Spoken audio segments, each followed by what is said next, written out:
of giving and doing what's right, making a difference and joining the fight. A brighter tomorrow you can make true. However you give, thank you. Whatever you give, thank you. Do more 24 DE. Do more 24 DE. From Spur Impact, thank you. From United Way, thank you. Do more 24 DE. Do more 24 DE. And because of you, this is Delaware's largest giving day.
All right, everybody, welcome to this morning edition of our Do More 24 Delaware broadcast. You are watching Delaware's largest giving day in action. It is happening, and the totals behind me are going up, and the sun is coming up as well. And we do have another prize to announce here. We have some golden tickets for some of our overnight, our 4 to 5 a.m. small nonprofit category, Out Loud Delaware. Congratulations. And in the large nonprofit category, Delaware Humanities getting that 4 to 5 a.m. golden ticket. Going to 5 to 6 in the small nonprofit category, Rockwood Park Preservation Society, and then the Smyrna Opera House on the large nonprofit category side. So there you go. More winners, more of what Do More 24 Delaware is all about. And we are excited because we have our first interview in this morning broadcast window, and that is with none other than John Sullivan, representing Senior Administrator, State Office of Volunteerism. John, how are you? Good morning. Yes, I'm definitely a morning person, so this is a great time to start. Perfect. Thank you for having me on. Well, it's our pleasure, and I'm glad that you could be on. And ultimately, we're into our third broadcast window. We're more than halfway along the way on this 24-hour campaign, and yeah, we can see it's starting to get a little brighter outside. So it's officially Friday. The sun is up, and we're here to talk to you. So tell everybody, if you can, a little bit about yourself and the organization. Okay, great. Yeah, my name is John Sullivan. I'm the Senior Administrator for the State Office of Volunteerism, and I'm also the Executive Director of the Governor's Commission on Community Volunteer Service. So I oversee the State Office of Volunteerism, which includes programs, the AmeriCorps program, state and national. We have AmeriCorps senior programs for foster grandparent. We also oversee the Volunteer Delaware website. And of course, we have the VISTA program that has been helping with this program as well. So we're very happy to be able to support this amazing event and be able to really get the word about how important it is to support the nonprofits in Delaware, because without them, there wouldn't be the support that citizens in Delaware desperately need.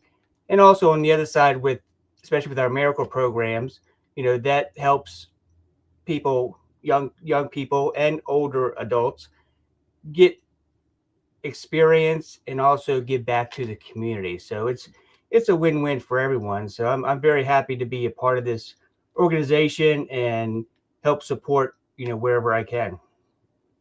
That is awesome. We appreciate you coming on. And look, I have a special guest that popped in here. He heard your voice and your name, and he had to jump over here. So Charlie Vincent, everybody here, obviously from Spur Impact. How you feeling? You're looking pretty chipper. I can take a couple-minute break and then go find some coffee. But I wanted to say good morning, John. Good to see you. Good morning. As he was talking about, yeah, he leads the way with volunteerism statewide, and it's great. Yeah, I mean, that is kind of an amazing thing. Somebody's got to do it, right? Somebody's got to be, driving that ship and leading the helm. Well, and nonprofits rely on volunteers. They sure do. So. Absolutely. And I guess let's speak about the importance then about volunteers, because I do think that is the lifeblood of a lot of organizations. So, if you can, speak to, just that. What is a volunteer represent? How important is that for a nonprofit, for those that might be tuning in and listening? Yeah, I mean, a lot of nonprofits, they actually rely on volunteers to really run their programs. And the volunteers, a volunteer is someone that is dedicated to supporting their cause. And once you get into the volunteer environment, it just changes you. And you're making an impact for many Delaware citizens, depending on what your interests are. And we have interest from the food bank to we have reading programs. So it affects children from we also have programs with pregnant women that we help them to continue going to school.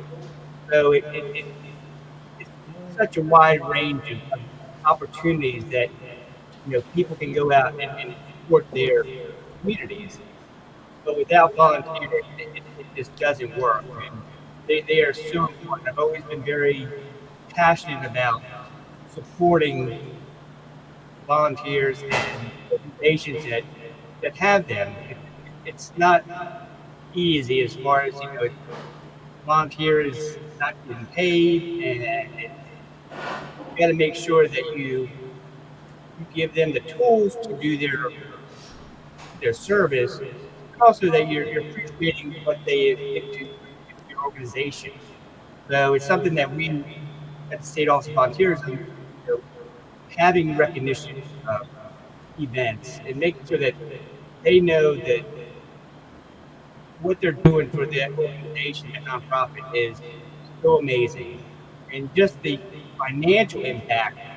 I'm going to say, every year it's probably about $12 million that, that it benefits the state of Delaware. So it not only has a impact on the volunteer and organization as far as giving back to the community, there's a financial impact as well. So that's something that you just can't replace with paid workers sometimes. Yeah, I mean, ultimately, and Charlie, you can speak to this a little bit too, probably. These organizations wouldn't be able to fulfill their missions without those volunteers. It's just, I think that's ultimately what, it comes down to. And if you were to, put the dollars associated with, paying workers to do that, it just would make it impossible. Oh, yeah. And I think, and if you look at the stats in Delaware, volunteerism statewide, I mean, we're one of the top states for volunteers. We're not the volunteer state. I think True. that goes to Tennessee, right? The volunteers, yeah. Yeah, the volunteers. But certainly volunteerism is very strong in Delaware. I think you're right. The nonprofits, they wouldn't survive without one or more volunteers. And often most of these nonprofits, that's all they have are volunteers. And it's a lot of collaboration and kind of thinking strategically about that, both from the staff and organizational level as well as the board level, to try and get some of their mission accomplished. Right. Yeah, I mean, it's just, it's such an important thing. So, we encourage people, if you're listening, if you're maybe thinking, I would like to volunteer, what is the best way for somebody to start their journey, as a volunteer? Maybe you've never done it before. Maybe you have, it's been a while, and you're looking to find an organization that, is a good fit for you. What's that process? What would you recommend? So we actually we have the Volunteer Delaware website. We are launching a new platform to help match opportunities to volunteers, and that'll be released in the next couple of weeks, where they can go onto the website and look up volunteer opportunities, and then connect to that organization. But they can also call the Office of Volunteers. We have a program, Volunteer Delaware 50 Plus, in each of the counties. That team there will help you, manage and navigate, what would be the best fit. So they help volunteers match with organizations. So going on the website, once the platform gets live, that's going to be your best opportunity to see what's out there. But also, call us, give us a call, go on the website, all our contact information is on there. We'd be more than happy to, help you find the right fit. Not everything is for everyone. So we support Brandywine Valley FBA, but then we have, all people, and then the organizations that do other things that, you may be a good fit for. So it's a matter of contacting and reaching out to either our website or the offices. You want to I don't know if you got a chance to talk about the AmeriCorps program. It might be just a quick high level. Can you tell us? I'm very familiar with it, and AmeriCorps is an important part of what we do in some of our programs because the members are great. But can you give maybe just like a minute or two, explanation what's AmeriCorps, why is it something important, and why should more nonprofits be looking at this as a potential way to draw more volunteers into their network? Absolutely. So the AmeriCorps program that we oversee, we have what we call AmeriCorps Delaware, which is we get funding from the federal government to re-grant out to organizations to have an AmeriCorps program. And the AmeriCorps program would have members that receive benefits as far as a living stipend. There's an education award. So it not only helps the organization, but it also it helps connect people to national service, and that is something that is extremely rewarding to the members. But it's very important to the program, and Charlie can speak to that. And then and that is direct service. So that is something that tutoring, reading to kids, mentoring. Then we also have the VISTA program, Volunteers in Service for America. That is something that helps nonprofits have to, and that's another avenue for young people to get involved. And not only you get some benefits as far as education awards, financial support, but really it's impact on your life that what it gives back to you has been amazing. I've been here 4.5 years, and I've so many amazing stories and just what happens once you get into the program. Then we also oversee an AmeriCorps senior program, foster grandparents, and that is for seniors to go into schools and daycares to help mentor and be with the students. So we have AmeriCorps programs that go from infant all the way up through seniors. And so that is something that we're trying to grow that program especially. But the impact that we have with the AmeriCorps program has been phenomenal, and it's something that we've tried to make sure that we can support as many programs as possible. AmeriCorps is not an easy program to manage, but with the support that we can provide, it is extremely rewarding to have this in your organization. So I encourage to go on our website, reach out to me, and that we can find out if it's a fit for you. It's been an amazing journey for me. I'll be honest, I really didn't know about AmeriCorps when I first signed up for the job 4.5 years ago, but it's been an eye opener, and it's something that people like Charlie and Mission, really have an impact on the communities in Delaware, and it's something that we want to make sure stays strong and that we can still provide that service and to not only the organization but also to the American members that are Delaware residents, and they're getting that experience to have national service, but it also gives you networking. I mean, you meet so many amazing people. I mean, Charlie Vincent is one person that that I can say is someone that I truly have enjoyed meeting, and just his impact on my journey through AmeriCorps has been amazing. Yeah, well, thank you. Well, how about that, Charlie? Yeah, very nice. Making an impression.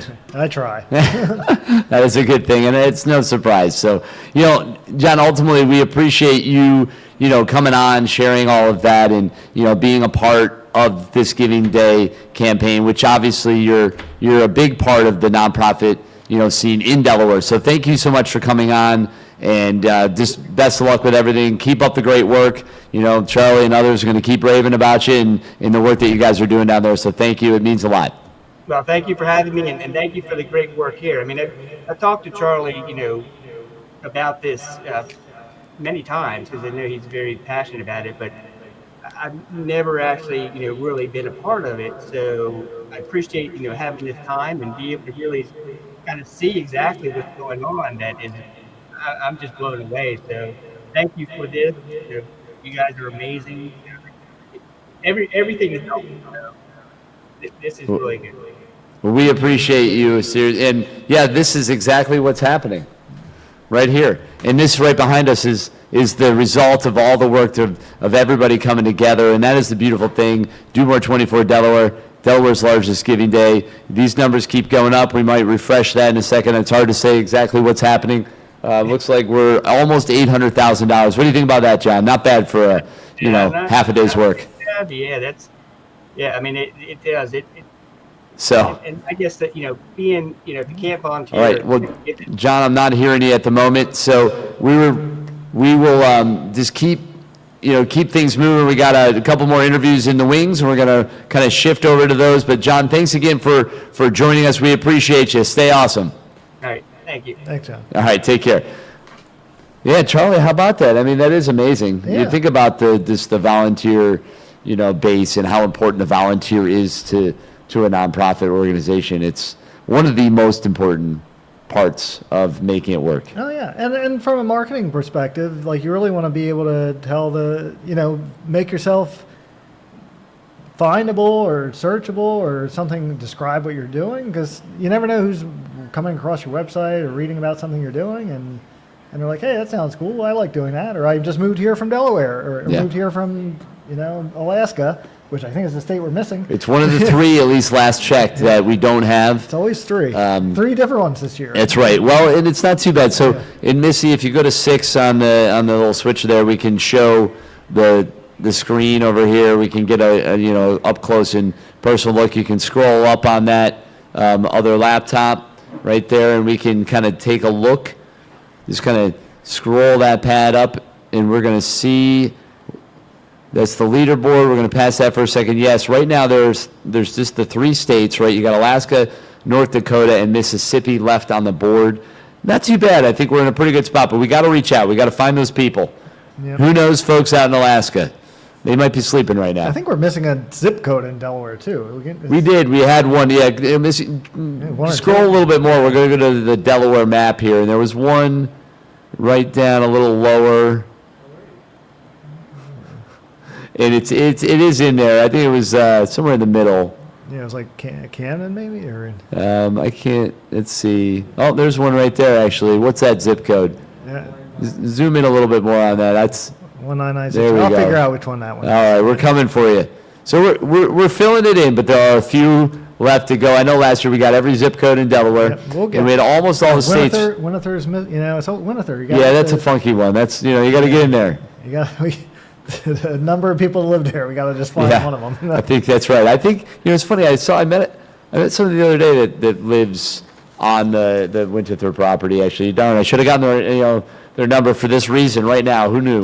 Yeah. But we'll keep this thing moving. So anyway, there you go. We are setting up here. We're going to be moving on to a conversation with our friends from the Sunday Breakfast Mission here in just a moment, which is great. And ultimately, Missy, if you want, we've got a video in there that you can set up. There's either the promo or one of those. Tell me more about this. Oh, the juice. Okay, so you should get in on this real quick. Hold on, before we do that. So Fresh Q always is, giving us some really good natural juice to help us through. It's a lot to do this and get through it. So this first one here, if you want to grab that one there, you can grab one of these little shots. Yep.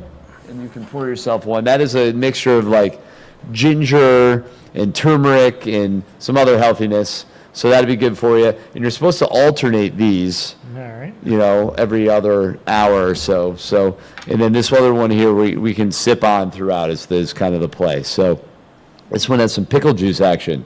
All right. How about that? So there you go, Charlie. Get now, yourself. Can I go back to back with this, or? Well, you haven't done many, so you could if you wanted to. You could kind of do 1, 2, try them both, see how you like it. That one's kind of frothy. It's nice. It's got a lot of goodness in it. It's pretty good, right? Yeah, not bad. It's a lot of healthiness. And then if you want to grab the other one, let's switch it out. All right. Put that back, yep. And then just mix that one a little. Just give it a little swish. There you go. That's better already, I can tell. And you can either do a new glass or you can blend them, I guess. You're a blender. All right, just flip this guy. That's how that works, and then you got it. I know that. It's been a minute. All right. It's been a long day so far. All right, this one's good. I'm actually going to get in on this one. I'm due. I'm due. Here we go. You can smell the pickle juice. That's good stuff. That'll wake you up. That's what it's for, right? Keep us going. Oh, yeah. Love that. So again, thanks to Fresh Crew for that. Taking really good care of us. All right, Charlie, I know that, you've got a lot of the back office stuff that you've been staying on top of. And, if Yeah, I there's think we any... have new winners coming up, so I'll go pull those. Perfect. Keep those winners coming, Charlie, and then, let's keep freshening that site up, keep making things happen. We're going to be tracking the totals as we do, all the way to the finish line. This is the start of our morning broadcast window, our third of 4 broadcast windows. So we're cruising right along here on our Giving Day campaign. It is March 6th, believe it or not, and the sun is now up, so maybe so are you. I guess if you're watching, you probably are. All right, Charlie, thanks, man. Come in. Let's see if you got something, just going to play it. We'll get a little transition, and we're going to bring in our friends from the Sunday Breakfast Mission and talk about what they've got going on. Bruce Davison up next after this quick video. Chris Bruce here from King Creative, inviting you to be a part of something big. Do More 24. Mark your calendar, because the 2026 Giving Day kicks off March 5th at 6 p.m. and goes all the way to 6 p.m. on March 6th. For 24 hours, our entire Delaware community and beyond comes together to support the nonprofits that strengthen our state every single day. Last year, you helped raise over $2.5 million, supporting more than 550 Delaware nonprofits. That is incredible, but with your help, we can do even more. I'll be hosting a live 24-hour live stream broadcast featuring nonprofits from across Delaware, tracking donation totals in real time and sharing the powerful stories behind the missions. For 24 hours, we give, we share, we make a difference. This is our moment to show the world what's possible when Delaware comes together. So join us at DoMore24Delaware.org this March 5th and 6th. Let's all make 2026 the biggest Giving Day yet. And because of you, this is Delaware's largest giving day. We are back, and joining us right now is Bruce Davison, representing Sunday Breakfast Mission. And the Sunday Breakfast Mission, their mission is rebuilding lives, restoring families in Jesus' name. So how are you, Bruce? Good morning. Good. Thanks for having me. It's great to have you here. I appreciate the opportunity. No, absolutely. It's great to have you here with us at the desk. Now, fill us in a little bit. Tell us what you've got going on. Obviously, you guys are you're staple in the community, doing a lot of great work. But what are you focused on right now? Maybe in terms of the organization, but also with the campaign. Okay. Sunday Breakfast Mission's been in Wilmington for 132 years, serving the hurting and the homeless. Yeah. Currently, we have our addiction recovery program, what we call our New Life program, to get people out of the cycle of homelessness and addiction. Of course, every night we shelter individuals.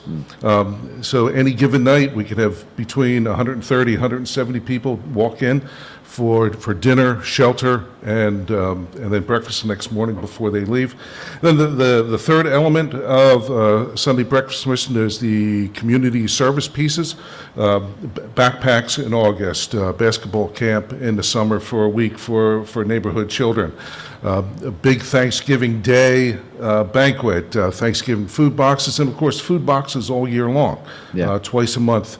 Those things are distributed. So obviously the gifts that are raised today and throughout the year will help us be able to provide those programs and help those people that come in the door for a variety of needs. The needs are as varied as the individuals that walk in the building. Yeah, I could imagine that you find that those needs are so unique, right? And everybody is different. We've all got different things coming at us, and I think sometimes people find themselves in those positions because it just kind of can happen. Yeah. And it's not like they did anything wrong. It's just, it's a little bit of, bad luck or, any number of reasons. And I think that's the thing is like, folks that are in those situations are, much more like us and, maybe somebody else than you might realize or even could imagine. It doesn't take much, and it could happen to anybody. That's right.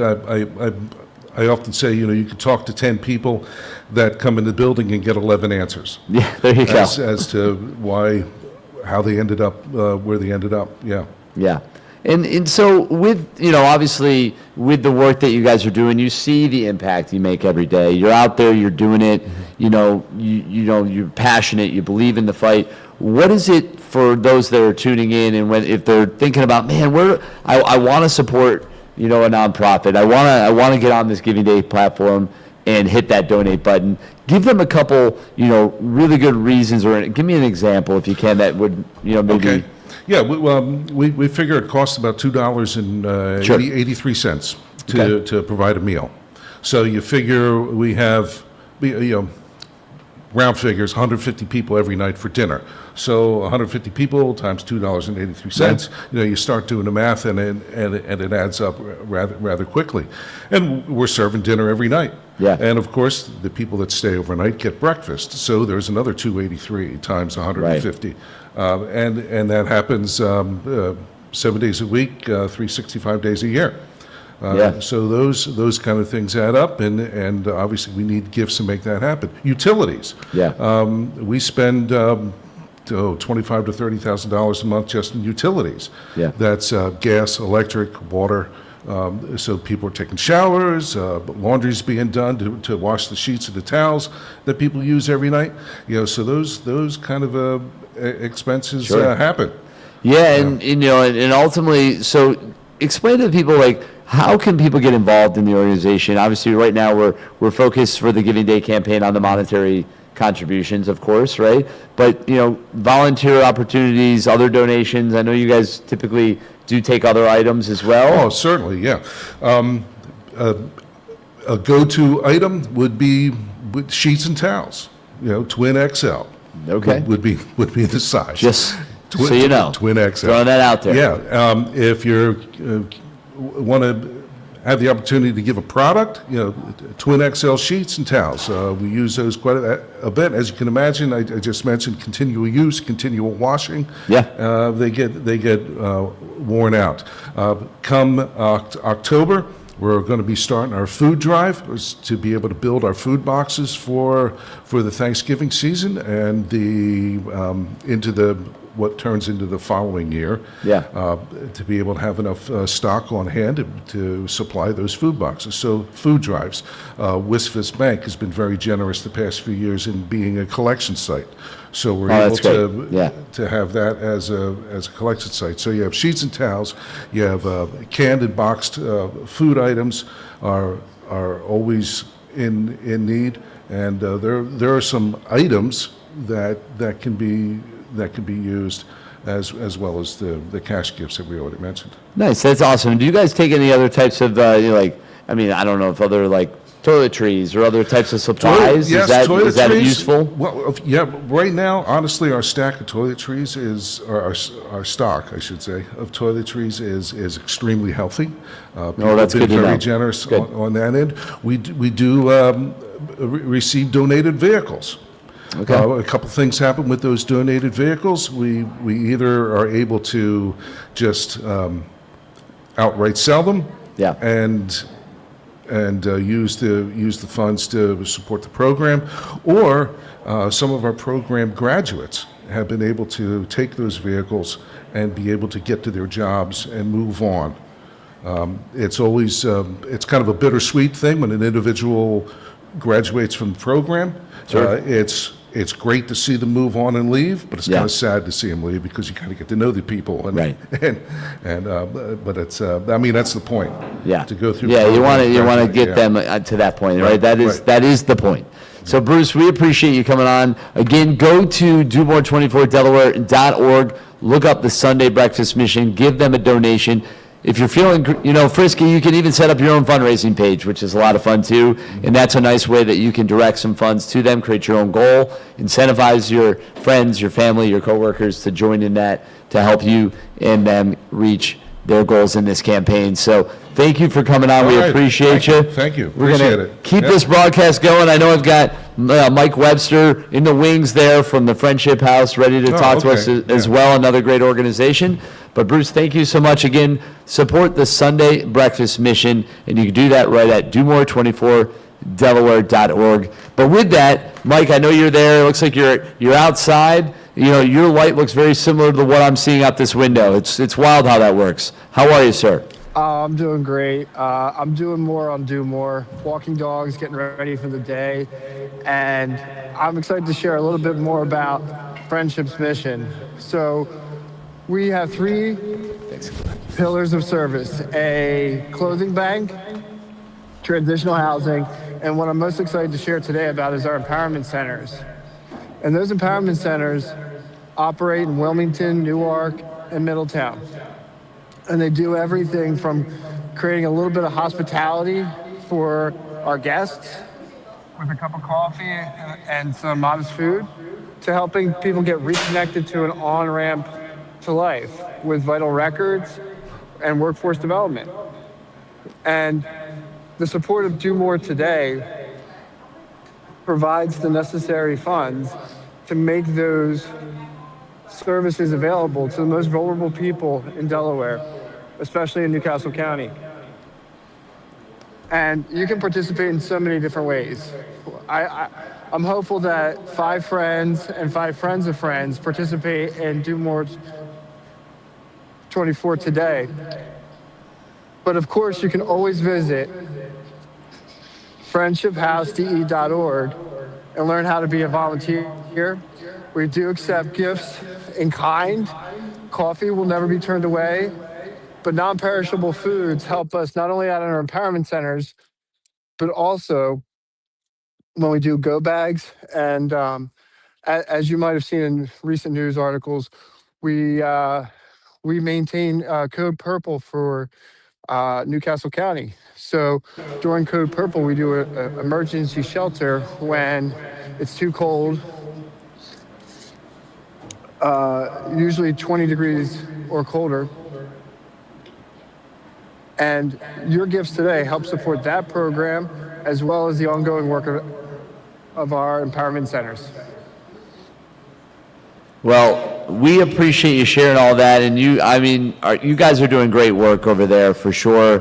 And again, you can go to DuMore24Delaware.org. You can find the Friendship House. All of their information is on their profile as well, so you can find their website, you can find their social handles. It all should be in there. So if you want to learn more about the organization beyond the Giving Day campaign, I encourage you to do that. And ultimately, we encourage everybody to do that. Mike, it's great to have you on the program. I'm glad that you were able to share that. And, hopefully we'll all be able to empower each other. Those empowerment centers sound awesome. That's right. That's right. And, one of my favorite joys is when I have to drop off some oatmeal, the energy in the empowerment centers is hope, it's joy, and it empowers me. So I encourage you not only to participate in Do More 24, but be a volunteer, make a gift in kind, because similar to like this type of program, we can only do it together. Yeah, no question about it. So there you have it. Please go on and support the Friendship House. Amazing organization, Mike. Thank you again for joining us. And, I think the volunteers, you mentioned it, it is so important for these organizations to get volunteers. You can't do the work without it. So if you're looking for an opportunity to become a volunteer, the Friendship House is a great one to look at, to take part in. And you can, again, support them through Do More 24 Delaware's campaign right there at the website. Donate now. You can use that QR code on the screen as we continue to get these totals to rise up and fill in the map and all the good stuff we're doing. But Mike, thanks so much for coming on. We appreciate you, and we're wishing you guys the best of luck as you continue to push forward today and beyond at the Friendship House. Many thanks and have a great day. Absolutely, you too. Well, there you have it. Just another wonderful organization, all taking part in Delaware's largest giving day. We have around 600 or so of them. I don't know the exact total at the moment, but it is in that range, which is quite a lot. And they are all throughout the state of Delaware, covering everything you can imagine, every type of cause, every type of service, filling the nooks and crannies, doing the hard work for us every single day, making our community stronger. So with that, I believe we do have another virtual interview ready to go, and I think Ricky from Habitat for Humanity Sussex, I believe, is ready. So let's bring Ricky in and keep this party rolling. What's going on, Chris? Good morning. Yeah, good morning indeed. How you feeling? Hey, sorry, I lost you there. No worries. I said good morning indeed. How are you feeling? I'm doing great. We're excited and appreciative to be part of the Do More 24 movement.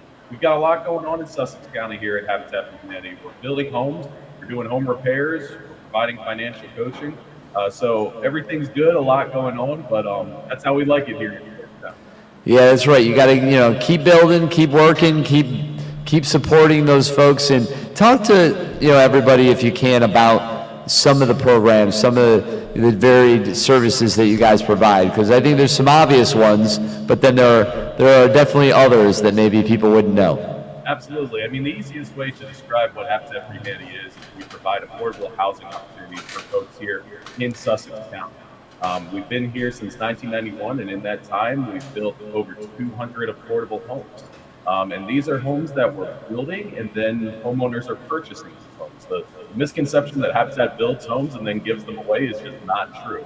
Our homeowners go through an entire program where they have to be income qualified, there has to be a need for housing, and then they have to put in sweat equity. They're literally out there building their homes while also taking part in financial coaching to increase their credit scores, eliminate any debt that they have, and then they're able to purchase their homes at an affordable mortgage. That's just our home ownership program. We have a great home repair program as well, where we've provided over 600 repairs here in Sussex County since 2019. Wow. Obviously, when it comes to repairs, those costs are through the roof these days. So we're able to help folks there, especially our elderly population, who it might be a little challenging to maneuver through their homes nowadays. We're able to go in there and help them. And then our financial coaching program that I talked about earlier as well, that's offered to anyone in Sussex County. We have a top 5 in the state of Delaware financial coach who works with people to, again, increase their credit scores, save money, and make sure that they are financially well off, financially responsible, and able to make home ownership a possibility. Because a lot of people right now, they don't see home ownership as a possibility. As you know, we're facing a housing crisis. So Sussex County Habitat for Humanity is doing everything we can to ensure that everyone has a safe and decent place to call home. Yeah, I mean, you guys do a lot of work. I mean, and the mission is, we have it in front of me, and let me read this so that everybody hears this. Joe, back to where you were. The mission of Sussex County Habitat for Humanity ultimately is to bring people together to build homes, communities, and hope by putting God's love into action, right? That is a beautiful thing. And, you guys are doing that. You're doing that in so many ways, kind of creating those opportunities for people, and that is very cool. So ultimately, if you could give somebody 3 top reasons they should hit that button for you guys today, what are they? What are they funding, right now if they go and give you some money? Sure. Well, you're helping your friends and neighbors, right? You're making sure that, like I said earlier, everyone has a safe and decent place to call home. All of the money that we raise here today is going towards our affordable homeownership project. To give you an example of what that program and what that project entails, I'm heading up to Milford later today because we have 9 affordable homes going up in a 1-block radius. We just dedicated the 5th home in that project the other day. We'll be dedicating the next 4 before the end of the summer. After that, I'm heading over to Seaford, where we have 2 more homes going up. We're rehabbing a home in Laurel, and then we're going to start on some homes in Greenwood and Ellendale as well. So, the biggest reason to give to Sussex County Habitat, I think, is to ensure that everyone that everyone that you interact with is able to have an affordable place to call home. Because when you have an affordable mortgage, when you don't have to break the bank when it comes to these payments, You can obviously spend money on other things like transportation, groceries, insurance, things that, because the housing crisis is so impactful right now and having such a major effect on everyone, people aren't able to put money in other places. So by supporting Sussex County Habitat for Humanity, you're ensuring everyone has that safe and decent place to live. Yeah, I mean, there's a lot of great reasons in this for you guys to all go on to DoMore24Delaware.org and support Habitat for Humanity, Sussex County. You can do that right there on the platform. You just search them, find them, hit the button, and then make sure you tell people you did it. It's, donating is great, but we need to also be sharing and amplifying, letting others know so they can get involved too. As we work our way through the rest of today, all the way to 6 p.m., we're going to be all having a rally, push, and work together to help make this thing happen. I can't wait to see what we all do, and really going to be rooting for you guys as well to see you push well beyond your goals and continue to do great things in the community, which you are every single day. Well, we appreciate, again, just being a part of this. We thank everyone that's supporting, and thank them for supporting all the great work that all these wonderful nonprofits are doing in Delaware. Well, we appreciate you. Thanks again for popping in. Keep rocking. We're going to be getting our coffee for a cause, thanks to the Boys and Girls Clubs, going here at about 8 o'clock. So that's coming up here pretty soon. So that's exciting for us here at the Chancery Market. But you have yourself a great day. Keep going. We're rooting for you. I appreciate you, Chris. Take it easy now. All right, man. You too. Take care. Oh, my goodness. So, yes, we are cruising right along. This is our morning broadcast window. We've got a number of interviews lined up. We've got some folks kind of starting to show up. But we are going to now, Missy, I don't know if you've heard the new song. Have you heard the new song?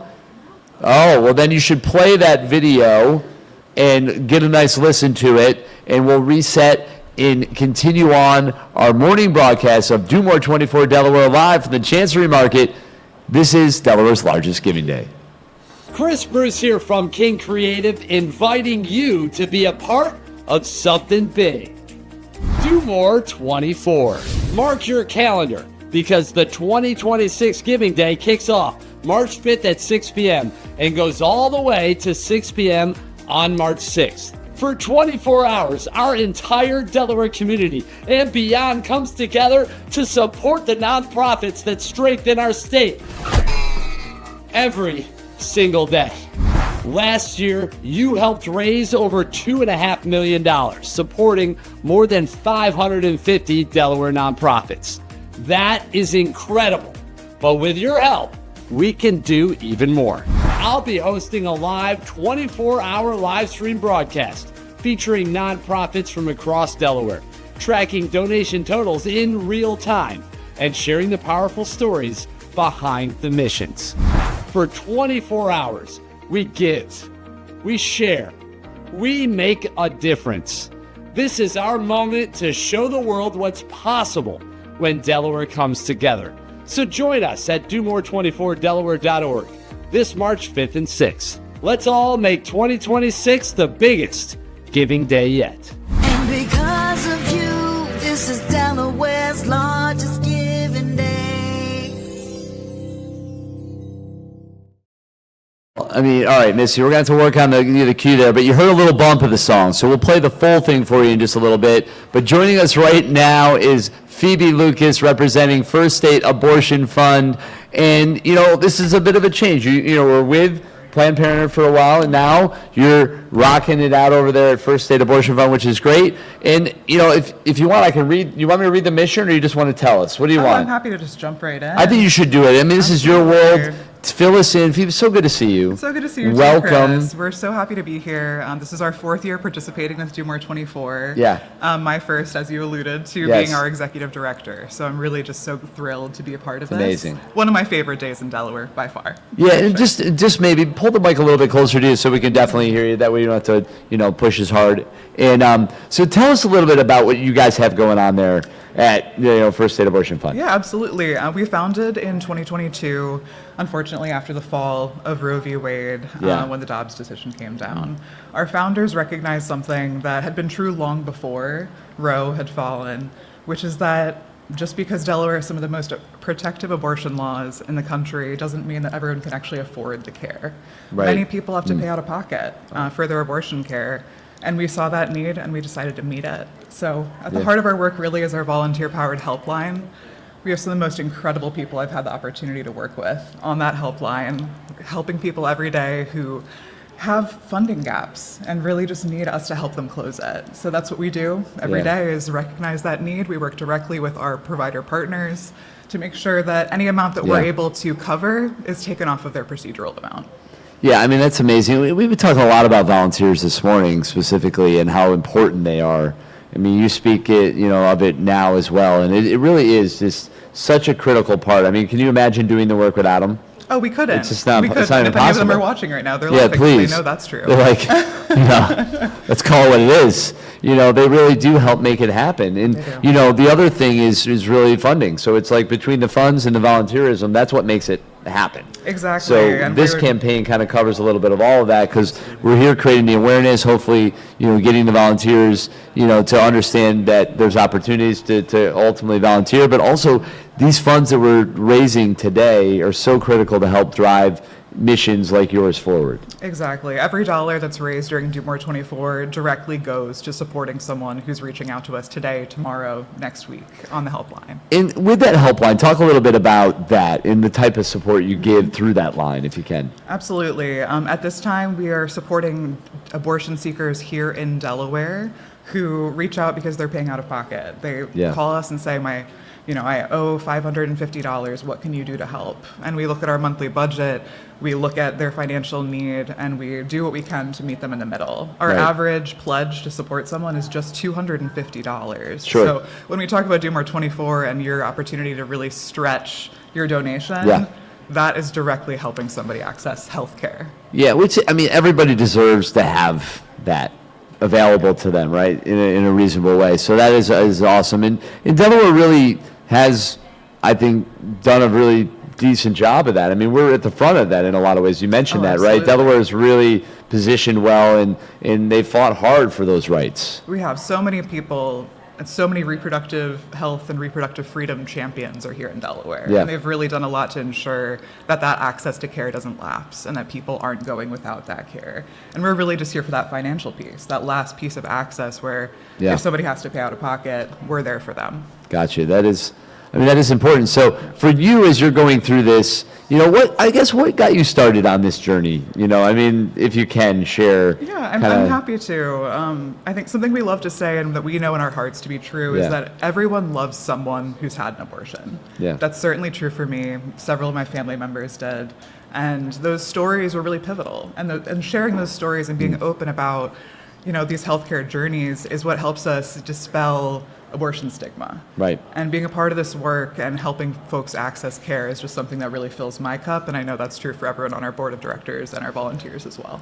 Yeah, so with that, and in terms of the way people can maybe follow your journey, learn more, and help others that might be in their circles to understand how they can benefit from what you guys do. What's the best way for them to do that? Absolutely. We have a mailing list, like an email, newsletter. You can go to our website, firststateabortionfund.org, to sign up for that. We also are on social media at First State Abortion Fund on Facebook and Instagram. Please follow along if you'd like to volunteer. There are links on our website to join us.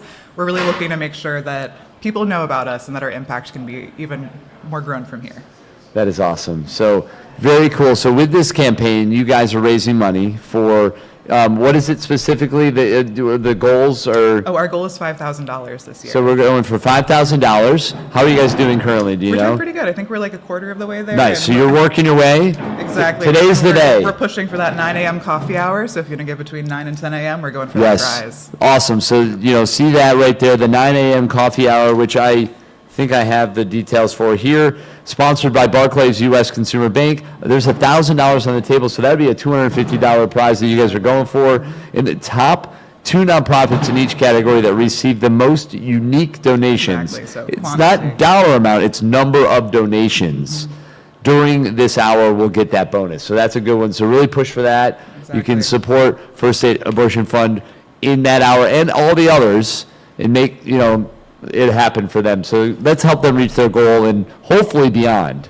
Hopefully beyond. By the time the day is done. But at the end of the day, it's all positive, right? We're raising money, we're raising awareness. Exactly. and we're continuing to drive this mission forward. So I just, I'm a fan of yours, and, I love that you're out there doing the work you're doing. It's important, so thank you. Thank you, Chris. I appreciate it. Thanks to the whole Do More 24 team as well. We couldn't Yes. do it without you all. Well, it does take a village, as you know, as it does for all these organizations, right? It is people coming together, as we all are, as a state, as a country, as you look at the map, and as other parts of the world, all chiming in and supporting our state, Delaware, the first state. The first state, yeah. That's right. How about that? Especially on this America's 250, we're still number one. Still number one, absolutely. So you can all celebrate, but it's, you're welcome in our own way. Absolutely. Well, Phoebe, thank you so much again. You can hang out with us for a little bit. I know we're going to kick off this coffee thing here in a second. Maybe you grab yourself out. Do you like coffee? Oh, You like so much coffee. coffee, That's yeah. what I thought. As I remember you being a coffee drinker, so don't go anywhere. Boys and Girls Clubs is going to be kicking that off here in just a few minutes. We're going to be doing that from 8 to 10 o'clock live here at the Chancery Market. So if you're feeling like grabbing a cup of coffee, come on down, join us. And in the meantime, you'd be supporting the Boys and Girls Clubs of Delaware, another great organization. So Phoebe, thank you so much. Right here from the First State Abortion Fund, our executive director, Phoebe Lucas, sitting down with us here for a few minutes. But go on to domore24delaware.org and support them right now. That's what I'm saying. Go on there, and you can make that contribution and share it out. Let people know. And if you're watching this, share this link so people are seeing the broadcast, and also comment. Let us know who you're supporting. Let us know maybe an example of one of these organizations that's helped you in your life.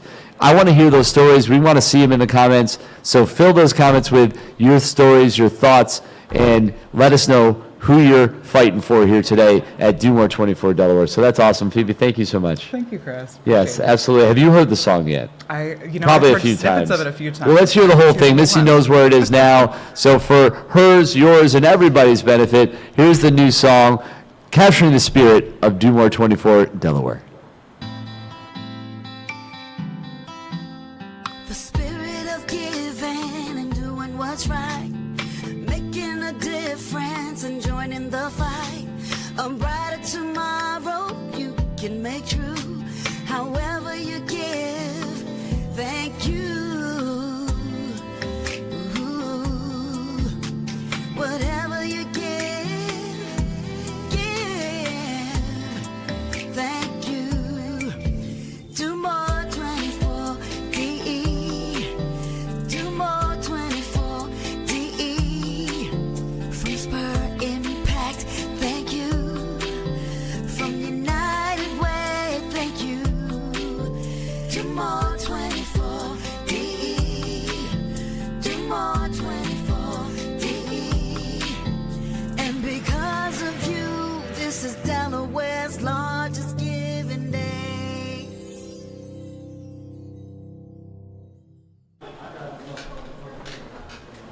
All right. Hey, look at this. The fun coach is back, found his way. Somebody got a nap. I'm jealous. I'm not going to lie to you, but you look fresh. A little nap. Yeah, well, a little bit helps. Yes. It doesn't take much. Yes. To be honest. You And listen, look- I gotta tell Fresh you. Q is really, I've been trying to do the alternating shots. Yeah. And I've been sipping away. Actually, I got to refill my cup over here. All delicious. Good. You can see I'm at a dent on this thing. I see that. It's I see nice. that. I got to mix it up again, though. We got to But give I it a mean, little. You do look. I'm hanging in. I mean, you look like you just woke up from, from a night's sleep. So Apparently, you need this a is new working. prescription. That's okay. But Mark, good to have you back here at the Good to be table. We are going to kind of keep this thing rolling. I believe we have Jennifer from the United Way, Delaware 211, United Way of Delaware is ready to go, I think. So let's bring Jennifer in. How are you? Good to see you. Good. Good morning. How are you? You know what? Good morning indeed. This is our morning broadcast, after all. You know Mark Duncan. If you don't, you should. He's awesome. But let's talk about you. This is your spotlight, after all. Yeah, so my name is Jennifer. I am the director of Delaware 211. So we are the information referral service for the state. Any help that someone needs, they can give 211 a call. They could text us, email us, any way they want to reach out to us, they can certainly reach out to us and we can help them based off their needs and give them some resources in the community. Well, very good. If you can, maybe talk about some of those, the services, those resources. What are, if you can maybe kind of go through some examples. Yeah, so a lot of our calls are for utility assistance. We know electric bills are high, especially during the winter months. So a lot of the families are looking for some support regarding help with paying their utility bills. So we're able to provide them with resources in the community to help them, alleviate that bill.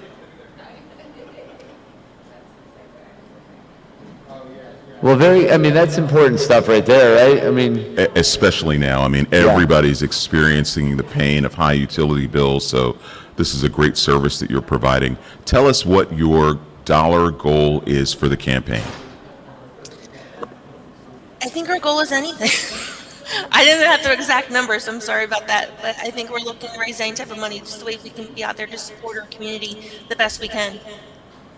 Then maybe give an example of kind of what a dollar amount would do. If you can say $100 would do this, if you have some tangible number, that always helps. We find it helps our, the donors kind of take some action because then they're, I'm going to help them do that. Right. Yeah, I would say it depends on throughout the year. This past winter we were able to support the United Way Delaware Winter Wonderland program, so we're able to provide coats and toys for families in need throughout the winter season. And then we're taking up, it sounds silly, but summer camps are coming up, so we're able to provide families with summer camps and things to do throughout the summer. And then we're going into back to school programs to make sure kids are supplied with their backpacks, pencils, crayons, notebooks, all that good stuff to go back to school. Well, I mean, they need those things, right? And all of that comes in to be a wonderful support. You guys are providing that, and if you donate and support 211, you're going to be able to help them achieve those goals, which is awesome. So we're going to encourage you to go to domore24delaware.org to do just that. Do you guys have anything planned for today that you're working on? How are you getting the word out? We are doing the word out through emails, through social media, any best way we can. But of course, our duties are like every other day, supporting the community when they call in for their needs. Yeah, and that's the beauty, right? You're focused on the mission. Yes, very much so. That is what it's about after all. So give them a little love here today as you're taking part in this Giving Day campaign. Jennifer, thank you so much for coming out. We appreciate you. We're rooting for you. We appreciate the work you and the rest of your organization are doing every single day. Thank you. If anyone's in need of any resources today or any services, not sure where to turn, please give us a call. We're there and we're available for y'all. That's what's that number real quick, if you can? Yes, just dial 211. There it is, simple enough. Three numbers. Even I can remember that. Yeah, Right. even after hardly any sleep. That's right. Yeah, that's pretty great. good. That's a good thing for you. So just 211, you're just a phone call away. Exactly. Thank you so much. Absolutely. Take care. Stay awesome. We appreciate you. Thank you. Have a good day. You too. So, there you go, Mark. You've got, organization after organization doing a variety of things. And that's what's interesting is like from one conversation to the next, it's like, we're talking about abortion care here. We're talking about these services here, homes, you name it. We're covering everything. Yeah. And now I think we're seeing the reflection of the importance of this work in this number that continues to go up behind us. Right. I think it's wonderful. Thank you all that have been giving, but we have got a long way to go before 6 o'clock this evening. Yeah. And the more support that you can give, the more services that are being provided to the people of Delaware for this year and even down the road. So thank you. Let's keep this going. Yeah, absolutely. So if we can, we're just going to do a quick little interlude as we reset for the conversation over in the Good Vibes Only Lounge, I believe, is where we're going to do that, which is always a good time. So if we can, just cue up a little something. We'll kind of transition over, and we're going to continue things on our Do More 24 Delaware broadcast. This is live from the Chancery Market. The spirit of giving and doing what's right, making a difference and joining the fight.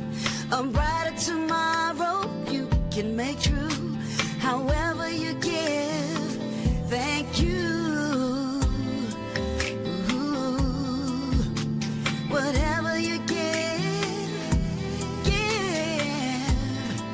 thank you. Do more 24 DE. Do more 24 DE. From Spur Impact, thank you. From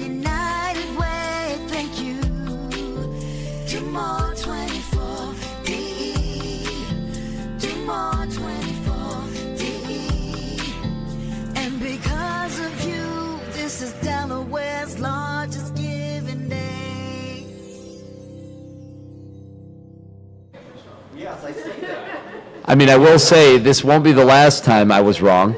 So we mentioned going to the Gift Vibes Only Lounge. I just love it. It's a good little spot over there. It's a lot of fun. But instead, we are lucky to have joining us now Kelly Poshin representing the Amana Sarah Counseling and Resource Center. So Kelly, how are you? Are you there? I am. How are you guys doing this morning? You know what? We're doing great. Better now that you're with us. Oh, you're sweet. Thank you. It's nice to be here again. Yeah, it's great. It's wonderful to have you. And if you can, talk about the mission, what you guys are really accomplishing every day, and why it's so important for people to get on there and donate. Oh, absolutely. So I'm from Amana Sarah Counseling and Resource Center, and I always like to say our story starts with a nun and a shoebox. Back in 2003, our founder, Sister Teresa Elitz, was asked to start an outreach program with St. Paul's Catholic Church in Wilmington. She didn't realize it at the time.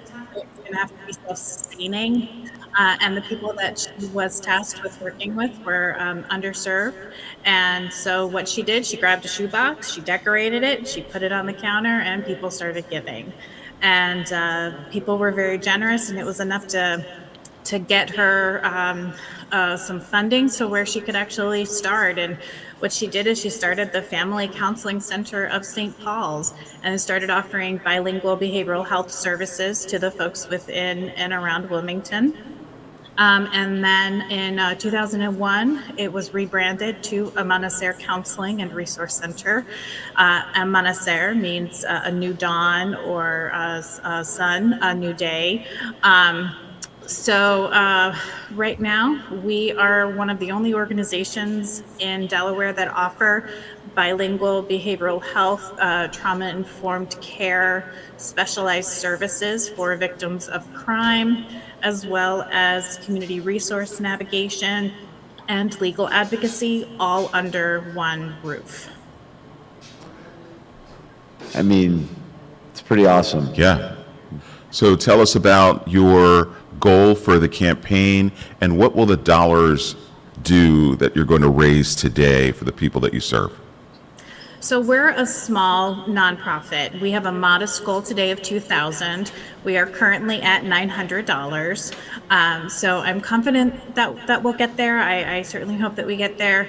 To a small nonprofit, every single dollar just means so much more to the people that we serve. The majority of our clients are underserved, uninsured, underinsured.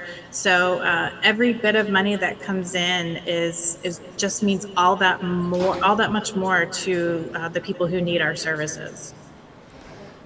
You know, I just kind of love the idea of like story and like kind of creating fun ways to engage people. In the shoebox, I'm like kind of just obsessed with it in my head right now. Yeah. I feel like we should all be creating our own decorative shoeboxes, and that would be a whole campaign. I would do like get the schools involved. You probably do that. Do you guys do this already? If you're not, you should definitely activate a shoebox campaign and have fun with that. So it's funny that you mentioned that, because Sister Teresa actually just retired at the end of 2025. She was still working part-time for us and providing counseling. But she said she had so much more left to do.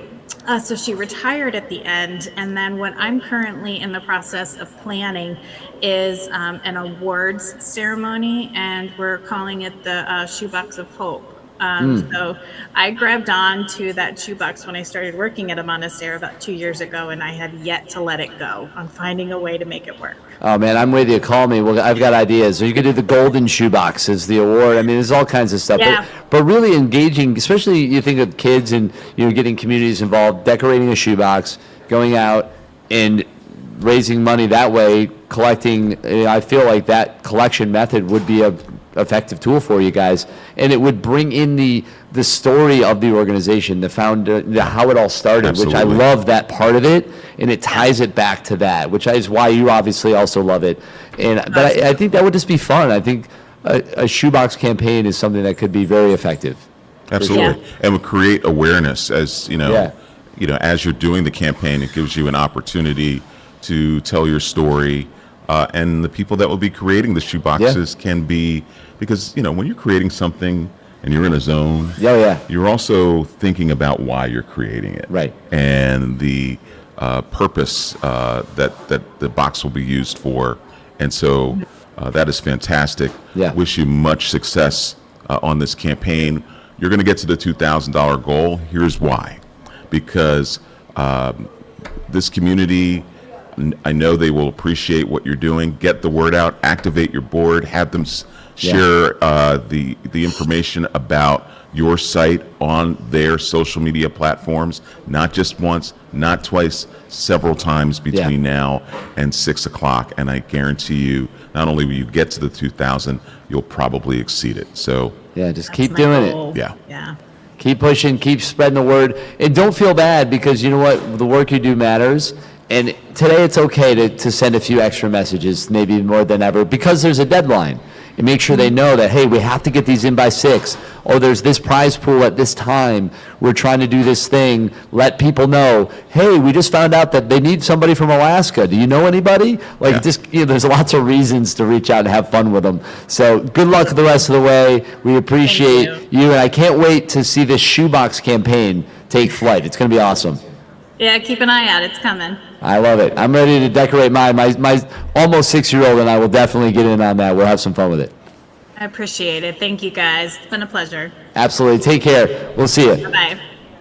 You got to love this campaign, because it's little moments like that. And and I genuinely think, that really is, oh my God, I could run with that. Just and run everybody's got shoeboxes. A shoebox. Think about, especially right before school, you got new shoes. Yep. You got shoeboxes. Yeah. And it's like a kickoff campaign leading into the new, school year. I could see that taking off. That'd be great. Yeah. Seriously. Yeah. And it could be an iconic campaign for them, something they get to be known for, ties back to the founder. I love that. It's just beautiful. It's awesome. So with that, we're going to now, I think, transition over to the Good Vibes Only Lounge. So we're going to go join our friend Greg Munson from the West End Neighborhood House over there. So we're going to get him set up in there on the couch, and then we're going to jump in there with him. You are watching Do More 24, Delaware's official broadcast live from the Chancery Market. This is Delaware's largest giving day. Mark Duncan, the fun coach, along with myself, Chris Bruce. Stay with us. We're going to be right back with Greg Munson from the West End Neighborhood House. The spirit of giving and doing what's right, making a difference and joining the fight. A brighter tomorrow you can make true. However you give, thank you. Ooh, whatever you give, thank you. Do more 24 DE. Do more 24 DE. From Spur Impact, thank you. From United Way, thank you. Do more 24 DE. Do more 24 DE. And because of you, this is Delaware's largest giving day.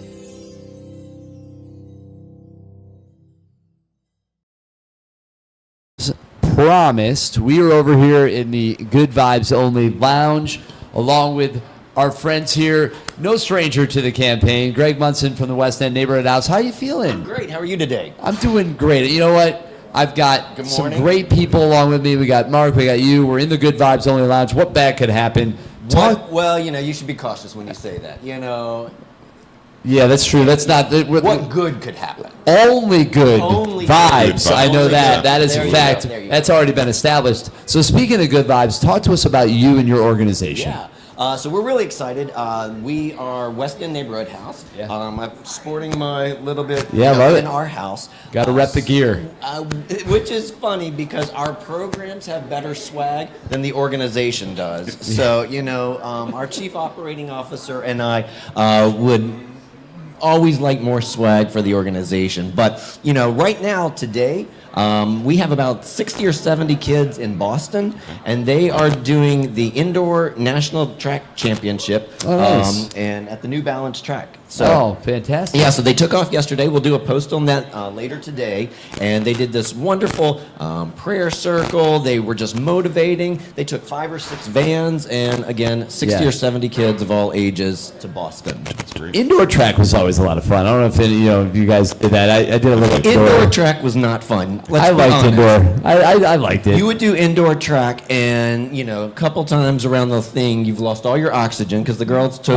They ran first at Tower Hill, and then by the time the guys ran, there was nothing left. So that is awesome. Indoor track was okay. Let's be honest. Well, I guess for me, it was kind of the bridge between football and baseball, and it was just like kind of a cool change of pace. Yeah. And I was up in Syracuse, New York at the time, so we were in Manley Fieldhouse. That was where we, kind of So maybe ran. a little different. It was a than the cool Delaware spot. scene. I don't know. I liked it. Maybe I'm a little bit. We know that. I don't need to finish that sentence, I guess. But the point is, talk about this. The programs. Let's get into. Really dig into your story and kind of why the folks at home, should get on the platform, right, and donate and support that. Yeah, so I think West End Neighborhood House is such a unique organization. We call it our house. We have 8 primary programs. We do more than 30 services, and we serve 11,000 individuals, from individuals of all ages, 5 to 95 plus. And we're doing things with agriculture. We're doing with job training, environmental training. We teach individuals how to start their own companies. We do before and after school care, camp, summer camp. And we have housing for individuals who have aged out of foster care and homeless. So if the need is present, we're working to try to solve the problems. Yeah, I mean, you gotta love that, and I think that mentality is really present in a lot of the nonprofits, right? You're just like, I see this need, we're here for it, we're gonna get it done. It is what it takes, really, in a lot of ways, right? Yeah. Because sometimes you're starting a foundation because there's an impossible problem, right? That's kind of why a lot of these, organizations kind of are founded, because you're like, this is a problem. And I'll solve it, right? So that's kind of what you do. Yeah, and West End's been around for 143 years, so we've been constantly trying to solve problems. And one of the things that we say that we do is we evolve to the changing needs. Yeah, and that's important, right? I think change is another thing. It's inevitable. We have to embrace change, and if you're not flexible enough to do that, you kind of get stuck. So you can, this is our path, this is what we do. Well, okay, that changed, so now we do this and that, or we kind of do this now. But you have to be able to change. Yeah. It's great to be able to do that. Yeah. So you've talked a lot about your programs. Talk to us, put this all in context for us. Tell us about the size of your operating budget and what is your goal for this campaign so that people can understand the connection between the two. Yeah, so the operating budget is extensive. It's about a $7 to $8 million organization. We have over 100 staff members that we serve, but then we're paying for these services for housing. We're paying for people starting their jobs. We're paying that they can become self-sufficient. So for this particular campaign, we have a goal of $5,000. Within that goal of $5,000, we also have a tier for our youth development program for $1,000. So $1,000 from them, $4,000 for the overall, and $5,000 total. So it's a great way to get involved. I'm a little disappointed, we haven't broken $500 yet, but I'm giving everyone a nice little head start right now. All right. They'll dive in with the next 11 or 10 hours. That's right. Well, listen, you still have plenty of time. Yes, we're beyond halfway along our path here on this, year's Giving Day campaign, but so much happens on the second day. Really, that's when things really pick up, quite frankly. So, just keep pushing the word out, keep telling the people, keep spreading the word. Share the link and let others know. If everybody just hit share, and that would do it. Yeah. Really, if everybody just hit share, if everybody just commented, and we do encourage you, if you're watching, to in the comments let us know why you're here and who you're supporting, because that in itself goes a long way. But for you guys, what is the game plan for the next bunch of hours? That is part of the fun of this campaign too. So what are you doing? Yeah, so I think the general awareness. We're on a few social media platforms. So we're on Facebook, LinkedIn, and Instagram. But then all of our programs, they all have their own social media pages and logos. So they're trying to do activities and posts. And so we'll get coverage that we have. We'll do a few more lives internally. We'll post some of our videos that we've done. And just really trying to get the word out about who we are and what we do is always a wonderful thing with that. But I think more than anything, do more is great for organizations that don't have 143 years that don't have the overall donors that we have, the overall support. So thank you all for doing that, so to Spur Impact, United Way, thank you, because it really does help organizations that people don't know about them. And, I think your next guest could be one of those that are in that boat, so I think where you can make that awareness for all the other companies is great. Today is not a big fundraiser for us. We know that. It never has been, but it's always just about awareness. And if a few more donors find out about us, if a few more individuals learn about us, great. But ultimately, we just kind of help are doing it for general awareness. Well, and it's also the community coming together, right? And it's all this being able to kind of see what's possible when we put our minds on one collective goal. And that is in itself a lesson and something beautiful to take away from this, right? Yeah. So, yes, you guys are, from a funding standpoint, a little bit more rooted in that. But you at least understand there's so much more to this than that. The money is a huge part of it, but it's not just that. It's the awareness, which is part of what we're doing here and throughout the campaign and all of the things that happen, in and around it. That's awesome. Yeah, so we're just thankful for the opportunity to be here. We're thankful for, again, for you all and everything that you do. Sure. And, if you don't know about West End Neighborhood House, come check us out, westendnh.org, and you can learn about all of our programs, all of our services. Who knows, you might even start your own company with our launcher program, or there it is. Bring your kids to our youth development department for camp or track. If you don't know, now you know. If you don't know, now you know. So thank you so much, Greg, for coming out. Always a pleasure. I'll do the right. Yeah, there it is, the proper hand there. And we encourage you all to go on and support West End Neighborhood House. You can do that, of course, at domore24delaware.org. That is the main headquarters for the campaign. You can find all the nonprofits there. You can track the leaderboards. You can see where all those donations are coming in throughout the country and the state. Each zip code showing in there. You can get right into the nooks and crannies and do all the little fun research. It's a lot of fun. It's kind of addicting when you get into it, and you'll see it. Do you know anybody in Alaska?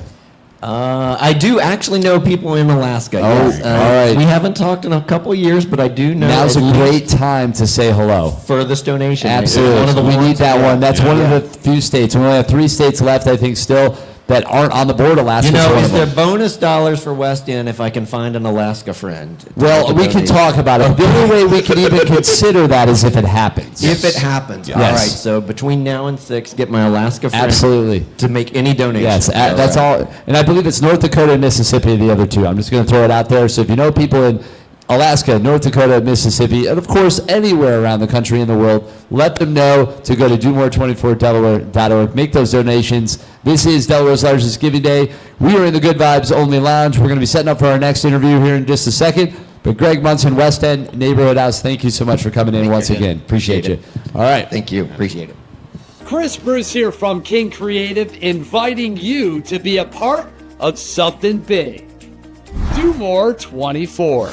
Mark your calendar because the 2026 Giving Day kicks off March 5th at 6 p.m. and goes all the way to 6 p.m.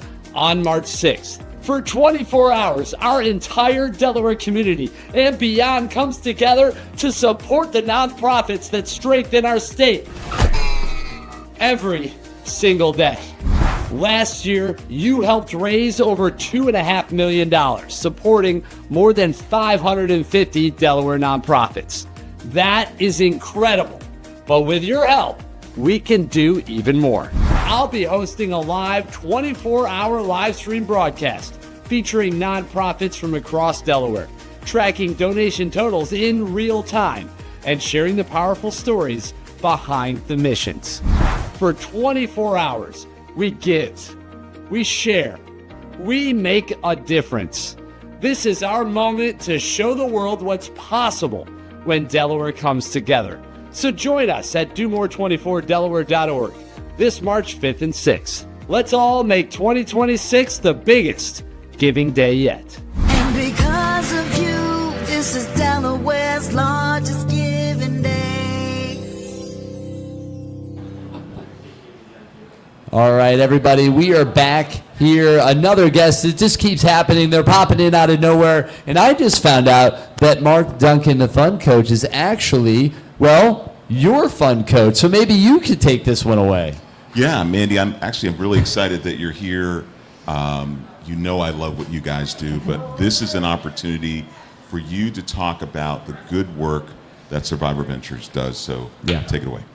So thank you so much. I'm Mandy Mendoza. I'm the Chief Advocacy and Housing Officer for Survivor Ventures, and we are a survivor-led organization that was founded in 2018 that supports survivors of human trafficking. It started in our Virginia chapter in 2018. We came to Delaware in 2021, and we recently opened a Florida chapter in 2025. Talk to us, because this topic has its own set of assumptions that are out there. And what I've enjoyed about working with you guys is that it's been very enlightening to me to understand this challenge, and more importantly, how you're helping the people that you serve. Talk about that. Talk about the work that you're doing and what the folks that you help get on the other end. Yeah, so when we encounter a survivor, we have reentry support where they're either coming out of prison or they're recently coming out of the life, and we help them with court cases and advocacy. We're also holistic support on mental health is huge because a lot of these survivors, they have criminal records. They have no credit, and that is a barrier. So when they're going into traditional programs, they're going in with these systematic barriers, and that program costs about $50,000 for 1 year of support, and they're coming out of that program with the same barriers. They come into our program, on average, one survivor, we can provide services for $10,000 a year, and that is 1 year of housing assistance, 1 year of wage assistance, their holistic support, they're getting custody of their kids back, and when they never leave our program, but after that year, they are changed because they're gainfully employed, they're paying their taxes, they're in the community, and they want to come back and give back to our organization. Yeah, that's wonderful. Talk about the staff. One thing that's unique about your organization is the makeup of your staff. Yeah. So we currently have 8 on staff. We are all survivor-led, and we hired 2 staff on this past Monday. And we 6 of our staff, we hold executive level roles, which wouldn't be possible in another organization because we don't have college degrees. But our founder, Tiffany McGee, saw the value when she formed this organization that we're able to get this opportunity to be able to be leaders. And those closest to the problem are the ones that are going to find solutions to the problem. Yeah, absolutely amazing. The goal, tell us about the dollar goal for this campaign. Yeah, so our goal is $10,000 that will serve one survivor. As you've taught us, those are minimums. So, if we exceed that, that's more survivors we can bring into the program. Excellent, excellent. Well, thank you so much, for being here.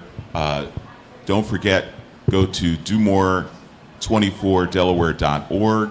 Make a gift to Survivor Ventures, an absolutely amazing organization. I'm honored to be working with them because I've learned so much about this particular topic. And I guarantee you will too. I hope this has been helpful to you.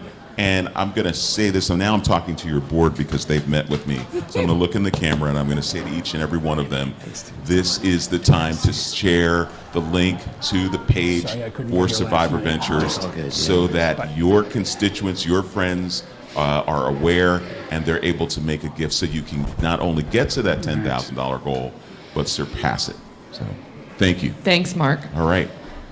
Chris? All right. Yeah, no worries. That was awesome. We appreciate it. And, congratulations again on the work that you guys are doing over there. And right now we have another friend of the campaign, Stu Comsay. How you doing, Stu? Good to see you. I'm doing just ducky. It's a wet day, so it's all good. Is it? I don't even know. I've been stuck in here. Is it raining? I guess it might be. I'll take your word for it. Yeah. Yeah, not too bad, though. We need a little rain here and there. It's good for us. Yes. So catch us up a little bit. Tell people, about your world and what you guys are doing. And obviously you love this campaign. I do too. Love this campaign. And, as the Delaware Community Foundation, we kind of get to sight onto a whole lot of things. Absolutely. We talk to nonprofits every day. We talk to donors every day. Yeah. And it's a tricky time, right? I mean, we're going through a big transition in this country and how we provide services and how we provide the money to it, which is why a day like this is so darn critical. It really is. I mean, this is a day that we're going to be able to help. I mean, there's certain organizations that need today to make it through to whatever the next phase or chapter is for them. Well, and one of the things that's fabulous about this campaign is your previous interview, is organizations that are lesser known. Yeah.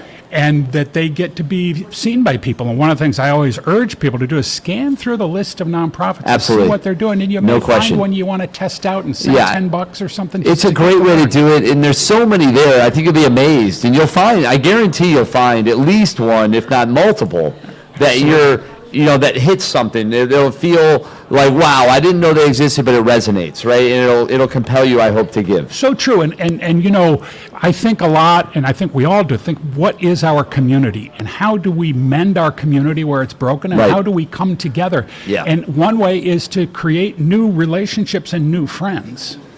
Yeah, and that's a beautiful thing as we build community, right? And life is better when you have that community. Well, it actually makes you healthier too. Yeah, right? for sure. I mean, all the evidence is the more you have relationships, and strong and weak relationships, but all kinds of relationships and connections, the healthier you are, the longer you'll live. I mean, there's data about this, which is an amazing thing. Well, I've been thinking a lot about love. Lately.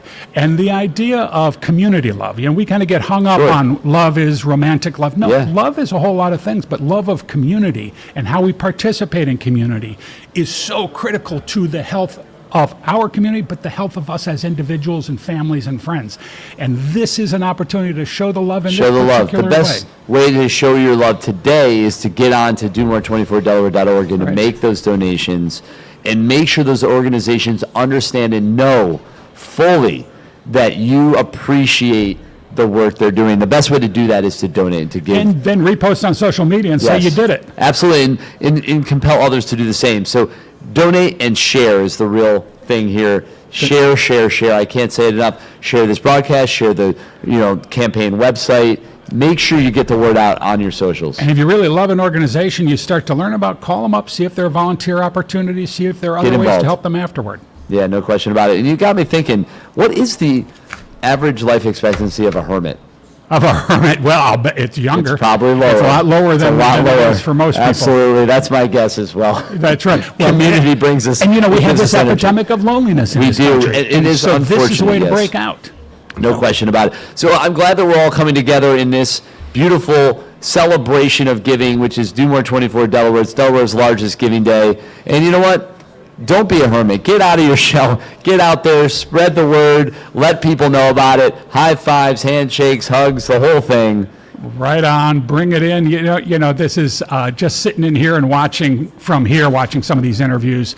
And if you all are watching on whatever streaming service, you get to see some amazing things. It really is. And, speaking of amazing things, I believe we have, hopefully Ryan Kennedy is in the wings, ready to go from Sam's Kids. So we're going to bring Ryan on. You can hang if you want. I'll stick around a little bit. I'll watch a bit more. Ryan's pretty cool. I think you like him. Let's go. Ryan, what's going on, sir? Good morning. Good morning. I love that last message, that love for community. That just got me fired up. And right I think more people need to adopt that mentality. I just love hearing that. Yeah, no question. Well, Ryan, always good to see you. You're doing amazing things in the community in so many ways. You've got a lot of very interesting initiatives that you ultimately drive. So if you can, tell us ultimately about Sam's Kids, for those that don't know what you guys are doing and how this campaign is helping make it happen.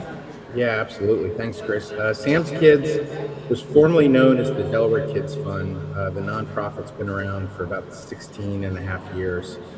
And Sam Hanna, the young 13-year-old inspiration behind the original Delaware Kids Fund, sadly passed away about 3 years ago. So Sam's parents, founders, Thomas and Lexi Hanna, and all of Sam's friends' parents came together and rebranded Delaware Kids Fund into Sam's Kids to honor Sam, but to continue the mission and his legacy. Everything from food pantries. We've got a food pantry at Ritchie Elementary. We've got another food pantry that's about to open at Moat Elementary, providing easier access to food around the clock for children that need food. We have a coat program, a clothing program, which you're familiar with, Chris. It's our Yeah. coats we host every year in Newport. This year is going to be the 10th annual. We've got some news on that in a few weeks. We're changing locations, but we sleep out. We build a block-wide campsite. We raise money to buy coats for children that need coats. In our community, the greater Newport area, sadly, there's thousands of children that are living at or below the poverty line, and they don't have the essentials that our own kids have. And we have learned when a kid has a coat, it ignites some inspiration and motivation, and more importantly, engagement back at the classroom.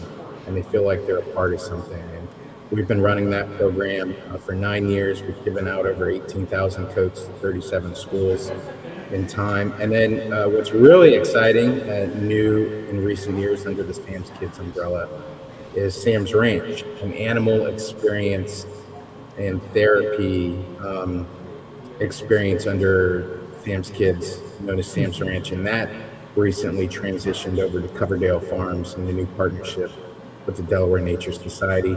And that's another outlet, healthy outlet for young kids and their families going through depression, fighting stress, fighting anxiety, and putting them in a comforting setting to spend time with animals to help them cope, to help them grieve with anything that they're battling.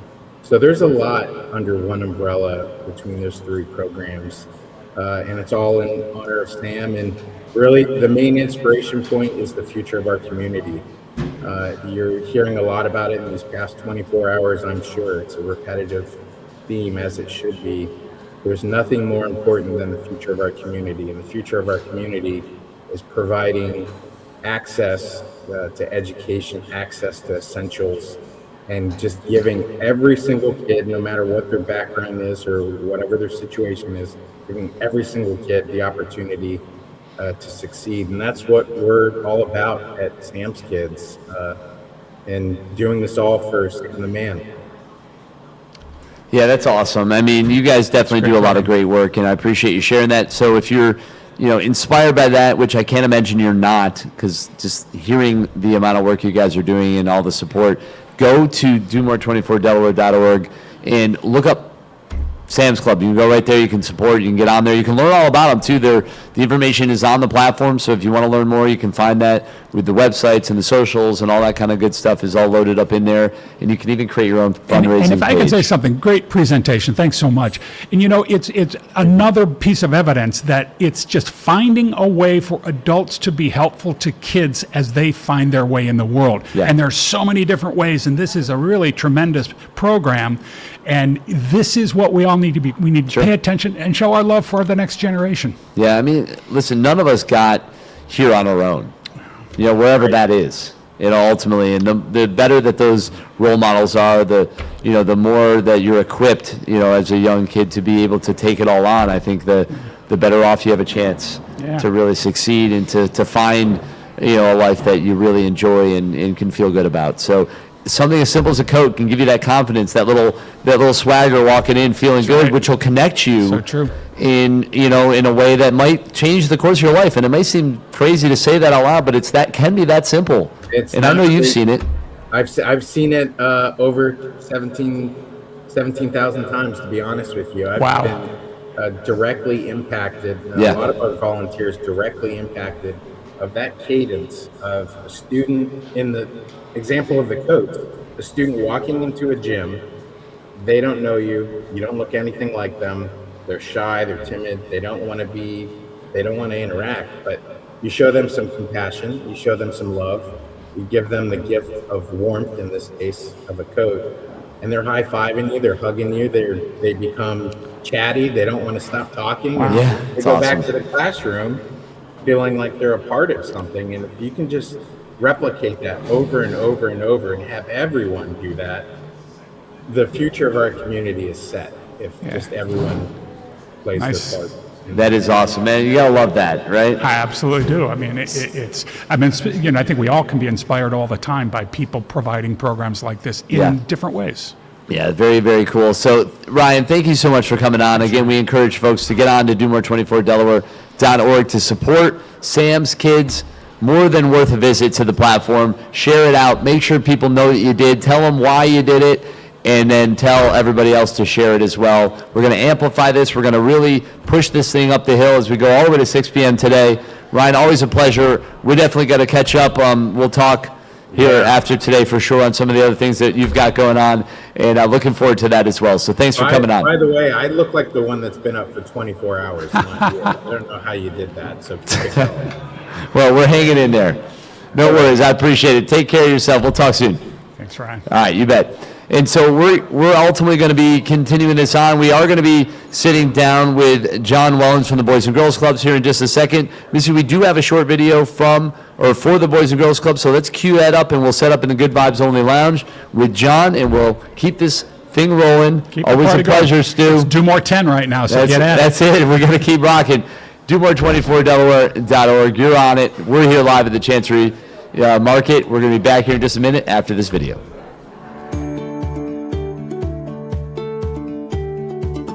All kids need supportive relationships and opportunities to sort of discover who they are and develop their interests and go on and succeed. And that's really what we do here at the Boys and Girls Clubs of Delaware. We provide kids those supportive relationships and opportunities that help them become who they are and have a successful future. Many people don't know we are actually the largest child care program throughout the state of Delaware. We impact 3,000 kids almost a day, and so kids come to us before and after school and then during the summer.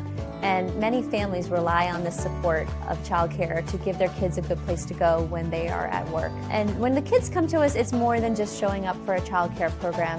We do a lot of supportive programming. Do More 24 supports our Book Nook program. We do a lot to help kids when they come into us after school with literacy, as well as with their homework help. We do offer our Up Next programming, which is our workforce development programming for teens.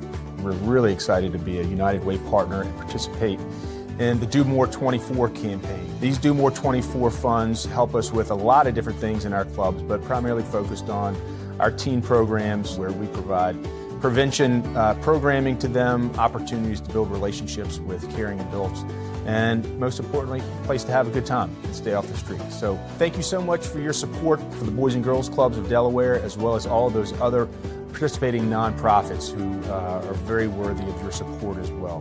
Thank you very much.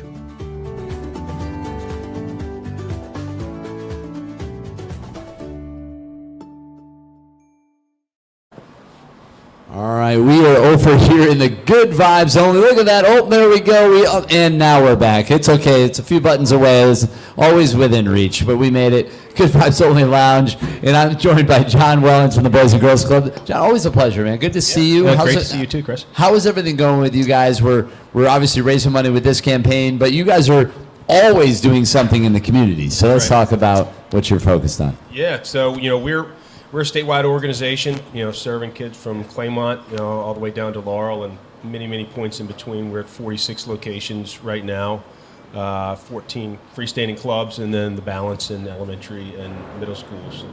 Serving about 3,000 kids a day right now.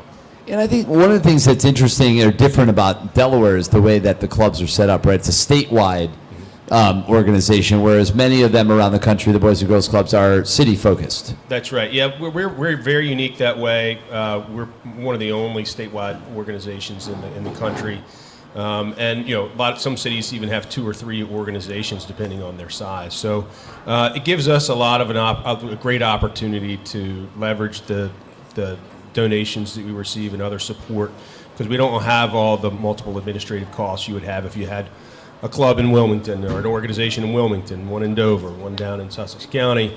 And so we're able to be a lot more efficient with the dollars we receive. And you just kind of run it with one cohesive group, and there's synergy in that, and you can roll out programs across the board, and that's that seems like, and at least what I've noticed, it's been a good thing for Delaware. yeah. It's actually really been a Absolutely. We're great able to opportunity. have consistency of program quality throughout the state.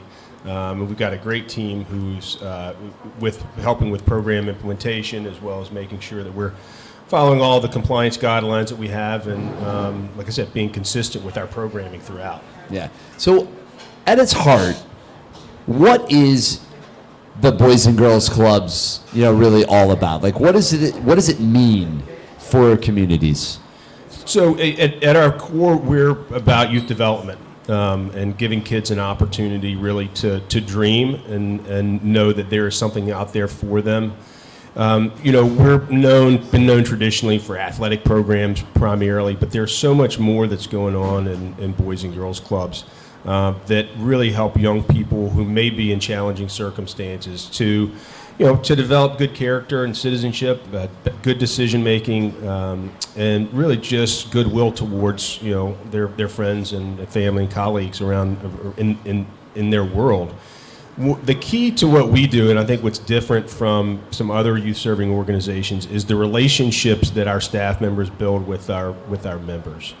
We see our kids every single day. It's not 3 days a week. It's not 2 days a week. It's Monday through Friday, and often well into the evening, and sometimes on weekends too. And those strong relationships that folks build with our members really develops a level of trust, and it really allows our team to go deeper in mentoring and guiding our members.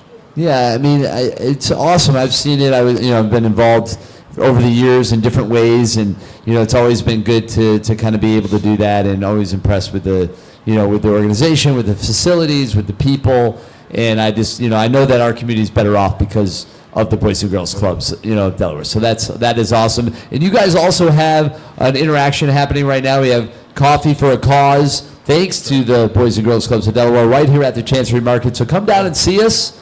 You can kind of take part in that. You got free coffee, donations. That's all you got to do. Give a little, get a little something back. It's a beautiful thing. Learn a little bit more about the organization as well, and come see the fine folks from the Boys and Girls Clubs of Delaware. So, John, always a pleasure to talk to you. You as well. And I'd like to give a shout out to the folks at the United Way for helping to coordinate the Spur Impact and all the work that you all are doing. And I know all of us are getting bombarded with emails and text messages and everything. And I just, for all the organizations that you receive, even if it's a smaller donation, participate. It matters. Yeah. Matters to some organizations more than others. And this is really a great 24 hours of competition, kind of. And I know that we're excited about it. Our team has really put a lot into it. We're hoping to raise $60,000 today and have had a good start to it. And just encourage everybody out there to not press delete on those emails and texts, but click through and make a donation. Yeah, no question about it. And this is the day. Today you give because it does more. That's part of it's in the name, right? Those dollars stretch further. So if you're considering a donation, now's the time to do it because it will amplify and it'll go further today more than any other day. So there you have Absolutely. it. All right, John, always a pleasure. Good to see you, sir. Thanks for having me. Enjoy your coffee as you can over there with Coffee for a Cause. Thanks to the Boys and Girls Clubs right here live at the Chancery Market. We are going to keep this thing going. And with that, we're going to reset for our next interview. You're watching the official broadcast live from the Chancery Market of Do More 24 Delaware. The spirit of giving and doing what's right, making a difference and joining the fight. A brighter tomorrow you can make true. However you give, thank you. Whatever you give, thank you. Do more 24 DE. Do more 24 DE. From Spur Impact, thank you. From United Way, thank you.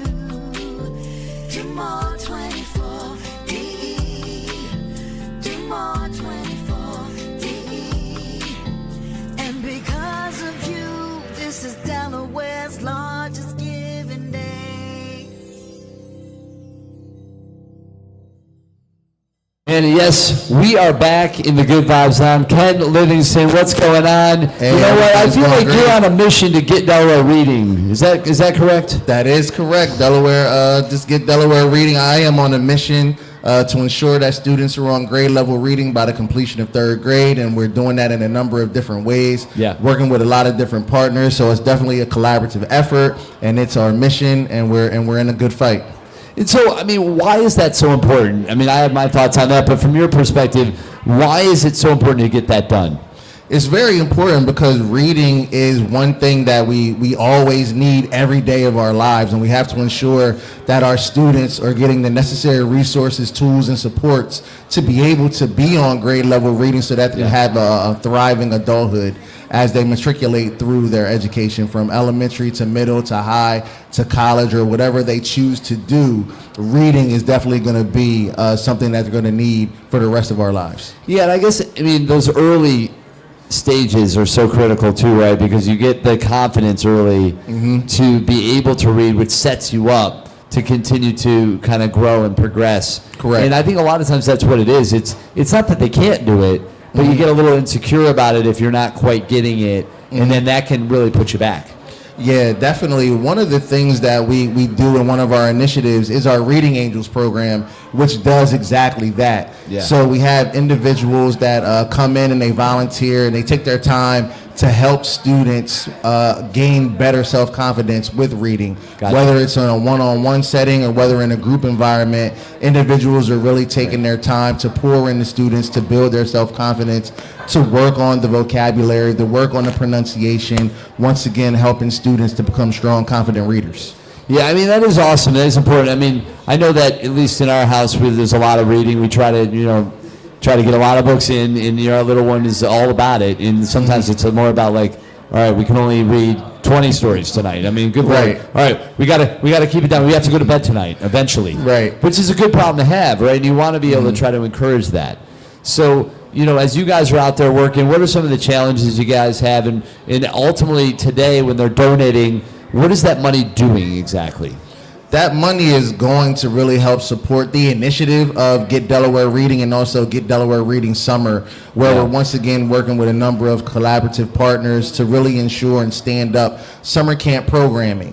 So with that summer camp programming, we want to make sure that students have a designated time of literacy built into that day, where students are going to be able to get that necessary support. And once again, we're on a mission to stop the summer slide through that initiative. That is awesome. So get on there right now and make sure you donate. Go to DoMore24Delaware.org. That's where you find it. And we're going to get Delaware reading. That's how it is, right? That's we're going to definitely make this how it happen. is. Initiative through the United Way, making that, kind of go down. Ken, thank you so much for coming in. Thank you. I know, obviously, United Way is very involved in this, initiative with Do More 24 Delaware, but we love this particular program as well. So I'm glad that we could shine a light on it. So make sure you support, and let's get Delaware reading. It's just that simple. Yes, that's right. Please click on those links, make those donations. Every dollar helps. We really want to make these supports and make sure that students are on grade level reading by the completion of 3rd grade. So let's continue to do more 24. And as we say with our Get Delaware Reading community, let's make it happen. So thank you. Hey, we can't make it happen, and that's up to you. Go to DoMore24Delaware.org. Make those donations. Let's get Delaware reading, and we're going to keep things rolling. I believe I have Jeff Santoro. Is he back? Gotcha. We have another guest. That's fine. We're going to reset up for a virtual interview, I believe. And we are rolling here with Do More 24 Delaware. This is Delaware's largest giving day. Let's go. Chris Bruce here from King Creative, inviting you to be a part of something big. Do More 24.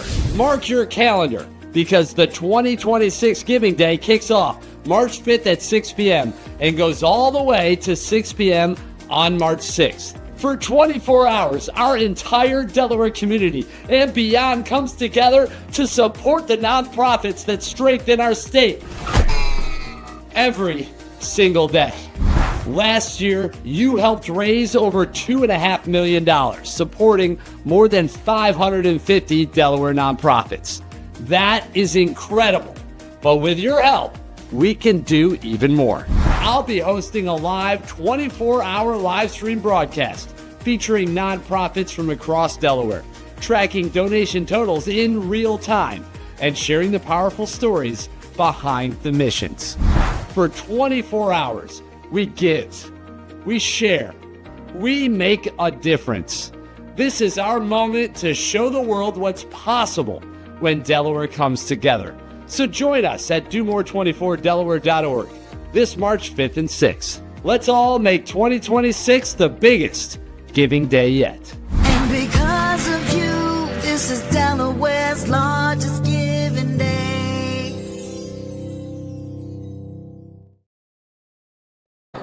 And just like that, we're back at the desk, and I have the fun coach himself, Mark Duncan, back over here. And we're going to be rolling out. We have Joe Allegro Smith coming on the program now, which is awesome. So, Joe, how are you? Can you hear us?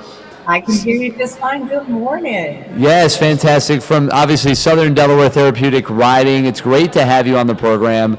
And I just can't wait for you to tell the people about your organization and what they can do to support you here today. Oh, I sure can, Chris. Thank you. And it's good to see you again. Yes. So I don't know if you're aware of this or not, but 2026 is the year of the horse. And SDTR is galloping into the future. This is going to be a really transformative year for Southern Delaware Therapeutic Riding. So not only are we growing our herd of therapeutic horses, we're also expanding the way that we feel. So since 1988, Southern Delaware Therapeutic Riding has been providing equine-assisted services to kids and adults with cognitive and physical disabilities. Now we're talking about horse therapy. And it's a very unique service, but it's incredibly powerful and transformative. Horses are amazing animals, and they just are so intuitive and support our participants in just incredible ways. This year, we're going to be launching a new unmounted wellness programming line, and that's going to help us serve more people, folks like that have Parkinson's disease or other health concerns that are causing them to feel a little bit on sorts and can use a little extra support. So we're very excited about that. It takes a whole community to make this happen. We have over 150 volunteers that are helping throughout the farm, either in the lessons, helping our participants, taking care of our horses. It's just an amazing thing that we've got going on here. I'm really proud to be a part of SDTR and the services we provide. Yeah, the alternative therapies really have proven to be quite effective.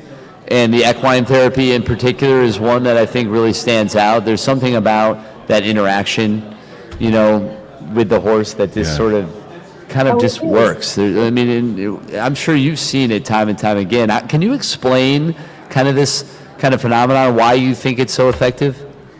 Well, it is kind of an interesting thing to see. Often I try to leave my desk as often as I can, I'll be honest. Yeah. And I'll wander around the facility and I'll go out into the arena and see our participants in their lessons. And there's a really interesting bond, a unique bond that takes place between our participants and the horses. As I was saying, they're very intuitive animals. We go through life and we project a certain persona, but things are going on inside of us. And the horses pick up on that. Like, you might be cool as a cucumber on the outside, but like me right now, being a little stressed. But the horses know that there's a little bit of emotion going on. And, especially with folks that have, a cognitive or physical disability, they often face challenges and barriers, whether they're physical or whether it's societal, the perceived things that society thinks that people with disabilities can and cannot do. And so they come into our program, our participants come into our program with these big horses, and they get on, and all of a sudden there's just this incredible sense of empowerment. And what's even better is it's what they're experiencing is not just here at the center. They take this out into their lives, into their world, to their schools, their communities, their homes, and have a tremendous amount of confidence, that they acquire through being in our program. Yeah. So Mark, when's the last time you rode a horse? Oh my gosh. It's been over 50 years. Wow, too long is the answer, I Yes. guess. Yeah. Yes. you gotta come I remember and it get clearly, though, vividly. I took horse riding lessons when I was a kid. Wow. And I enjoyed it. Yeah. I really enjoyed it, yeah. Oh, that's great. So, That's great. Joe, I have a question for you. First of all, I wish you much success on this campaign. Tell us about your dollar goal for today. How much are you trying to raise, and what exactly will those dollars support? Yeah. Sure, thank you. Yeah, we're one of the smaller nonprofits, and that's what's so great about Do More 24, right? It doesn't matter whether you're big or small. We're all in it together, and the entire state is supporting the good work that hundreds of charitable organizations do. And so our goal is pretty small. Our goal is 12,000. Our board has agreed to match donations, and so that's going to help us take it a long way. That's great. What we're raising the funds for is to be able to provide, program support and scholarship for our participants. We want to make sure that anyone who can benefit from our services has the ability to participate, and financial constraints should not be a part of that equation. So we want to make sure everybody gets a chance, to be a part of our SDPR community. Well, we appreciate all the work you guys are doing, and we encourage everybody to get out there and support. You want to get on to domore24delaware.org to do just that, and you're going to look for Southern Delaware Therapeutic Riding. That's how you find them. Go and give that donation. You still have time. Create a page if you want. You can whip that up real quick, but make sure you share it out and let people know that you did it multiple times. And that is one of the keys that will amplify and help not only your organization, but others as well on the campaign. So comment in here as well. Let us know who you're rooting for, who you're supporting. And we appreciate you. Always good to see you. Keep riding and keep helping those that you serve. Thanks so much. Have a great day, guys. Absolutely. We are, and in large part because of you and all these wonderful nonprofits. Thank you. So just awesome. Saddle up, Mark. Saddle up. Yeah. I was thinking maybe we should put up a Gallup poll. We should do that. To see, Yep. what people are thinking about this. I felt like trying to horseshoe me into this one. Yeah. You get it out of the horse's mouth. At the end of the day, that's what matters, is making sure the word is spread. That's the main. If the face was as long as the days that we are in, yes, it would be a thing. Yeah. So hey, let's not get lost in the pasture. Yes. Let's focus on the mission at hand. Let's rein it back in. to the barn. Rein it in. Yes. Rein it in. And I believe we're going to be setting up for an interview with Pamela Draper from Newark Arts Alliance. We're going to I think we should probably do that in the Good Vibes Only Lounge. That feels like a Good Vibes type of deal. Absolutely. Yeah. Let's take a little ride over there. Let's take a little. We're going to get ourselves over there. So with that, we're going to set up for it. We'll be back in just a second and keep this thing rolling with Pamela Draper once again from the Newark Arts Alliance. This is the official broadcast of Do More 24 Delaware, Delaware's largest giving day.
All right, there we are. We are back, and as promised, we are in the Good Vibes Only Lounge with our friend here from the Newark Arts Alliance. And you have a tattoo Yes. Yeah, tell that us seems about that. notable. I wanted to be able to show this off a little bit. This is from this is the Newark Arts Alliance logo. Last year, Oh, yes. Last year at Do More 24, it was my second year doing it. I learned so much every year. We love working in the community, and we need the community support to do that. And we set a big goal last year, and I said, if we make the goal, I'm going to make it for life. And we made that goal because of you all at home and your dedication to the arts and how they help communities thrive. I said the community arts for life. I'm obviously a tattoo enthusiast. It's true. Shout out to B13 Tattoos in Newark. Oh, there you go. Collaboration. Yeah, we're really proud that we made our goal last year. We're going to do it again this year. That is awesome. And listen, I mean, I guess once you get, a few tattoos, then it's like, well, all right, what's next, right? Doesn't phase. It's fun. It's fun. I'm saying. Mark, how many Consider it tattoos art do you form. have? So I have no tattoos. Yeah. I've thought about Yet. it, but that's as far as it's I would just say that you have more tattoos than us combined. That's Yes. a fact. Right. Well, I'm proud of that, and I'm Yes. proud that one of them is the Newark Arts Alliance logo. Community arts for life. That's what it's about. I do love that. And the fact that you got that to commemorate the success of the campaign last year. And you mentioned, talking before you came on, that it was somewhat involved with a match, which I think is a cool thing that organizations should understand that they can leverage in this campaign. This match idea is really a great way to expand the reach of the campaign. Yeah, for sure. This is an opportunity that we have as a community to give where you live, because every time you give, it will make a little bit more. So we have an anonymous donor this year. Yeah. They gave us a $5,000 match. So I get to tell our donors, which is you, Yes. that every dollar you give has the capacity to be like double matched, because we Yes. have our match at home. Match, and we also, match. thanks to United Way and Spur Impact and all the wonderful Yeah. foundations and organizations that are supporting Do More 24, it goes farther. So it's a one 24-hour sprint that will last all year for an organization like ours. That's amazing. It's like playing Go Fish and you ask for a fish and you end up with 2 pairs. Right. That's amazing. How does that even happen? I'd like a double match. A double match is great. Right.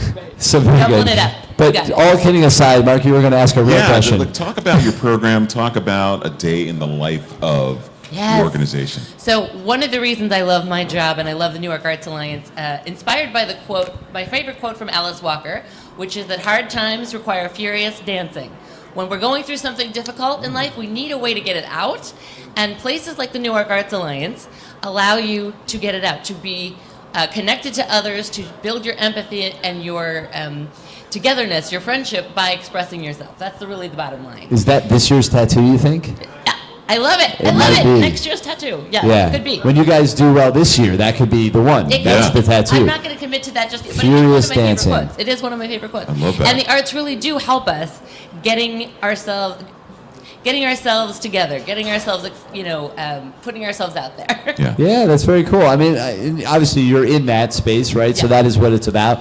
And Mark, I mean, you always like to draw, kind of hone in on the goal. What's the amount you're looking for? Right. We like to make it tangible Yes, for so the folks at tangible goal home. this year is $14,000 and 175 unique donors. You could be one Oh, of I them like right that. now. Yeah. Head over and make a donation. We have a lot, and you know what? You did ask a question about our programs, and I want to return to that. We have recurring programs that feature performance and drawing, fiber arts. We have 7 recurring programs, as well as year-round exhibits, classes, and a gallery shop. Man, you guys Really are doing proud all of that. kinds of great stuff. Oh yeah. That is awesome. So your $14,000 goal, we're gonna do what we can to get to that. We got a lot of time left in the campaign, so you're gonna want to go on to DoMore24Delaware.org. Look up the Newark Arts Alliance. You can support them there. You can learn about everything they do. All the links are on there as well. Yeah. Socials, the website, all of it is right there on the DoMore24Delaware platform. Please visit us. Yes, we have a number of very strong peer-to-peer fundraisers this year. Excellent. Really proud and really grateful to all of you. And yeah, check it out. Support. Come out and visit our programs. See some art. Express yourself. That's what it's all about. Did you say beer to beer or peer to peer? Peer. Peer to peer. I like. Well, maybe it could Peer-to-peer, be peer to beer fundraisers. No. I'm grateful for all of our It's an arts support. organization. They can run with It this. is, but no. Okay, fair enough. Yeah. I don't know. I thought beer to beer, it's like a cheers. We're like, Yeah. So we'll work on it. Well, We'll work look, on it. if you want some libation, go to one of their events. I have been to one There of you their go. events, Perfect. and Well, it is cheers to amazing. that. So yeah, cheers to that. Yeah. Fantastic. Cheers to that. Thank you so much. All right, it's our absolute pleasure to have you on. So make sure to go on and support the Newark Arts Alliance. You can do that again, of course, at DoMore24Delaware.org. This is Delaware's largest giving day, but only because of you. So get on there and make those donations. They've got matches in place. We love matching. And you know what? If we all donate, then we would match in that way as well. So that's one way we should all match today. Yes. Well, I've donated. Have you donated? Yeah, we got all donated. Matching. Everybody's We're donating. matching, absolutely. Look at us, a bunch of Yes. matchers. It's worth it. Yes. Come on in, the water's warm. That's right. You're going to love it. And make sure to tell everybody about it while you're at it. And, of course, in the comments, we can tell you, let us know why you're here, who you're supporting, and we want to hear from you. So go to DoMore24Delaware.org. Make your donations. Thanks again, Newark Arts Alliance, doing big things. Can't wait to find out what next year's tattoo is going to be. Thank you so much for your support, everybody. 14,175. Let's go. Let's go. Gonna make it happen. Love it. Right on. Awesome.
As Oyster River Pages celebrates its 10th year, we're asking you to do more to support free artistic expression.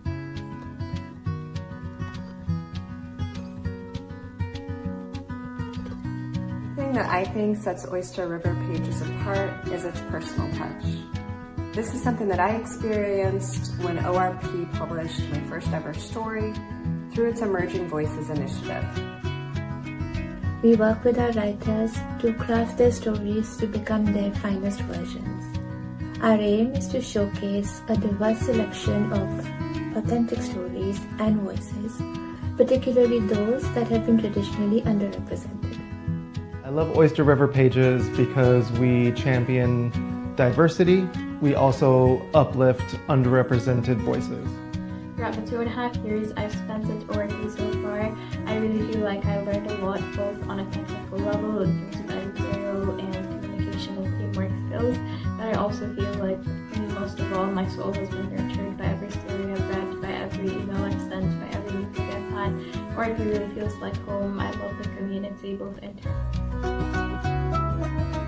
I'm very privileged to be with ORP because I find that the people I work with are wonderful. We are a group of diverse individuals. I feel that ORP is a very inclusive place, and I'm very grateful to have been given the opportunity to be a part of it. At Oyster River Pages, we get to teach and read writers from all over the world. We are fortunate to receive hundreds of submissions, and each one of those is read with care and attention. This kind of consideration is something that is at the heart of our internship program and the way that we promote our writers long past publication day, and in the way our editors go above and beyond. We also highlight artists and writers early in their career, and I really think that's important in the publishing community. And all this without charging any submission fees. Because in the case of those emerging writers, they may be submitting a piece hundreds of times before receiving a single acceptance.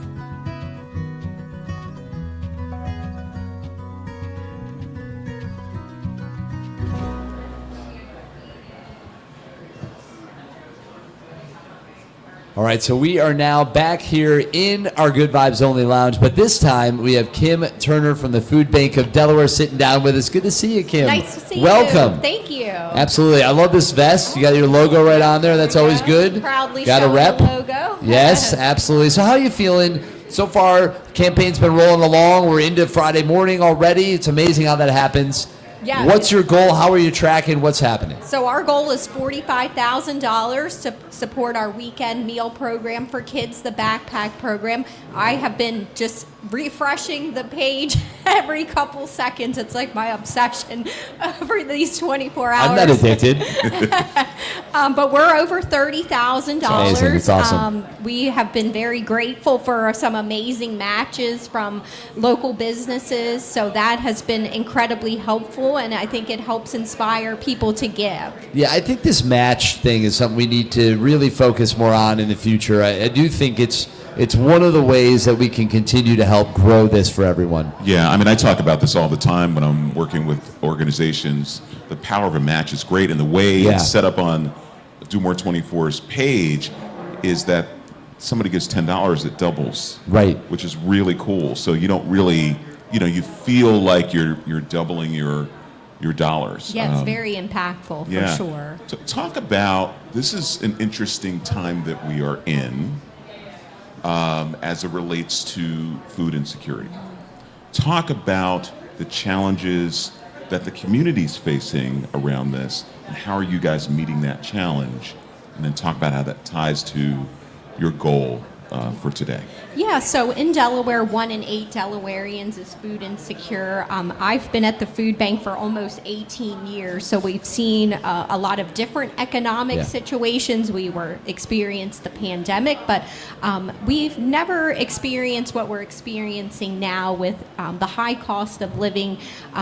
We meet people who work full time, but their wages don't get them far enough between the high cost of housing, gasoline now. I saw like a 20-cent increase just this week, groceries, childcare, health care.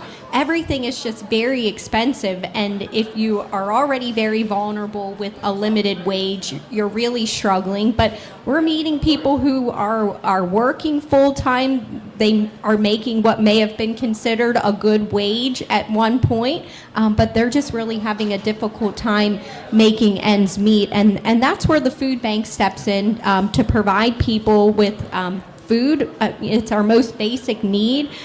Kids need food in order to learn and play and grow. So that's why our backpack program is just so important, to make sure that kids have the food they need over the weekends when school is not in session. And it gives parents a little bit of breathing room so that they don't have to worry as much as they are already worrying.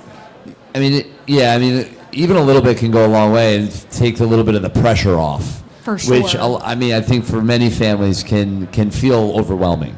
And if you can just get a little relief, then it allows you to take a breath and to maybe regain your perspective, your focus, and get back to getting something going for your family. It's hard, and there's a lot going on. You talk about the gas prices; they're jumping up really dramatically right now for obvious reasons. I don't think we need to get into that, unfortunately. But who knows where that's going to go? So there's not necessarily an end of that in sight. So the needs for these things are going to be even more, right? Yeah, absolutely. There's just a lot of uncertainty within, the political climate, the economic climate. So we're just doing all that we can do to provide support to the community, and we're very grateful for Delawareans who are stepping up.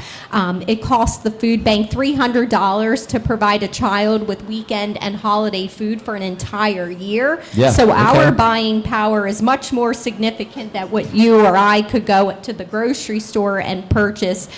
So we just want to make sure that kids have food and that parents feel that relief, and that's what we hear from teachers who coordinate the program at schools, and they say it provides them some breathing room. Yeah, and you think about that. I mean, just how cool is it to think that $300 would essentially sponsor a kid for a year? Yeah, that is wild. Amazing. So that's a number. If you're feeling like you want to say, hey, I'm going to literally help a kid for a whole year, give $300. to the Food Bank of Delaware, and you will then be able to say you did that. And we know with the current economy, it's tough, so $300 might not be possible, but $25 might be a little easier, and that can provide kids with meals for an entire month. Yeah, and what a great, tangible number that is too, right? $25 whole month. You're supporting a kid for a month. That's not a small amount of time. That's very, very significant. Yeah. And what a great thing that is. But I also want to mention, it's important not to undersell that $300. There are people out there who are watching this right now who can give $300 100%. if they know it's going to help feed a child for an entire year. Yes. So don't shy away from that challenge. I would I'm lean looking in this camera I right would now. lean into that for sure. These are very challenging times in this space, and the points that you've made about working families, when you think about the archetype, Right. that does not fit the archetype, but that is the reality today. Yeah. And so there are food insecurity issues that are happening. Everyday families, if you have the ability to, even if you give half that, find somebody else who can give $150 and have them join you and share the link to the page as well as the link to this live stream, and let's get you not only to your goal, but past it. Because I believe goals are minimums. Yes. So that's right. Let's get there. It really is. When you set that goal, it's not like, that's not the dream number. That's the base number. Yeah. So it is, to your point, a minimum. It really is like, well, that's what we really need. So we're going to set that as the goal. But the reality is you could use a lot more. Absolutely. And that is just the fact. So when you see these goals on those pages, we want to reach them, but just know that that is kind of the minimum. That is the baseline. Exactly. So if we can push any and all of these nonprofits past those numbers, that's when the real magic is going to happen. That's when they can really unlock, the services and provide and fuel those missions forward. So that's a really cool way to put that. I do think we should look at those goals as the floor. Yes. That's Indeed. awesome. Yeah. So let's rise way above the floor. Going to reach up to the ceiling and beyond. Let's do it. That's it. You know what? The ceiling is just the beginning, right? You got to break through and keep climbing. So thank you so much for coming on. Oh, So thank again, you. Food Bank of Delaware. Go on to domore24delaware.org. Make those donations. Share those links. Let us know in the comments and tell all your friends, your family, your coworkers that you did it. I bet you there's a good chance they don't know this is even happening. So don't assume they do.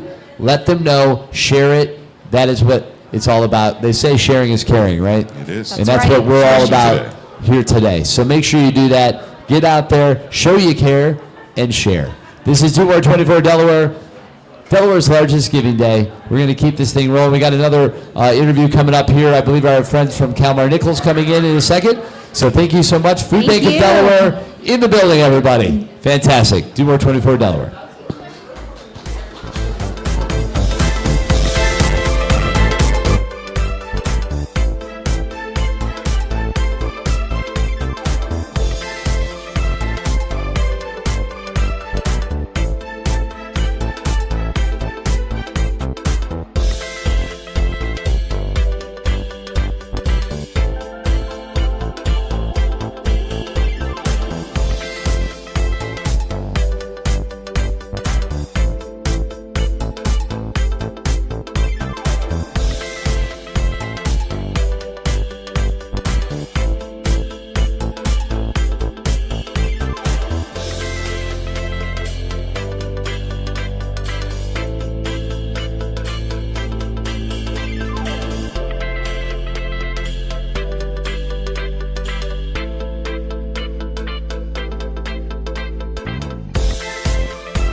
Back in, and as promised, Sarah Kurspel from the Kalmar Nickel Foundation is here with us, and you found a way to break free from the waters. You've set sail all the way over here to the Chancery Market. We appreciate you joining us. How are you feeling? How's it going? I'm doing great. We are deep in our winter maintenance season, so right now the ship is covered in a greenhouse. Yeah, well, we're rummaging the ballast. We're anchored here, so I hear you. Yeah. Absolutely. Yeah, so we are working on the ship, getting it ready for sailing season, getting it ready for field trip season, and we are really excited for all of the educational opportunities that we have on our ship. you don't really think about it, but if you teach a kid about mechanical advantage, they're like, yeah, sure, okay. But then if you take them out on a 17th century sailing vessel and give them the opportunity to have a 10-to-1 mechanical advantage where they can lift a thing that they have no concept of being able to lift on their own, and so it creates a sense of teamwork, it creates a real understanding of the engineering and the science that goes into it. So it's really cool that it's not just history. Yeah. It's so many more different pieces, and being able to have that hands-on experiential learning is really what we strive for. Well, leverage is a beautiful thing. Absolutely. And I think we should all be leveraging this campaign to, celebrate these causes, to support foundations like the Kalmar Nickel Foundation. And I can just imagine, again, I have a little one, she's almost 6, getting out on the water on that ship, pretending to be a pirate or whatever else we might do. Yeah. And just seeing that what you just described in action would be so cool, right? Something that's so heavy and impossible to lift, and then all of a sudden you're like, whoa, that's just amazing. Just set that Look what sail. we could do. Look what we can do together. Yeah. And not everyone has the opportunity to come on the ship. We reach all the way down to Sussex County. And so if a school isn't able to come to us, we bring a program to them called Voyage Across the Sea, where we bring a model of our ship and all of the things that they would have needed for the voyage originally here in 1638. Yeah. And the kids have to work together as a team and decide what they're going to bring. So do they bring food? Do they bring seeds? Do they bring trade goods? Do they bring soldiers? Interesting.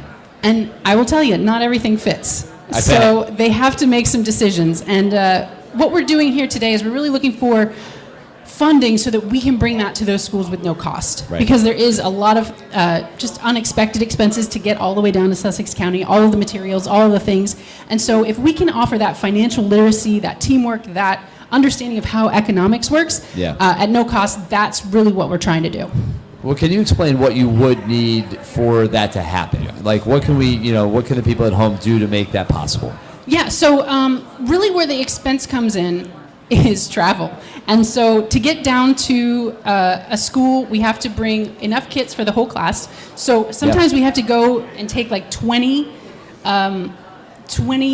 kits, which are in these big bins. And so that doesn't fit in my Honda Fit. So we need a van that's big enough, and so what we'd love is a van for education, to be able to pack all those kids in, to be able to meet one class or one whole class, so like a whole 4th grade class, and to be able to go down and do that. So our goal this year is $75,000. Okay. And one of the things that we're trying to do is get a van so To make that happen. Yeah. Yeah, the Kalmar Nickel hits the road. Yes. Yeah, Okay. we set sail and hit the road. Interesting. Yeah. It's going to be fun. Yeah. You can remember that. Yeah, I mean, that floats with me. Yeah, sure. Yeah. Yeah. I don't mind it. Yeah. Yeah. So I like what we're doing here. This is good. So we're painting pictures, right? We're letting people imagine, okay, so I want to get lost in your world, but then what do I do when I'm there? How can I help? What's the impact that we can make together, right? Yeah. So the Kalmar Nickel Foundation is so much more than just the ship. We have the Copeland Maritime Center as well. So you come down to the 7th Street Peninsula, even if the ship isn't there, there's so much for you to see and do. We have all kinds of interactive activities. We're doing new programs to be a part of our community. We're having second Saturdays every month so that you can come and do different hands-on crafts with your family and different learning. So we've had Build a Log Cabin, which I think is really fun and interesting. People always think of log cabins as the Midwest. But Delaware was the place where the first log cabins were in the United States. Did you guys know that? The first log cabin is from Delaware? Yeah. Did you know that? The Finnish settlers came and they were amazing at building them, and they thought, hey, these are great. So we're the first state, but we're also first in log cabins. And it's just fun things. Mark, do you know that they never didn't finish building one? If anyone they started, they always finished it. Yeah. Well, that makes sense. I mean, that's what makes it a cabin, Chris. So it's a Even finished if it only cabin. had one wall, it would be finished. Yeah. Yeah, it's true. I don't know if it would be a cabin if there was. Anyway, the point is cabins. Yes. And Delaware. So just to it's give you an it's example a rich history. of one of the things that you don't think of when you think of the Kalmar Nickel Foundation, we talk all about the early settlements and the relationships that we had with the Lenape people and all of the things that it takes to build a voyage. And then we also even talk about what it took to build our ship in 1997. Yeah. Because you take a 17th century technology. Well, it was a and you have super to- logical idea at its best. Yeah. I mean, You know. when you think about it, when I talk to our winter maintenance crew, they're like, you know what?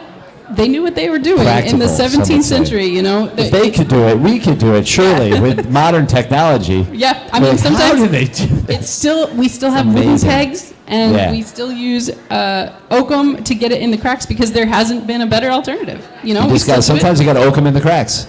That is what you if got I to had do. a nickel for every time. If you had a Kelmer nickel, Yeah, there we you go. would have a ship. Yep, And I that would is have a what ship. we have, and it is a treasure. And ultimately, you know, again, we're here in the 250, right? Which is, you know, the history of this country. And in so many ways, you and what you represent is rooted in the very beginning of all of that. Yes, which absolutely. is pretty cool, actually. Yeah. So you guys have to be setting sail on some kind of initiatives related to the 250. I can't We imagine you're are. not. There's actually a whole initiative called Sail 250 where it's I know happening it. up and down the East Coast. It starts in New Orleans. We're not going all the way down there. Nolens. But we're going to head over to Alexandria, Virginia, Norfolk, Virginia, and then all the way up as far as Boston this summer. So we're going to be representing Delaware out there on the high seas. I was going to say, you could have loaded up the Kelmer nickel with a bunch of gumbo. You could have filled the whole thing. And bring it back here And for bring it back. everybody. But, you know, you'll just have to go up and bring some lobster rolls back from Boston. Then, I will, guess. So I will that's- ask our that's the captains if trade-off. we have any room. That is the trade-off. I like it. Well, you know what? We may hold you to that. So get on to DoMore24Delaware.org and be sure to support the Kelmer Nickel Foundation. Listen, Kelmer Nickel wants to hit the road, and they need your help to do it. So let's drive that home, reach that goal, and make it happen. I love it. Thank you so much for coming on. Definitely, you have to check them out. They do have so many amazing programs. And I think that if you have any interest or if you've ever wondered what it might be like to get out on one of these big wooden ships, you have an incredible resource in your backyard. And if you're not doing it, that's on you because it's right here for all of us. Yep. Amazing. Visit us on the riverfront. Yeah, it's really crazy. It's amazing. It's so cool to see it, right? When it's just kind of coming through. We're very lucky. Yeah, and We're it's the just very official tall ship fortunate. of Delaware. So you too could sail on it, or you could even volunteer and help us sail it. Great opportunities all around. So there you go. You can make that happen. Thank you for joining us. We appreciate you. Good luck. Thank you. Thank you so much. It is our absolute pleasure. This is the official broadcast right here from the Good Vibes Only Lounge at the Chancery Market. We are all taking part of Delaware's largest giving day. Do more 24 Delaware.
All right, we're here in the Good Vibes Only Lounge. Now we are joined by Meg Gary. How are you? I'm doing great. How are you? I'm doing well. I love this green. Nice little pop of color. Thank you. Bring I thought in- I'd brighten it up. Yeah, no doubt. You're doing it. I love it. So thank you for that. A perfect fit for the good Definitely vibes. a good vibe. That's what Yes, I'm saying. No doubt. You can feel it. Happy to Bam! help. Vibes. Those guys. It's a good thing I'm sitting down. That vibe kind of knocked me over. Yeah. So how are you doing talk to us about the organization, of course, and who you're here to represent, and then we'll get into some of the other fun stuff. Yeah, absolutely. So I am with A Better Chance for Our Children, and we provide foster care and adoption and post-permanency services throughout the state. So that means that any family in Delaware who has guardianship of a child, permanent guardianship of a child, or who has adopted is eligible for these ongoing resources. And so it is the core of our mission is to provide that never-ending support, because it can be a difficult journey as a family. We want to make sure that they always have what they need. And so that's what,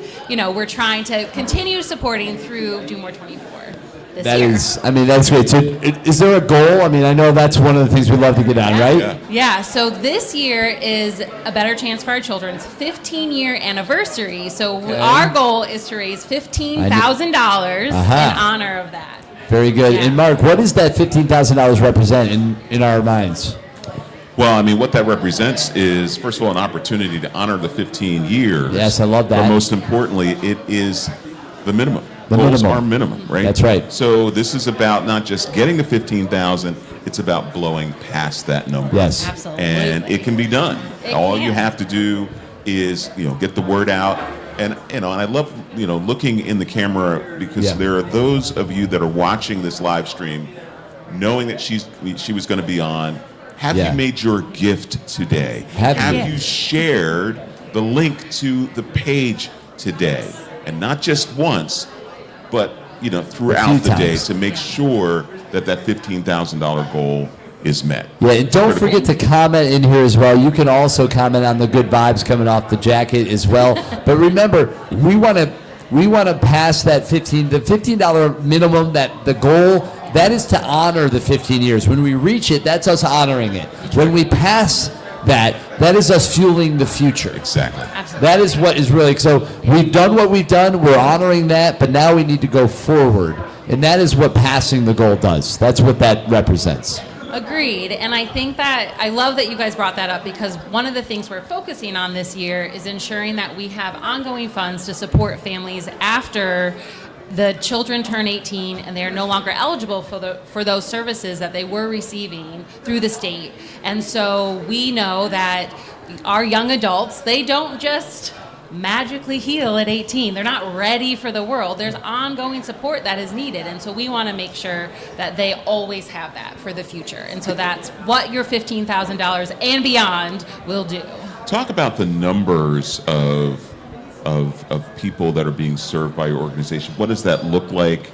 I think that would give even greater context to this. Yeah, absolutely. So as I mentioned, in Delaware, every family that falls under this category is eligible for services. So that is thousands, literally thousands of families. And so each year, through a number of our different outreaches, we're able to, I think last year it was something like 1,800 that we were able to reach through one of our initiatives. And a lot of it is more one-on-one, smaller, either group settings or literally one-on-one with families. And that's hundreds of families that we're able to serve through those more individualized supports. That's great.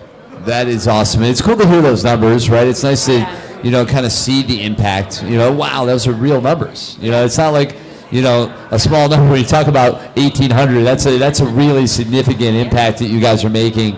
And you guys can make it a significant impact yourselves by going to DoMore24Delaware.org and making that donation, sharing it out, amplifying it by, spreading it across your network and to your base. And that's really awesome. So you're, always welcome to come back to the Good Vibes Only Lounge, especially if you're bringing vibes. Yeah. That jacket, And we you're need a wearing little the pop of jacket. color.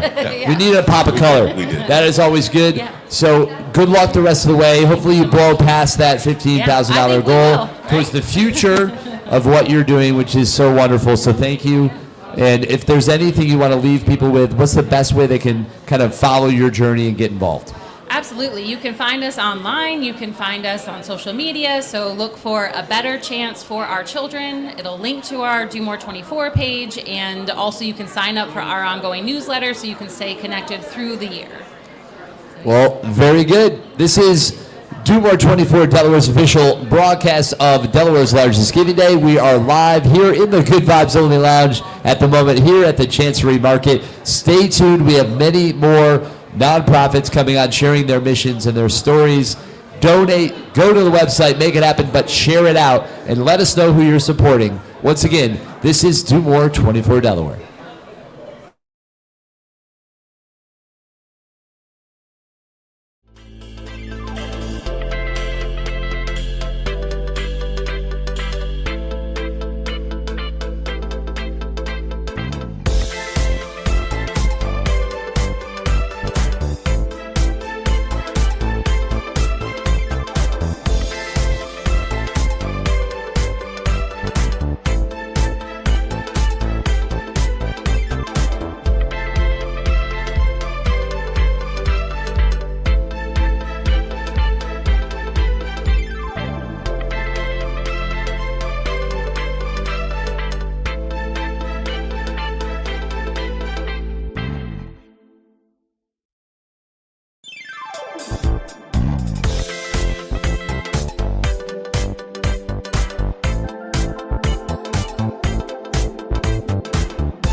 Oh my goodness.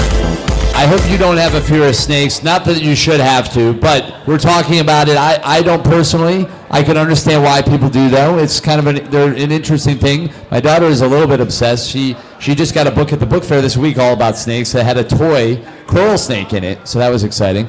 So that's the new addition to the house. Took that around. Good times. But we have some winners, and we're going to be getting to our friend from Spur here in just a second, but we want to share some of the winners and let people know what these prize pools are going towards. We've got some, let's see, we'll start off with the 6 a.m. golden tickets. That's exciting stuff, isn't it? We have small nonprofit winner, Delaware Bat Rehabilitation and Conservation, and Delaware State University Foundation with a large nonprofit. Congratulations. The 7 to 8 o'clock golden ticket winners, small nonprofit, Purity Laundry Project, and the large nonprofit going to Read Aloud Delaware. Congratulations. And then we have the Bloom Energy Rise and Shine Delaware Power Hour, $250 going to each of these nonprofits, the Canine Partners for Life and Community Resource Center. That is awesome. Congratulations. And then the Bloom Energy Rise and Shine Delaware Power Hour, small nonprofit, $250 going to each of these as well. Delta, which is Delaware English Language Learners, Teachers, and Advocates, and the 1 in 7B Foundation. So that is awesome. And then we also have, just real quick, the golden tickets from the 8 to 9 o'clock hour, small nonprofit, League of Women Voters of Delaware, and then the Delaware Historical Society. All winners here, all part of Do More 24 Delaware, and that is fantastic. So now we have Dr. Maya Khalid. You're here with SOAR. And we want to soar into your mission. We want to get right in there to help you fuel it forward, because it's a really impactful, very powerful mission that you're on. Yeah, so we support survivors of sexual abuse. We've been doing it for over 30 years, and we're so glad to be back here. I mean, I feel like you are a staple for sure in the community, and definitely with this Do More 24 Delaware campaign, in large part because the work you do is critical. This is very important work, and it's one of those things that it's unfortunate that it's needed. I don't think that there's any way to sugarcoat that ultimately, but it is, and it's so important that there are folks like yourself and the others in your organization that are doing that work. Yeah, just last year alone, we had 7,700 free sessions that were offered for survivors of sexual abuse. So, therapy is not cheap. Yeah. And to be able to offer this therapy to survivors is just a great we're just so fortunate to be able to serve this population. Talk to us about how you provide the services you provide, and tell us how, like, some success stories on the back end, so that people can have an understanding of the impact that you're having and what their dollars are going to support. Yeah, so we support all ages, starting from very little kids that are referred from the Child Advocacy Center or other referral sources in the community, to people in their 50s and 60s that are coming to the realization that they finally want to work on this trauma that they've been living with their entire lives.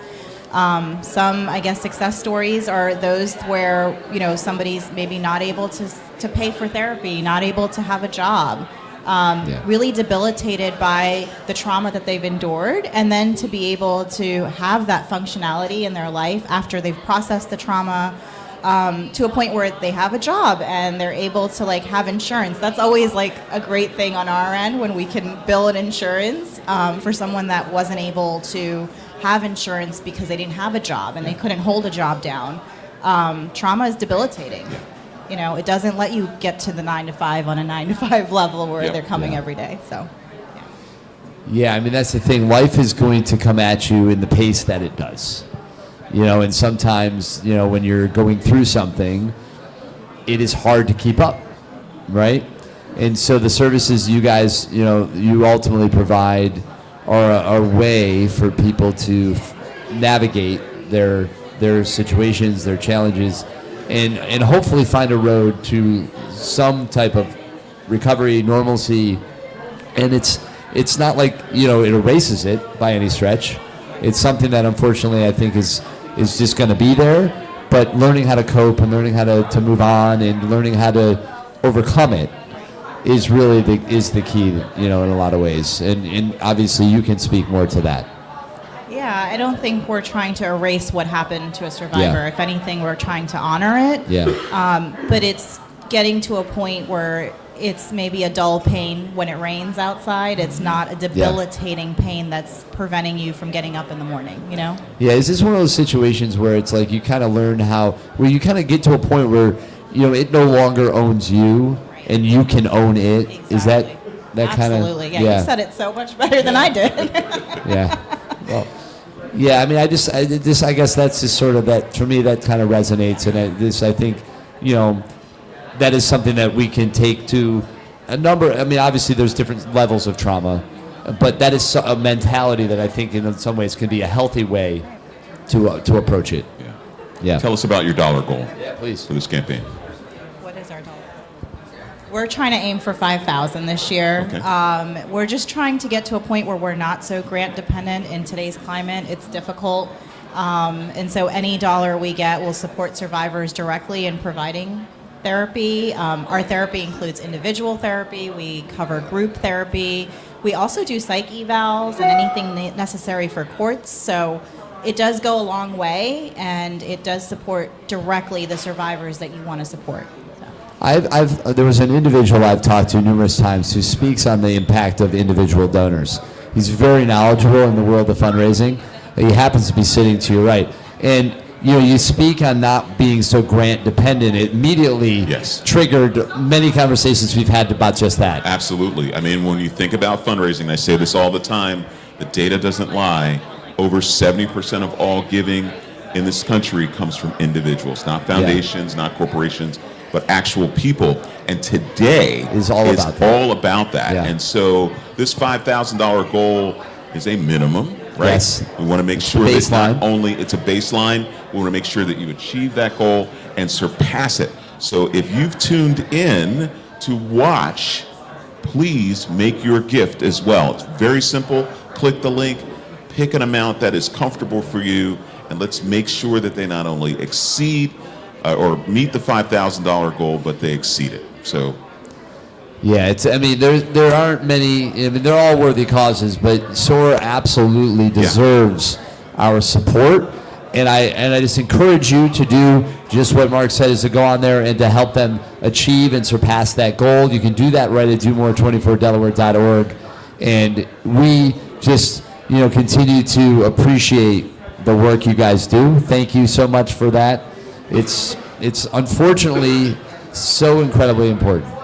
And that is it. But we're going to help people take ownership of that. And we're going to help them move through that. And that is what it's all about. But the way that we need to do that is to support the organization so that you then can support those that need you. And that's what it's all about. So let's do that today.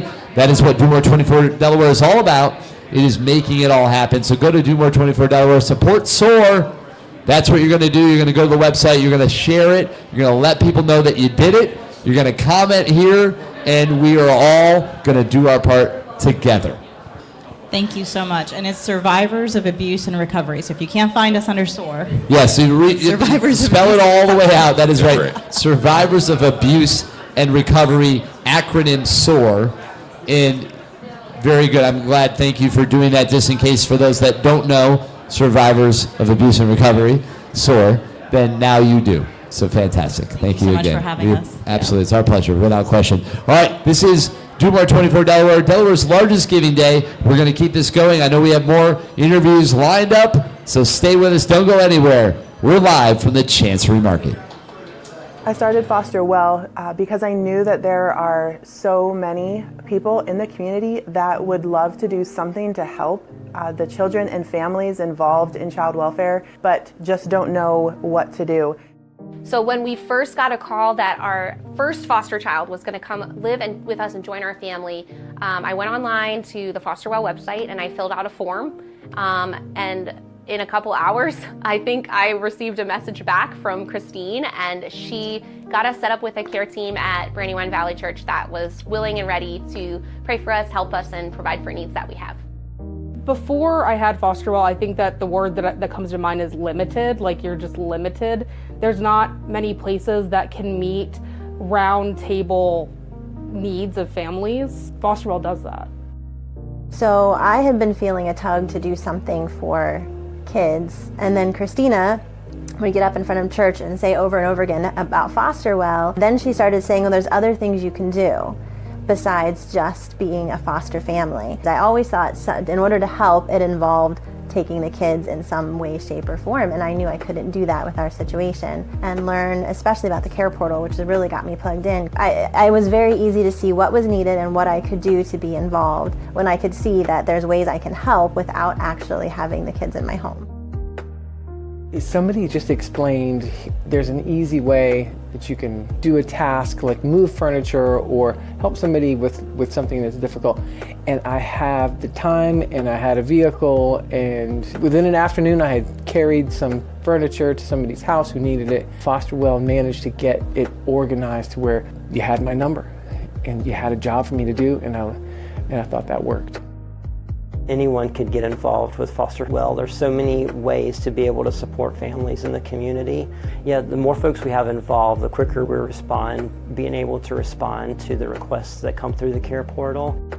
One of the things that I love about Foster Well is just how naturally they integrate with our church family. But even beyond that, it's just so cool how there's these real needs in the community with families that are, serving other people.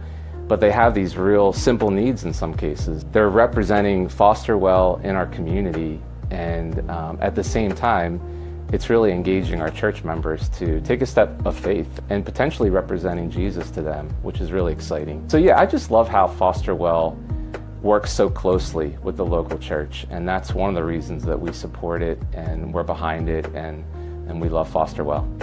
So Covenant as a business, we decided to support Foster Well because of the work that they're doing in the local community. And in a lot of ways, we like to partner with organizations that are doing the actual work, and then we also have clients that are involved with the ministry as well. And so I think the question for us is, or for you is to figure out, am I a goer or am I a sender? And if you're a goer and you want to be hands-on, you want to be the tangible hands and feet of Jesus, give Christine a call, shoot her an email, and you can be a part of the work in an active way. Or if you feel more called to be a sender, to be someone who can be financial fuel to the ministry and the work that they're doing at Foster Well, give Christine a call and join the work that she's doing to empower more folks, more volunteers, more churches to be equipped to be in the work of the foster care system. You can think about the ways that you can be the support system for kids and families who don't have a support system. Thank you for joining us in our mission to ensure that every need is met.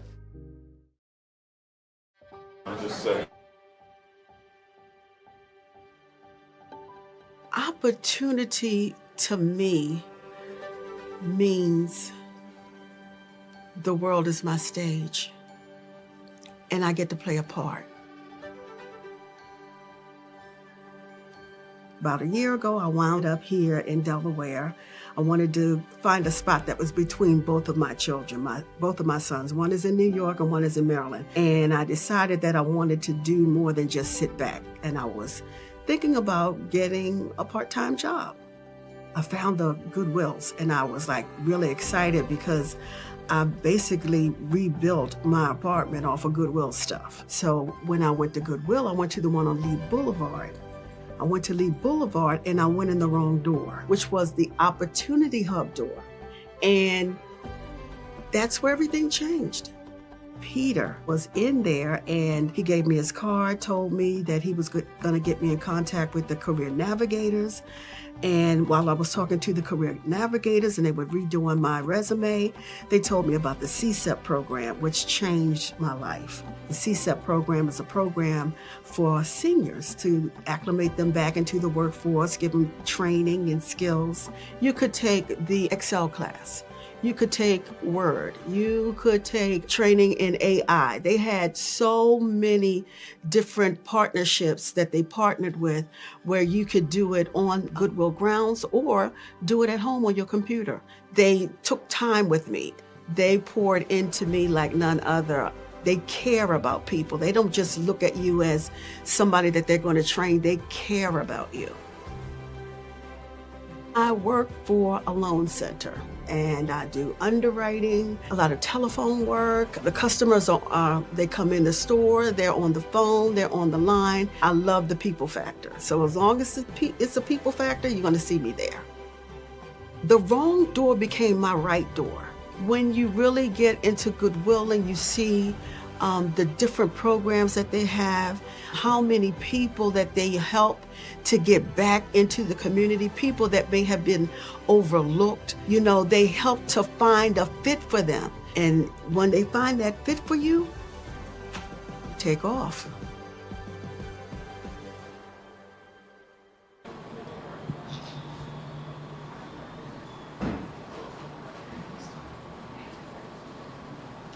All right, so we are back here in the Good Vibes Only Lounge, live at the Chancery Market, and I'm joined by Tyler, Katie, and, Brock here. That is right, from the Delaware Nature Society, and you brought a friend with you, it looks like. Very cool. And, Mark has been in a lot of these interviews, but for some reason, he isn't in this one. I'm not, there, you can see him now. Mark, you okay over there? I'm good. Good. I'll get this one. I'm going to sit this one out. All right, gotcha. No worries. Well, listen, Brock, I think you're fantastic. Look at Brock over here. So talk to us a little bit, if you can, about the Delaware Nature, Society, what you guys are all about. Obviously, you've got some animals. That's part of nature, and I love it. Absolutely. So the Delaware Nature Society's mission is connecting people to nature, which we're doing right now, to create a healthy environment for all through education, conservation, and advocacy. So we run tons of educational programs, which Katie can mention with Brock here. We do tons of conservation work around the state, around 2,000 acres, and we advocate for a lot of environmental policies, both at the state level and federally.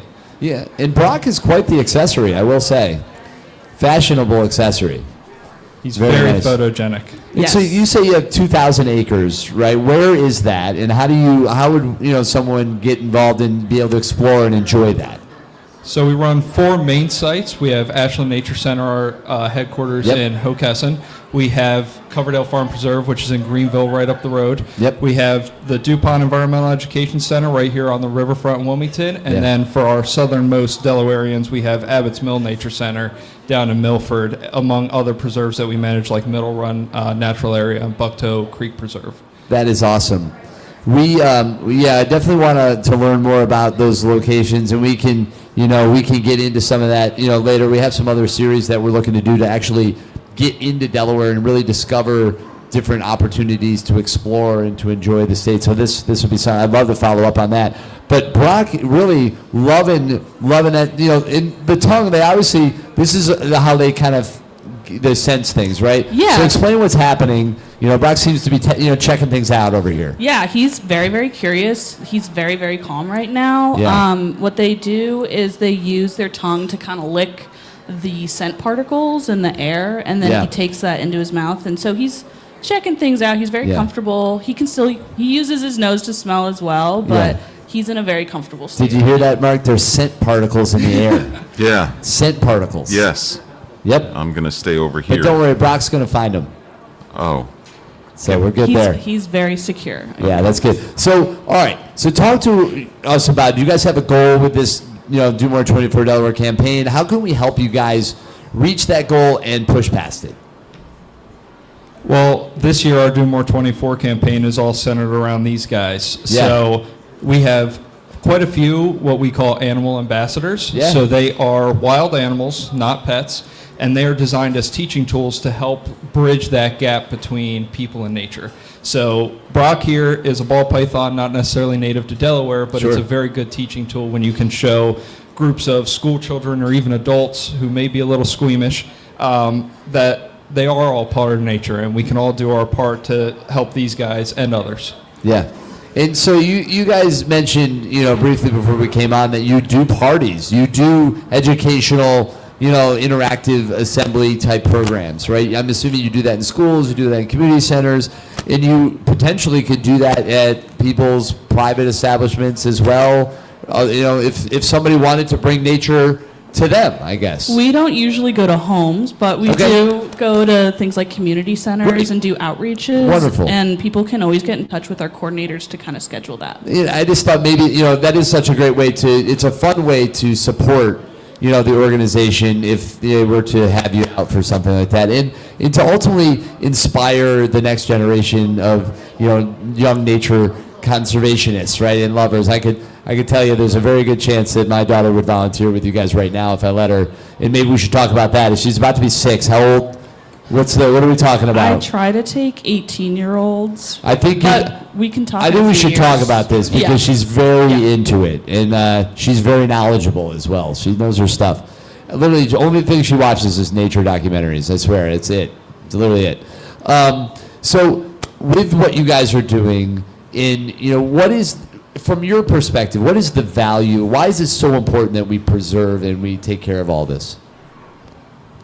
It's really just about getting back to the land. I mean, at the end of the day, we all live in nature to some aspect, and the more you can connect with it, the more you get a holistic view of how healthy and just natural feeling it is to be out in the woods or out in the floodplains or looking at birds and just having that moment to get back to the land. Yeah. I mean, listen, it is our planet, right? It is the natural elements that make that up. We're the ones that brought all this other stuff in and have kind of changed the landscape in a lot of ways, right? So I do think it's important that we stay in touch with that. And I love that you guys are here doing it. So go to domore24delaware.org. Make sure to support the Delaware Nature Society and all the great work that they're doing. Brock here needs you.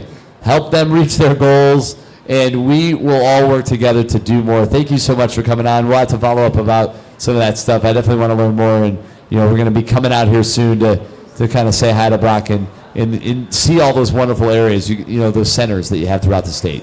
Absolutely. Thank you for having us. It's our pleasure. And I will say Brock is located at Ashland Nature Center. All right, good to know. All right, Brock, I hear you. Ashland Nature Center. Katie, we're coming. Don't worry, I got you. We're going to make this happen. All right, thanks so much. Do More 24 Delaware. We're going to be heading back over to the desk. I think, Mark, you might have an announcement, maybe some exciting news. I'm going to be hopping right over there with you in just a second. But what do we got? Well, taking a look at the board right now, and I'll wait for you to get seated. What time is it? It is 9:42. Why don't we refresh we're going to refresh the page because we have hit a milestone. Let's take a look. See what happens. All right. Oh, we were clicking a button. Oh, there it is. And there it is. We just crossed the $1 million mark. We have officially crossed the $1 million mark. That is a big jump. We are 1,017,000 $1,000 and change. That is awesome. We are still pacing ahead of last year as well. So that is good great. to hear. So, all right. So right now, that is a big deal. Delaware, you have just raised $1 million in less than a day. This is, a really good spot for us to be in this, this point of the campaign. As you just mentioned, we are ahead of where we were last year. And last year we ended over $2.5 million. So that is the goal. We're trying to push to beat that even by $1. Would be awesome, but we're, as you said, that is the baseline. That's the minimum. That's right. So we need to soar on past that. We need to do our best to keep pushing. So share these links, get it out there, let people know you're supporting.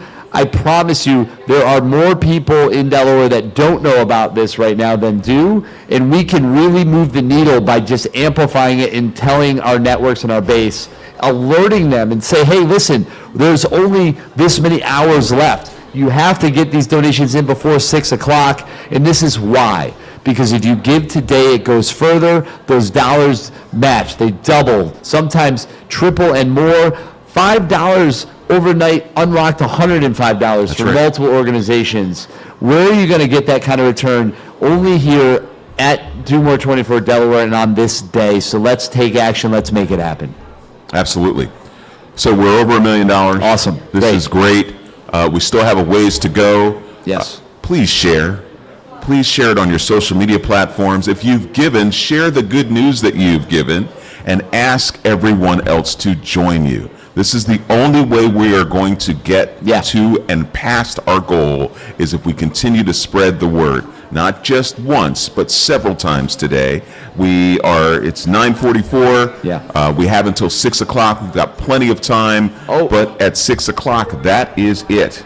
And so just so you know, 9:44, that means we are currently in the Barclays U.S. Consumer Bank coffee break power hour, and this is what's up for grabs. The top 2 nonprofits in each division that receive the most unique donations. So you still have time. This isn't about dollar amount. This is about number of donations. Yes. So get those in. Pump those donations in for the rest of this hour. You have a chance to earn an additional $250 to that nonprofit. There's going to be 4 of those given out, $1,000 up for grabs in total. 2 for the small nonprofits, 2 for the large, all of which are going towards the 2 in each that get the most unique donations this hour. So pump those donations in. You still got a shot to give your organization another $250. Yeah, you've got 15 minutes, so get on there, make a gift. It doesn't matter what size the gift is. Yeah. We're talking about unique donations. Yes. Participation is the goal here. So if you haven't given anything or if you know someone who hasn't, especially in the states where we're missing, reach out to them and let's see if we can get them to give within the next 15 minutes and help that organization, your favorite organization, meet that goal.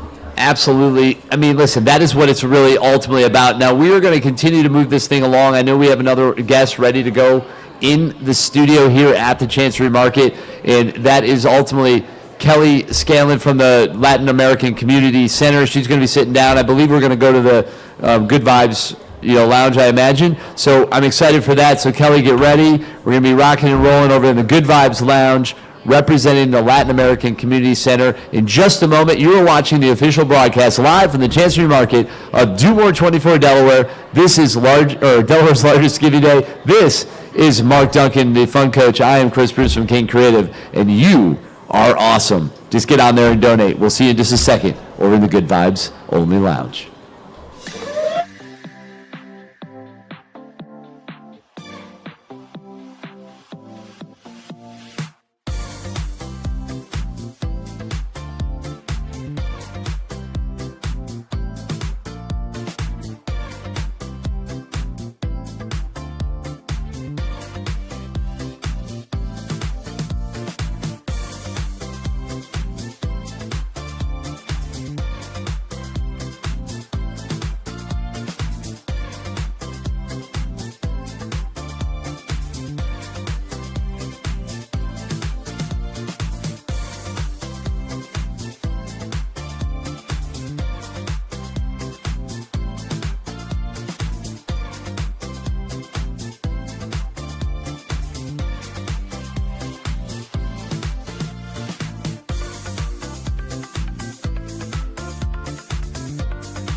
All right, we are back as promised in the Good Vibes Only Lounge and from the Latin American Community Center. How are you? Kelly, good to see you. Everything's good?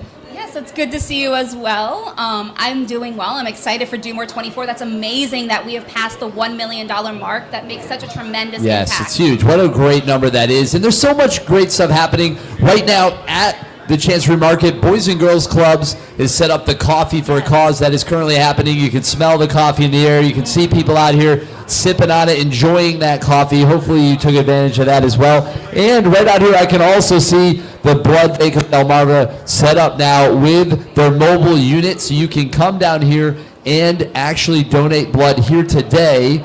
And I was told that I should wait until later, not maybe do it during the broadcast. Yeah. Perhaps. I wanted to. And they shot me down, unfortunately. But I do want to see if it's possible. Maybe we can get a live feed of somebody in there doing it with a phone. We can kind of cut to that. I would like to see that in action if possible. I'm going to throw that out there. But now, all eyes on you and what you have going on over there at the Latin American Community Center. Of course. So the Latin American Community Center, we are the largest Latino serving bilingual, bicultural organization in Delaware. So we have over 30 different programs ranging from lifelong learning, that's educational program from 6 weeks to 18 years old, and then life empowerment, that's our wraparound supports like domestic violence support, a food closet. We have our healthy homes and all sorts of health programs like HIV testing, so all sorts of critical services for the community available in both English and Spanish. So our mission is to empower the Latino community through education, advocacy, partnerships, and exceptional services, which you can kind of already tell from the long list of programs I could read off of what we're doing at the agency. Yeah, no, and I love how the accent kicked in there right when you started to get in there. I was like, wow, that was awesome. It was so authentic and wonderful. So talk a little bit about, maybe the heart of what, your organization and your center represents for the community. Of course, and I feel like every year, for the most part, when I've come in here and talked to you, I've talked about education, and that is such a big part of our mission, and we've done really incredible work. We've built 2 early learning centers since 2023 when we opened Fiesta 2 and 24 with Fiesta 3. So now we serve over 300 children under the age of 5. And I've talked before as well about our youth programs, our scholarship program for high school seniors. But I think that wraparound support really is that core of what we do. That it's not someone comes in for the food closet, we give them a bag of food, and they leave. It's, okay, you're coming in for the food closet. How can we support you? Do you need childcare while you're at work? Do you need help finding a job? Do you need help building savings through our financial literacy program? So making sure that we are able to connect people with all of the tools they need to thrive. And that's why I'm here for Do More 24, that we have a lot of incredible programs, but there is one program right now at the agency that is more important now than ever, and that is our Family Immigration Services program. So we have one Department of Justice accredited individual. We have another one who's in her accreditation process.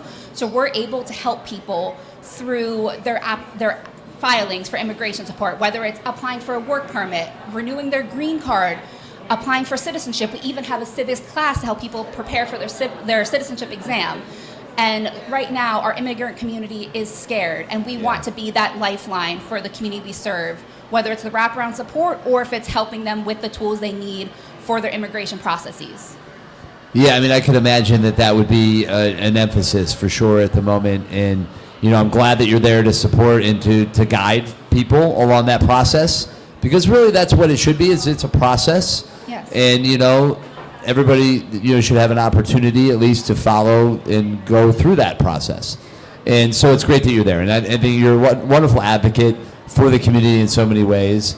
You talked about, you opened the Fiesta Centers. What a fun way you name them that, Yes. right? So it's Fiesta 1, Fiesta 2, Fiesta 3. At the end of this, I'm going to need Siesta 1. Just, I'm so I don't know if you we definitely will learn it. So I'm not sure I'm going to be ready for the Fiesta, but I'm definitely going to be ready for the Siesta. So maybe we can work on that one. Yes, definitely. Yeah, we need a nap center, basically, is what we're going to work on there. I mean, at least a room. Our little kids do have nap time twice a day, so you can come by. The Gotcha. rooms are dark. We play some nice calming music. I'll roll out my so you mat. can hang out. I get a nice pillow if that's allowed. I'll be gone.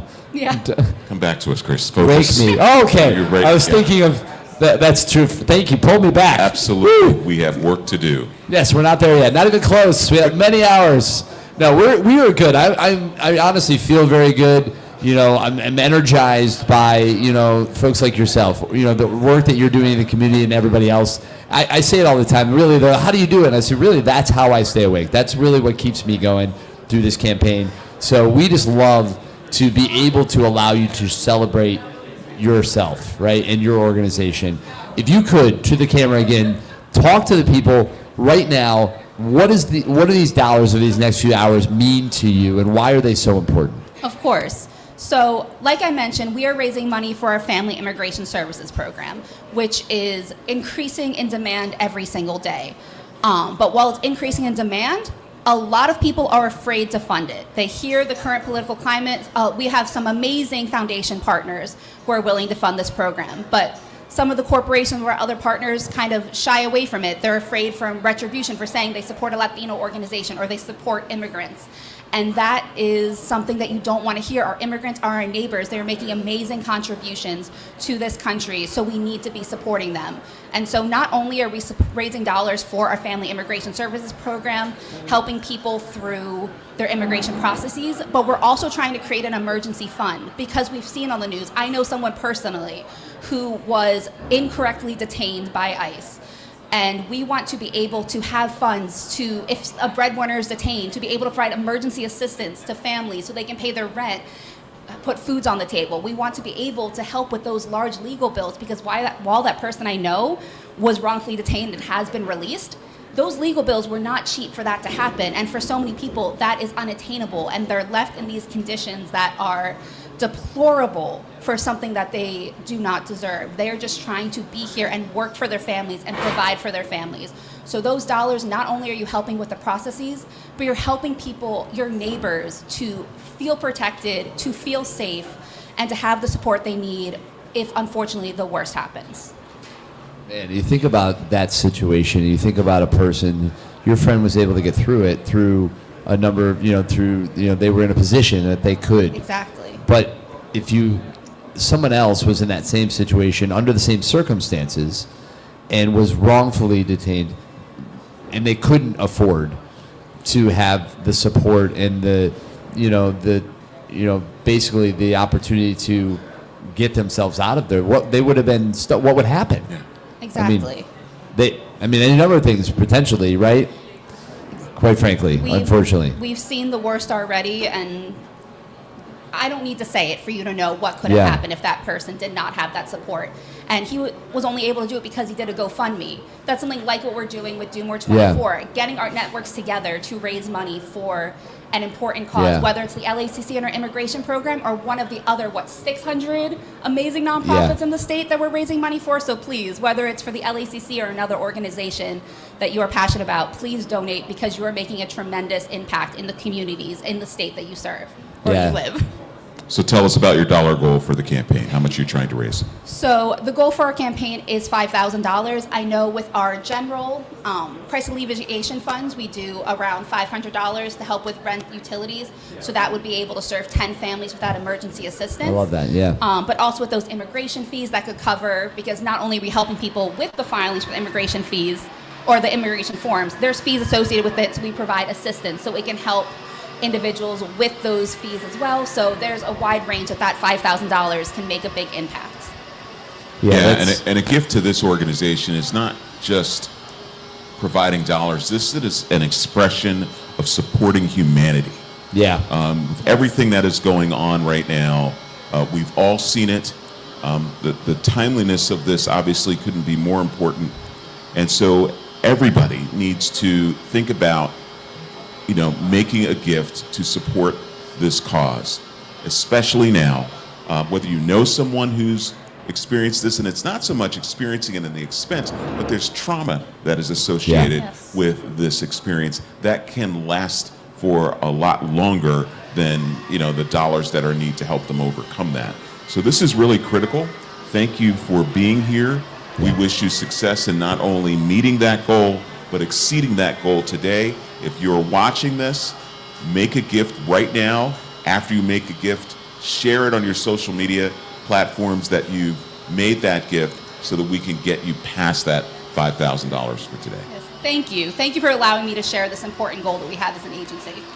It is our absolute pleasure to do that. Make sure you go on and support the LACC, Latin American Community Center, at DoMore24Delaware.org.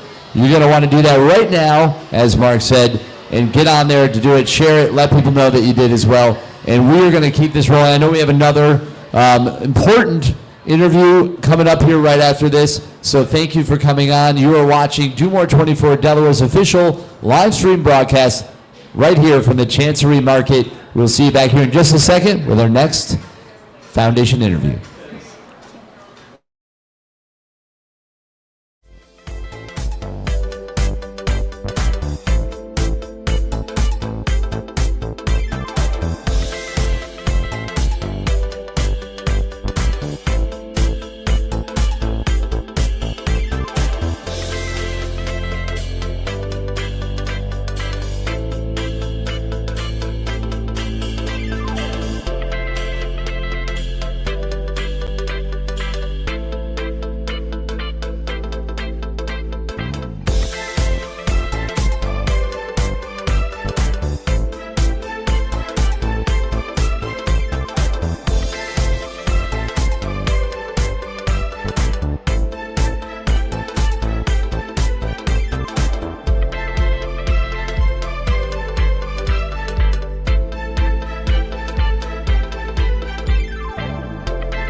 We are rocking and rolling live here, like I've been saying, from the Chancery Market. Come out and join us again. Coffee for a Cause is here for a little bit while longer, and the Delmarva the blood bank of Delmarva, vehicle is out front doing donations right now, so that's exciting. They're going to be here till 2 o'clock. But right now we have Vicki Crockett. How are you? You feeling Fine, good? thanks, yes. The Mary Campbell Center in the building, in the house, representing.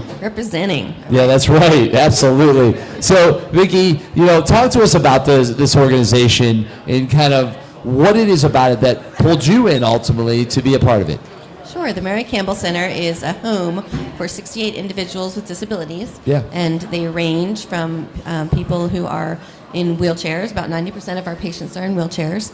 And they you think they're not really with you, but then you'll watch the nurses communicate with them, and you'll see that they smile and they react, and they really are aware of their surroundings, and they can tell who's talking to them, things like that. And we have 5% of the folks are mobile and walk around, and so the Mary Campbell Center is a place where they live, and it's also where they receive care. But we're also really into providing their special needs or special projects or things that they want to do. Yeah. So we'll take them to the Phillies game, we'll take them to the mall, we'll take them to a Flyers game, we'll take them to a show. Have you ever gone on the Kalmar Nickel? So with I them? haven't, but I'm sure That's they a fun have. one, I bet. Yeah, I'm sure Yeah, they that'll be a have. good one. There's a lot of great opportunities. But I think that what's great is you're creating those opportunities. Right. And they talk to each resident and they try to find out what do they really want to do. What I is love like that. Yeah. what is their goal? What is their dream? So and they work to get them that dream. Yeah. So and they'll work both medically and physically, but also financially to try to make that happen. That's very cool. I mean, we all enjoy different things. We all have different interests, and I think it's important to get their input. I love that you're doing that, because you could be like, well, this is what we do. This is the fun thing we do.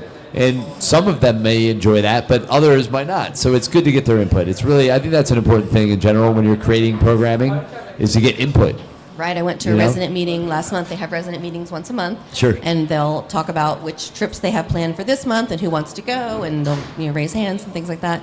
But then they'll say, okay, what do you want to do next month? And they'll take suggestions from the crowd, kind of, and they'll find out, what do you want to do? Oh, you want to go out to lunch? Great. You want to go to Shady Maple? Great. Yeah. Like a plan to go to Shady Maple. So That's cool. So they try to find things that will interest them. Yeah, well, that's wonderful. So do you guys have a goal that you're aiming at? Well, it's funny. She said $5,000, and I was like, yeah, that's our goal too, $5,000. That's a good number, right? It's a good number. We're going for that, $5,000. But Mark will tell you that is not really, we'll call it your goal, but it really is. It's the minimum. It's the minimum. Goals are minimums. That's right. Yes. It's the baseline. So we want to make sure that you That's right. get to 5 and above. Excellent. And so, just letting everybody know, Yeah. 5's acceptable. More than that, which is what today is about. Do more. Doing more. It's not do less, It's Delaware. do more. It's not do less 24 Delaware. Yeah. That would just be wrong. Yeah. So talk to us about, you mentioned the type of folks that you serve. How many residents do you have? Sure, we have and 68 are they residents. all Delawareans, or are they coming from other places? They're mostly from the Northeast. There are some from Florida and from other places, so who've just heard about us and have come to us. But they're mostly from Pennsylvania, Delaware, Maryland, Virginia, kind of this area. Yeah. So for the most part. That's great. So, Wow. We also have a youth program, a children youth program. Okay. That we have a summer camp that they can come to summer camp once a week. They can sign up for camp, and they take them out 2 days a week to see places. Today they're going to the Phillies stadium. Yeah. And they're going to get a tour of the stadium without the players there, but just to see the stadium and how it all works behind the scenes. Things Yeah, like it's that. kind of nice to be able to. It's a good time of year to do a tour. There are a lot less happening, of course. They're mostly down in Clearwater at the moment with spring training, but really interesting to see that. I'm sure they're going to love it. Yeah, I kind of thought I wanted to go to that, but yeah. Yeah, but you got stuck with us. Sorry. Sorry. No, but that's because we're here doing things. We're making it happen. And that program is just an example of what you guys are making happen, which is why your donations are so important. So get on to DoMore24Delaware.org right now, and you're going to want to support the Mary Campbell Center. You can find them right on there. You can learn all about the organization. And, if you could tell them maybe what's the best way for people to connect with you guys, to kind of be a part of your journey in your world. How should they do that? Sure, you can check out our website, which is marycampbellcenter.org. It's very easy, Mary Campbell Center. We have the resident program, we have the youth program, we also have a respite program, which allows for individuals to come in for a long weekend and give their parents a break for folks that live at home. So we have respites 2 and 3 and maybe 4 at a time, and they'll come in and they'll often end up on the waiting list for the Mary Campbell Center because they enjoy it so much there, and so the parents will keep them while they can at home, and then eventually they'll come to the Mary Campbell Center. So those are the 3 main programs: the residential program, the respite program, and the youth program. And we take volunteers. We love volunteers. So feel free to volunteer and come help us out. And you can wrap Christmas presents. You can set up. We have crafts that we'll do with them, and those require usually a volunteer to work with each resident to the painting or the things tied together or whatever it takes. So that takes a lot of people, and the parents are often involved, and they'll come and they'll visit and they'll help with the crafts. But we love to have volunteers, and we have plenty of things for you to do there. Very good. Well, we appreciate you coming on. We encourage you all to go on to DoMore24Delaware.org and support the Mary Campbell Center. You can do that right there on the campaign platform. And make sure to share it. Let people know you did. That's important. Comment below. Let us know who you're supporting. And, if you're really feeling it, tell us how much you donate to. Get it in there. Encourage others to match it. Tell them, hey, this is what I did. You should do this and more. We want to encourage. Today's the day we push each other to do more. That's what it is. Today's not a day to be shy and to hold back. This is a day to really lean in and to push it forward. That's awesome. So thank you for coming on. We appreciate you. Thanks for having us. And we're going to keep this thing going. This is, of course, DoMore24 Delaware, Delaware's largest giving day, live from the Chancery Market. We're going to be back here in just a moment with our next nonprofit mission interview.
are back with Marissa McClinton. Here we go from the Sierra Club, right? Delaware? Yeah, Sierra Club Delaware chapter. Yeah, so that is awesome. Welcome to the Good Vibes Only Lounge. By the way, that's all that are allowed here. Yeah. That's why it's called that. And you look like you're going to bring nothing but good vibes, so I think we're good. I am known, yeah. Yeah, so, you're known. Absolutely, I can. All right, you know the next part of that line, right? You're known throughout the microphone. What? It's another reference to the music. Oh, come on. So anyway, so let's talk about your organization. Yeah. And what you guys are all about and why the dollars today are so important. Yeah, so Marissa McClinton with the Sierra Club Delaware chapter. Sierra Club is actually the largest and oldest grassroots environmental organization in the country. We are one of many chapters. The Delaware chapter has been here since the 90s, and we do a couple main things. Number one of the leaders in the state in climate and energy policy. We do a lot of environmental justice work, working with communities around energy burdens, around pollution. We do some conservation work around land use. If it touches the people in Delaware in an environmental way, we either are doing it or we're connected to the people who are doing the work. And so right now, one of our biggest pushes is mega data centers. They're trying to come to Delaware. We're one of the people making sure that people know what's happening, know what the potential cons and pros are, know how they can get involved, and there are actual avenues available for them to make a difference in what is coming to their neighborhoods. So we are part of a coalition that does that. It's called Declear. It has, I think, 30 members of it. And we have just been real busy since August, mainly fighting the data center, but also looking at folks are having rising energy bills right now. And there are energy policy levers that we can pull. But more importantly, people need to know, why is your energy going up? When you see a distribution rate, what is a distribution rate? What goes into that? You're mad at Delmarva. Who is responsible for that? Do you know what the Public Service Commission is? We answer all those questions, whether it's Instagram videos, Facebook videos. Our director loves to do his Tesla talks from his car. We canvassed and just hung door hangers in Newark last month just to tell people, hey, do you know that there is a data center that's trying to come into your neighborhood? If you don't, here's the information to know more. And that's really important when there's so many things going on in folks' lives. If we can cut through the mess, let them know what is most important, where they can get involved, that's what makes a difference, and that's what we do at the Sierra Club Delaware chapter. Yeah, cut through the mess, cut through the noise, because there's a lot of it, and it's I think a lot of those organizations kind of rely on that. They're kind of like, they're not even going to pay attention because everybody's too busy. Yeah, we're all too focused in our own little worlds to pay attention, and then it's like too late by the time we recognize it, right?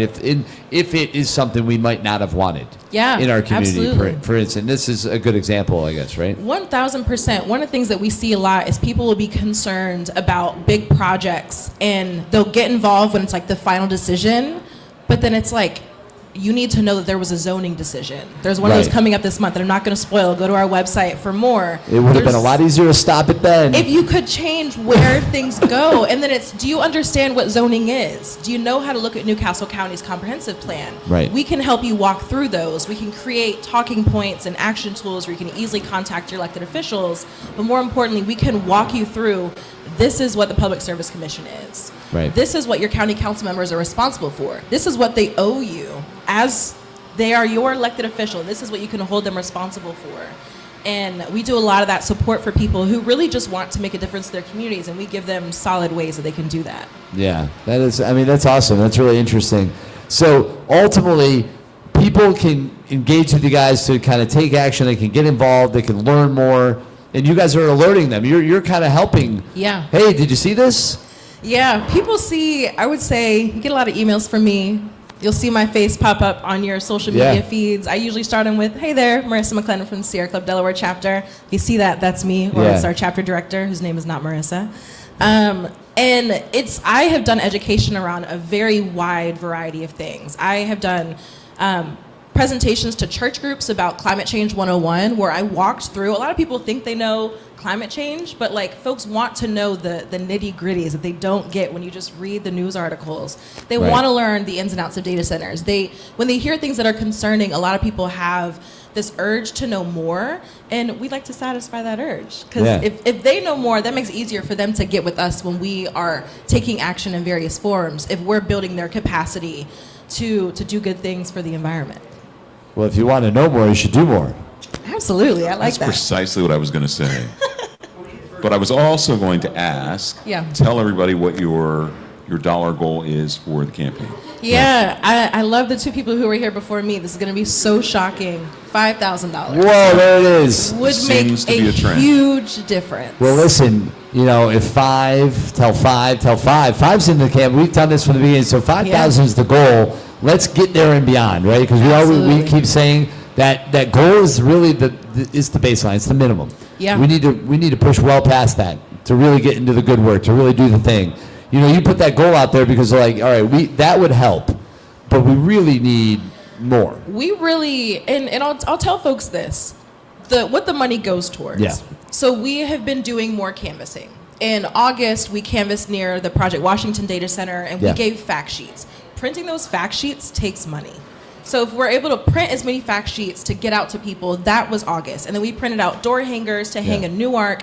All of those things cost money to do that door-to-door outreach. That is not cheap, and those costs add up. And so if you want us to be able to spread our message and to reach more people, we need money to do that. And right now, I think a lot of nonprofits are squeezed. There's a lot of grant funding is running dry in a lot of places, and we have been somewhat not isolated from that, but because we have such a great base of people who are donating to our cause, we have been able to bounce back from those losses of fundings that nonprofits have seen across the board. And so even if folks are giving $10, $15, $50, $100, $200, that makes a huge difference. And I think people think that they need to give $150. If you have $150, give us $150. But if you just have 15, 20, 25, that adds up. If you can get 5 of your friends to give $5, $10, it all adds up. that is a huge deal. And it's showing that you care about this thing enough to get other people on board and support it with your network. So that's my message to folks who are watching. All right, well, let's do that. And we are going to keep things moving because we do have a stack of virtual guests that are going to be popping in with us here in a second. But thank you so much again, Marissa. We look forward to seeing you on the socials. Yeah, giving out that good information, keeping us informed, which is important. So you're going to want to make sure to get on there and support the Sierra Club Delaware chapter right there at DuMore24Delaware.org. Yeah. We are rocking and rolling with Delaware's largest giving day. This is DuMore 24 Delaware.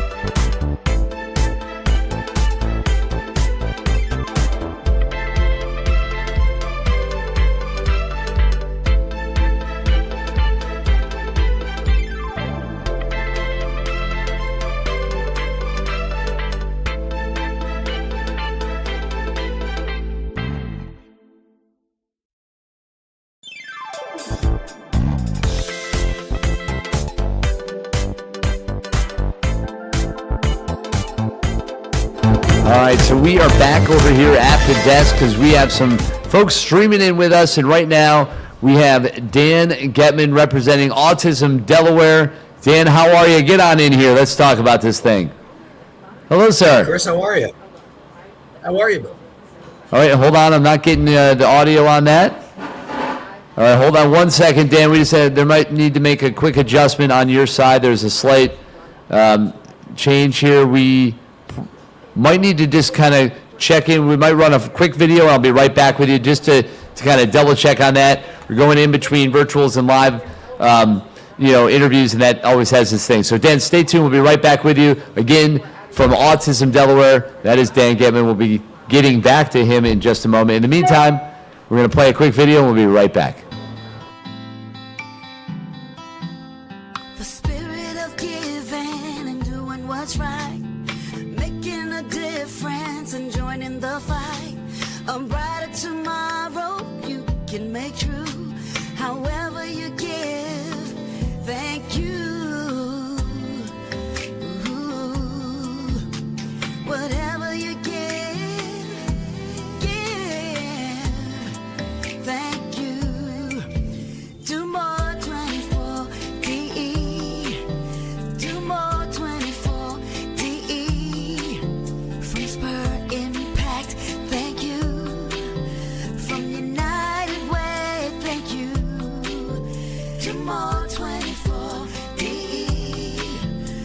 more 24D. And because of you, this is Delaware's largest giving day.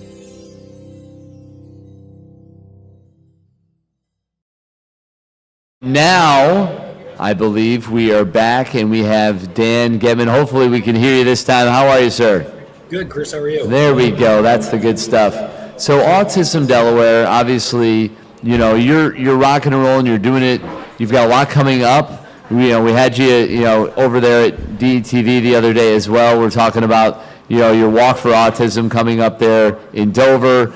But let's talk about this campaign and your goals and what you're really trying to make happen, and really at the heart what Autism Delaware is for those that don't know. Sure. Thanks, Chris. Appreciate being here again. We are the premier autism serving organization in the state of Delaware. We are statewide. We have offices in all 3 counties, and we work with people of all ages and their families to provide resources of all types to make sure that, our friends on the spectrum have a chance to be successful in life, whether that's in school as kids or employment opportunities as adults. We try to touch on every stage of the life cycle to, again, make sure that, you're being in a place to be successful and really try to empower those individuals. This campaign is great for us, right? The biggest thing that we need as an organization is advocacy. We want, people to be out in the community and helping to spread the good word that, people on the autism spectrum are just like you and I and deserve every opportunity in life to do the same things that we do.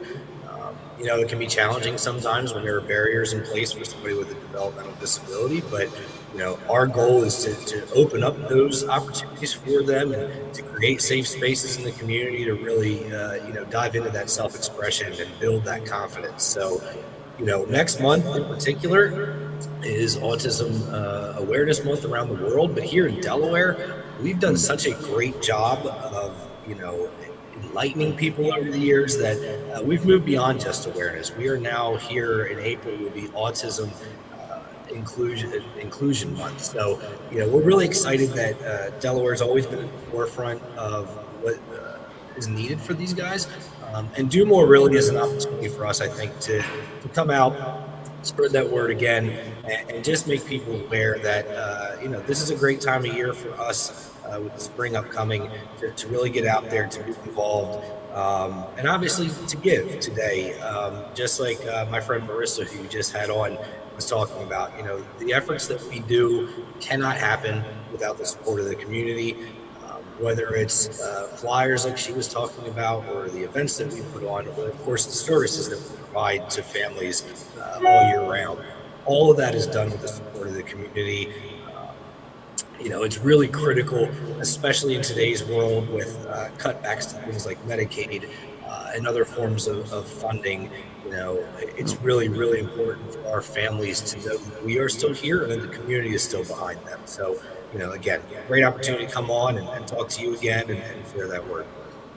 Yeah, we're glad that we can give you this opportunity to come on and to kind of share your story and your mission, and and allow people to make sure that they're aware that they can go on to DoMore24Delaware.org and support, right, and help you guys towards your goals in being able to provide the services that you do. And I know we've talked about in other interviews about the range of needs that individuals with autism have, and I think that is one of the things that is makes it hard or complicated at times, because they're all so unique and they're all it's case by case. There isn't any one exact solution per se. I mean, there's things that work for sure, but if you meet one person, right, you say it all the time, you meet one person. Yeah, as I say, don't steal my line. Yeah, it's met one person with autism, you've met one person with autism, and you're dead on, right? Every one of them, just like you and I, are different. We all as humans have differences, and one of the extra challenges when you're on the autism spectrum, especially if it's somebody who deals with communication issues, is being able to express yourself and express your needs and to get across to others why you are just as valuable as the next person and why your place in the community is just as meaningful. And I think that's the biggest thing we do, is really try to open the community's eyes to what some of those barriers might be, so that they can come in and support our work and help to reduce those. And Do More 24, obviously is a great 24 hours here to support your nonprofits in Delaware, but that work is year round. We need volunteers all the time. We'll take the donations all the time. There's never a bad day across the calendar to support the work that we're doing. So, again, it's really great opportunity to touch base again. And I know, Chris, you've always been very supportive of the work we do. So, we appreciate you guys in the United Way and Spur for putting this together. I think it's beyond just what we do. It's a great opportunity for all the nonprofits here in the community to get together, and likewise for the community to see the good work we're all doing. Yeah, no question about it. Well, thank you for coming on, and we applaud the work you guys are doing in the community. It's incredibly important, so keep rocking and help them support their cause. Autism Delaware, you can go to domore24delaware.org, find them on there, make a donation, share it out, let others know you did it as well. And good luck the rest of the way. We're going to be keeping track of the totals and rooting you guys on all the way to 6 o'clock. Awesome. Thanks again, Chris. See you soon. Absolutely. Take care, Dan. And with that, I believe we're going to be going to, do we have Tim Bailey ready to go? Awesome. From the Central Delaware Habitat for Humanity. Oh, and friends. Perfect. What's going on, guys? Good to see you. Good to see you, Chris. How are you, man? I'm doing well. We're moving right along here. It's wild to think it's already as far into the campaign as it is. It happens quick, but we have a lot of time yet and a lot of room to make some moves. Yeah, that's right. Well, thanks for making some time for us today. You can see behind us, we're hard at work building affordable homes here for Kent County families. So glad to have an opportunity to talk to you guys today. Yeah, so tell us about that, what you have behind you and kind of what you guys are doing to really make this happen, and what these dollars today are helping fuel for your organization. Well, absolutely. So our ultimate goal is always to put more of these in the hands of hardworking families in our community. We, since 1990, have completed 91 affordable homes. So if you think about it, that's 91 families that are getting a restful night's sleep tonight because of their affordable mortgage. So we are on our road to 100 homes built, and so number 92 and 93 are currently under construction. It takes an average of $100,000 in construction materials to build one of our homes. So donations we receive from Dumore24 help to offset. Wow, I mean it helps to get tangible numbers, right? Because you see, like, okay, this, by donating this, or if we raise this, this can happen, right? That, I think that is always a good thing for us to know and understand. And so as this money is coming in, reaching your goal, why? I mean, what is it that we're able to do? What was your goal? Did you mention that? Yeah, so our goal for Dumore24 is $15,000. That's right. So let's just talk some. You want to talk numbers? Let's talk some numbers. So yeah, right now the average age of a first-time home buyer is 41 years old. Got it. And we really believe it shouldn't take 41 years to buy your first home. Also, you need about $150,000 in annual income to afford just a median price home. So there are so many families that need access to homeownership, so they're not stuck paying rent endlessly. Yeah, I mean it is important. That's part of what you guys are doing, is helping make these opportunities happen, right? To give people, a chance to be able to work themselves towards that home ownership, and that is awesome. Really great stuff. What for you guys, if you can share some of the impact, give me one example of somebody's life that you guys have impacted directly. Yeah, so the most recent home that we built and sold went to a single mom of 2 kids. When we met her, she was living in a manufactured home trailer that didn't have any running water. So she was going to a local community center to shower with her kids. So through her hard work in our program, and support of our donors and our volunteers, we were able to construct a affordable home for her. So right now, her and her 2 kids have their own bedroom for the time in their lives. They have a little more financial freedom because they have a no mortgage. So the kind of stories that we get to tell here, and the kind of impact we make. When you build 91 homes in a community like this, people you see the property values go up. So it really is a program really like We were here so just a special memory. Well, listen, we appreciate it. We're here to support, and we are encouraging everybody to go on to DoMore24Delaware.org and support. You're going to want to find the Central Delaware Habitat for Humanity right there on the campaign platform. Make those donations, share it out, let others know that you did it. That is important. Donating is great, but share it as well. And of course, as you're on there, take a look at those state maps, look and see where we're at, where we're lacking, and fill that board in along the way. So thanks so much to you guys for coming on. We appreciate you. We applaud the work you guys do. We're here for you, and we're rooting for you all the way to the end of this campaign and beyond. Thanks, Chris. Good to see you. Absolutely. Take care, guys. We'll see you soon. All right, and with that, I believe we have Justine Hendricks from the Delaware Historical Society coming in. Hello, how are you? I'm well. How are you doing?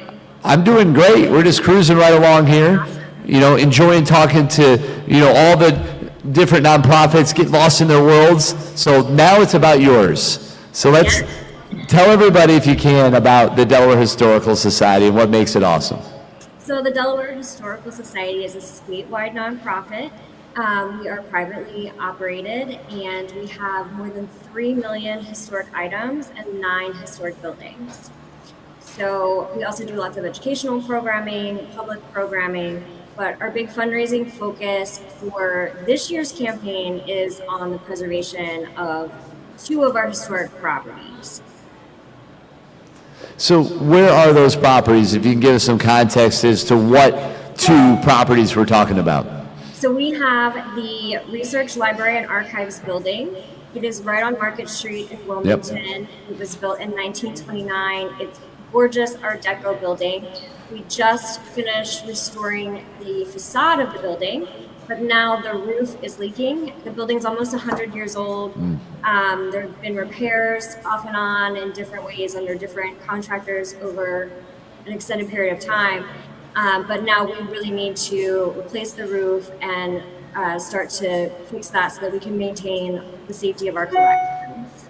Yeah, because that's where the collections and archives they're in there. So we need those roofs to hold. Oh my goodness. That would be devastating. I don't even want to think about that, to be honest. Oh my goodness.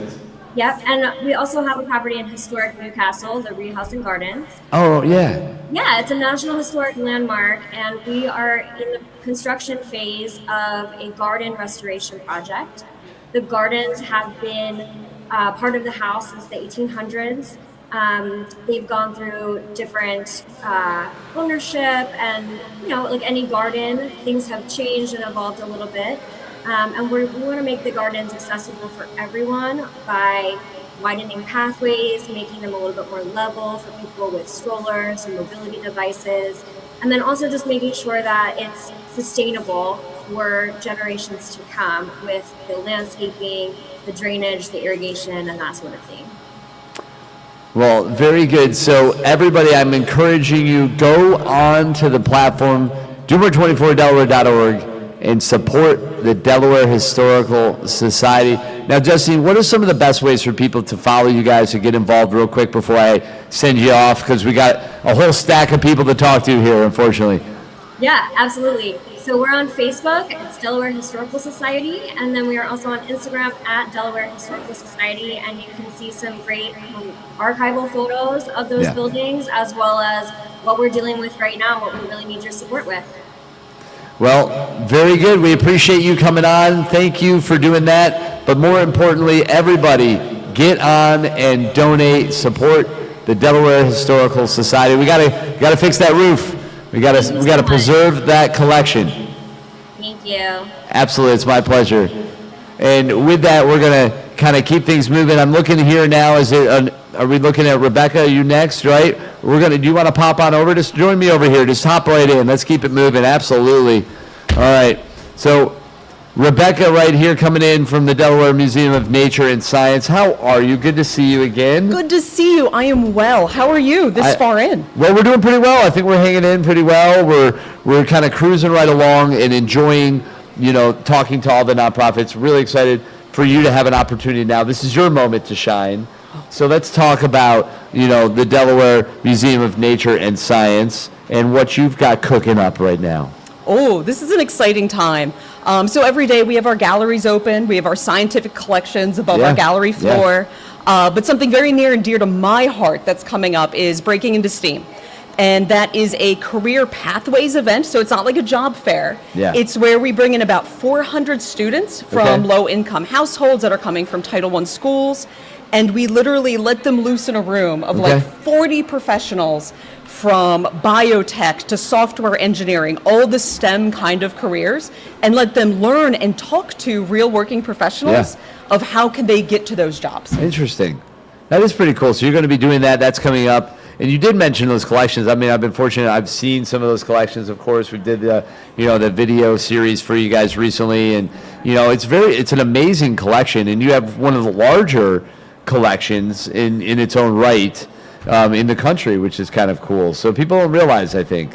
We do. We're very proud of it. We were founded on the scientific collections, and ours is mollusks like squid, shellfish, mussels, and birds. Yeah. And it's really there for people to do research on. It's entrusted to us to keep in perpetuity, for the people and for researchers to come. Yeah. So it's cool.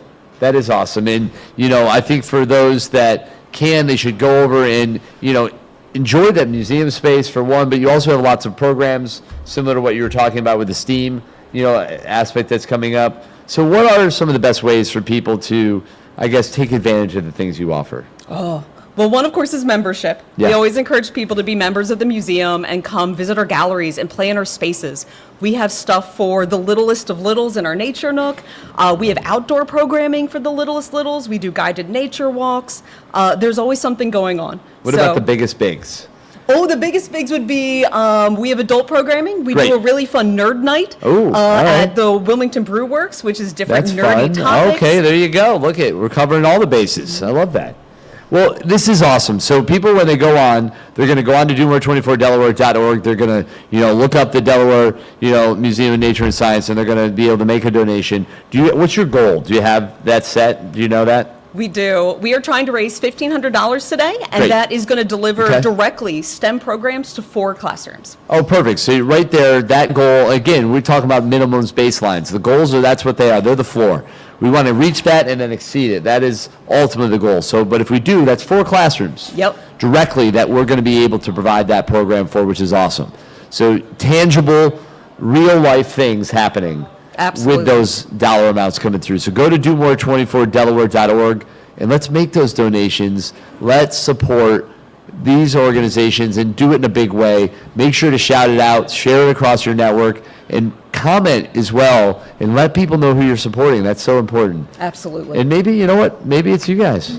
Or any worthy cause, of course. I think there's so many good ones, but there's no question that that you guys are one of them, right? So that's what it comes down to. Delaware Museum of Nature and Science, wonderful, space, beautiful facility, and the programs are incredible, world-class, top-notch stuff going on over there. So I encourage you all, if you don't already or haven't already, get over there and see it for yourself. Maybe become a member and support them as well. So thank you so much for coming on. We appreciate it. This was awesome. Cool nails, by the way. Thank you. Thank you for taking time for us. Good to see you again. It's my pleasure. Hey, thank you so much. Thank you, sir. Absolutely. And I'm curious, are we rocking this video coming up here? This is what we have. So we are now going to share a video from our friends at the Music School of Delaware. Enjoy that, and then more interviews to follow right after that.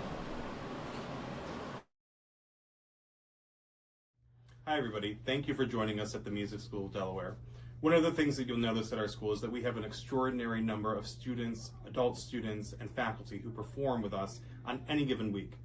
Today you're going to hear from 2 of those extraordinary students and their teacher, a wonderful performance that they gave earlier this afternoon, and a way that they showcased their talents and helped engage our entire community with the love of music.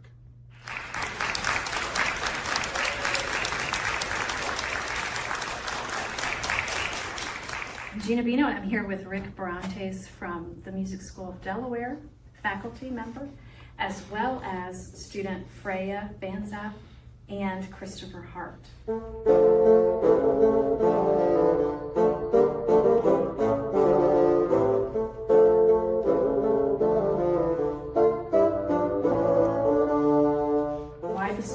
Sure. I was just part of the music school taking recorder lessons, so I knew I wanted a woodwind instrument.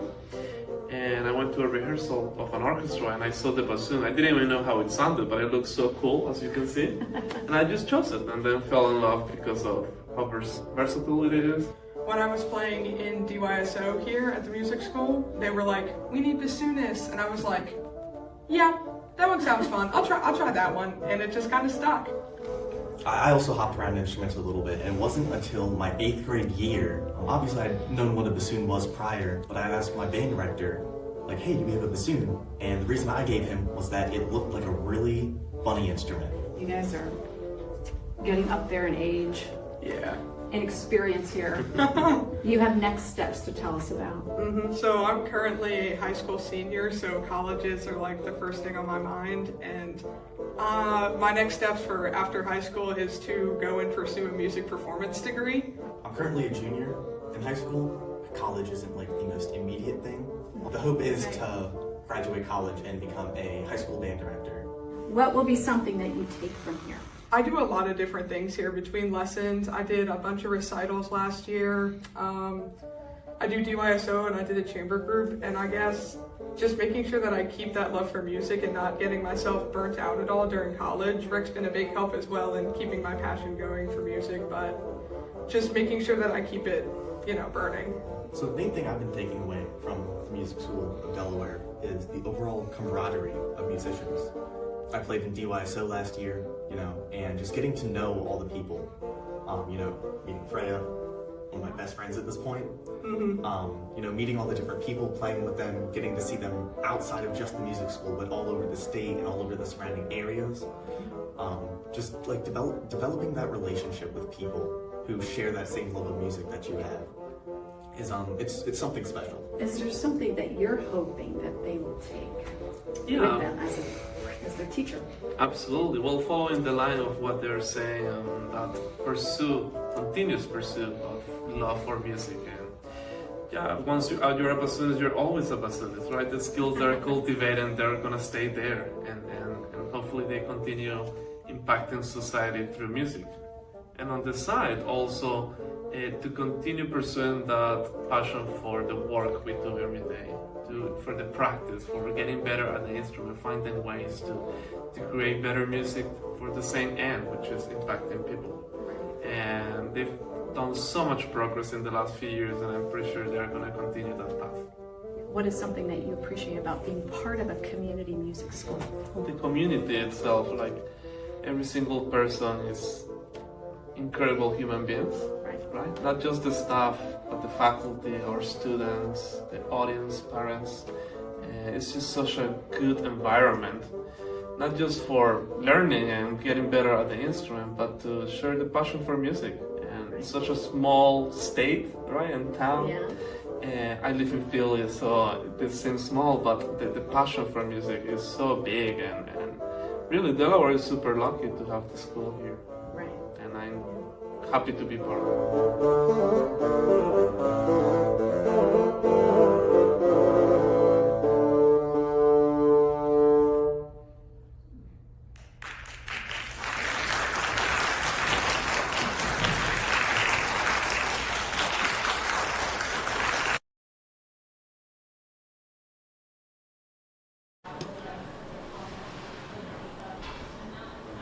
All right, there you have it, the Music School of Delaware. Glad that we could share that video. Go to DoMore24Delaware.org if you want to support them and any of the other many nonprofits all throughout the state of Delaware represented in this Giving Day campaign. And with that, we're going to virtually go over to our friends at DIAE coming in now. Looks like we have a little party going on over there. How's it going? Hey, it's going great. Hello, good morning. We are doing wonderful. Oh, Mark Duncan is joining. He heard there was a party. He said, what, there's a party? That's all I heard. I heard party. I came to the you say party? And love to see you guys. Always good to have your smiling faces join, the broadcast and the stream. So talk to us a little bit about what you guys have going on. And I'm sure it's something colorful and fun and it's exciting. So I can't wait to hear all about it. We're zooming into you live from the Delaware Art Museum. My name is A.T. Moffat. I have the good fortune of being the executive director of Delaware Institute of the Arts and Education. I collect my colleague, the amazing Jesse Davis, our artistic director, and Connie Madariaga, one of our incredible teaching artists, a prolific visual artist based here in Wilmington. And we're going to tell you a little bit about what's happening. Why are we at the Art Museum? Because we are kicking off an artist residency today with Greg Thompson students from AI High School. Oh my goodness, I love it. Prolific, by the way. You heard that, right? Prolific artist. It is a truth. Prolific. So yeah, we're just really excited. This is the beginning of one of our artist residencies. So a lot of the work that we do with DIAE connects institutions, cultural institutions like the Delaware Art Museum, and working teaching artists like Connie, and classroom teachers like Greg to make experiences specifically for students. In this case, the residencies are starting here at the museum, and they're going to see, you can see behind me, you're going to see this new exhibition, Living Indigenous, that is just open at the museum. And they're going to be looking at artwork from various indigenous artists from around the state and regionally, and I think some national ones as well. But Connie, can you tell us a little bit more about what the plans are for the students once they finish here and they go back to the classroom and work with you? Yeah. Hi, Greg. So this is our first meeting that we have. They get to come to the museum, they get to come see the exhibition. Hopefully when they leave here, they leave inspired with maybe new ideas. And then when we do the classroom in a week, and we'll start working on our own project. I'll see each group, I believe, 3 times, and we'll get to create something inspired by this exhibition, which is called Living Indigenous. So we are going to dig deep into our own roots, into the land that we are on. Our project is going to have found materials and connect us with nature, but we're also going to mix contemporary artists, because there's a lot of contemporary artists in this exhibition. So I'm just excited for today. I'm excited to hear the kids, hear what they're noticing, what they're talking about, what's inspiring them, and then taking that into the classroom and creating our own art. Man, how important are the arts in our life? I think it's so important. Yeah. And I feel like sometimes, and very often, when it comes down to financial and funding decisions, they get cut, right? Absolutely. So how important is it today that we fundraise, that we support DIAE? I would argue very, right? So get onto that platform, make sure you're sending some money, some love, and really, it's what you're doing is saying, I believe in the arts, I believe in these organizations, I know how important they are, we need them, and I can't wait on the government or other grant funding opportunities to do it. We're going to have to do it. Individual donations. That's the beauty of individual donations, that there's no deadline, or there's no, there's no minimum or maximum The approval amount. process is, right. I'll do it now. Exactly. I want to. Exactly. Yes. Tell us about your dollar goal for this campaign and what it's going to do for the organization. We have an ambitious goal this year, $2,000, and all of the funds that we receive are poured back into the classrooms, the teachers who lead those classrooms, and the students that they serve. And so DIAE works in public schools, private schools, charter schools, but primarily in public and charter, serving students from low-income circumstances. And so it's really important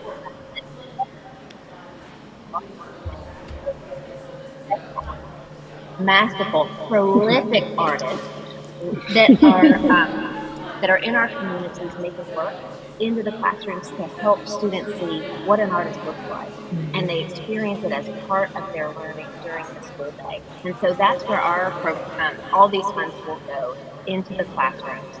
So we like to give, because we have received so much from our supporters, our individual donors, our foundation sponsors, our state government, but we always want to pour them into the classrooms.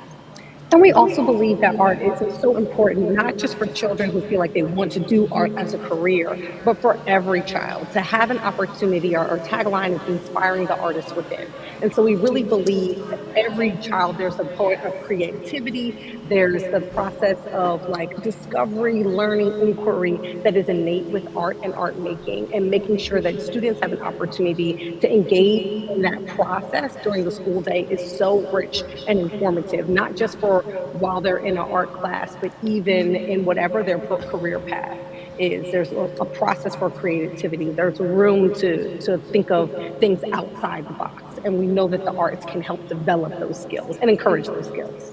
Absolutely. So we have 3 different programs. We have an early childhood program that lives in the preschool space.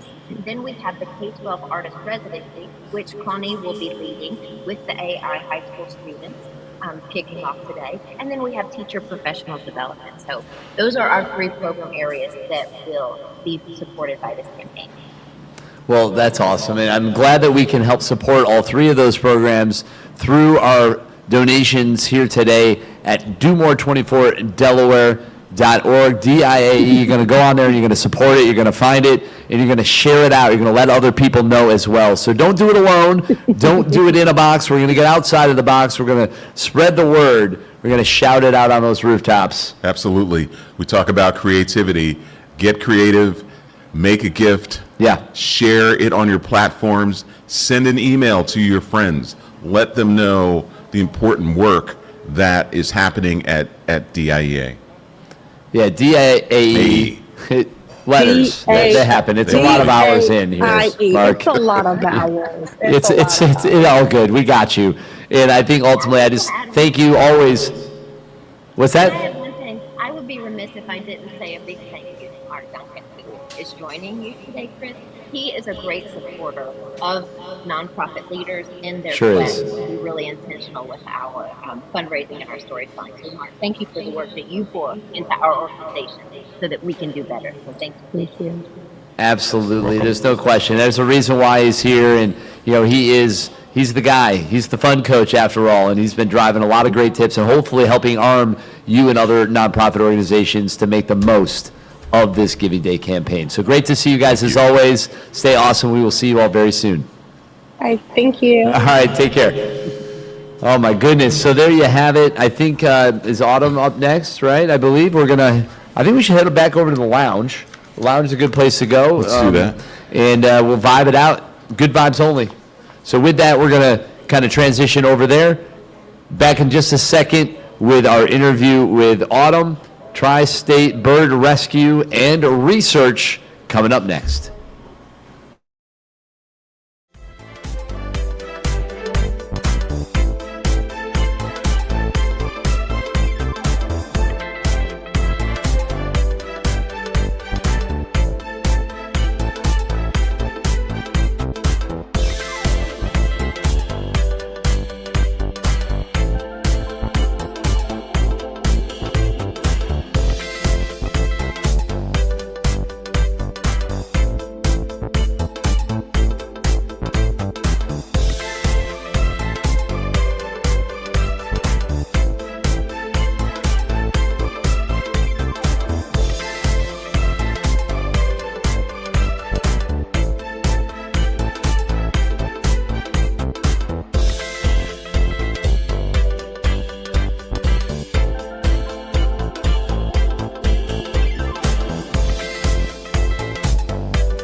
So we're not at that desk, we're at this lounge, just in case you were checking. But I like that they were looking to make sure, always good, you never want to be too careful. You Yeah, you gotta be thorough. It'd be funny if we were still sitting over there. We should. Yeah, so we're over here in the, oh, wait a minute. That's right. No, but we are actually in the Good Vibes Only Lounge with Autumn Ryder from the Tri-State Bird Rescue and Research Organization. Good to have you. Thank you. It's good to be back. It is great to have you back. And, you know, we're just kind of moving right along. This is essentially the second half. We're in that part of the Giving Day campaign, which is where most of the action typically happens, right? So what are you guys doing, and how's it going? It's going really well. We're really pleased with all the community support that we've gotten so far.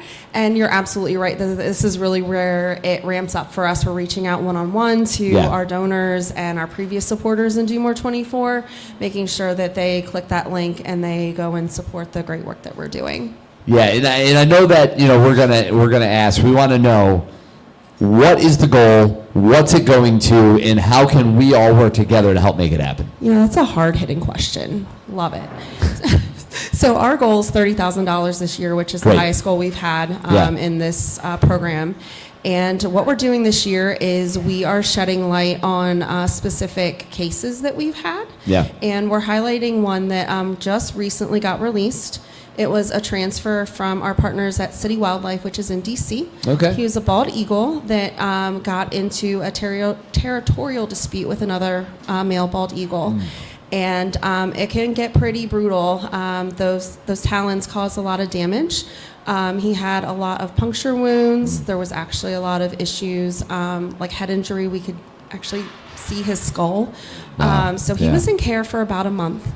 And everybody is really aware and in tune with what human medical procedures and things cost. And it translates pretty similarly over into the care that we provide. So that particular eagle got at least 3 surgeries, I believe. 6 surgeries, thank you. And those run us about $5,000 a piece. Sure. And we see about 100 bald eagles a year. So that specific bald eagle was at that $30,000 mark just for their procedures. So not for, you know, any of the just general day-to-day care or his diet, which is very specialized. What was the name of the bald eagle again? So we don't name them. What wasn't the name of the bald eagle? I think that's what I said. It's an imaginary, it's just, you go, it is a wild animal, so we don't. Absolutely. It is. Well, I mean, are any of us really, we kind of go by a thing, but is it even really our name? Very true. It's let's all this. Yeah. So back to the point. You're raising money. Yeah, that was the only way to get out of that. They just had to go so far, and then come. Yeah. So it's the only way. It's the only way.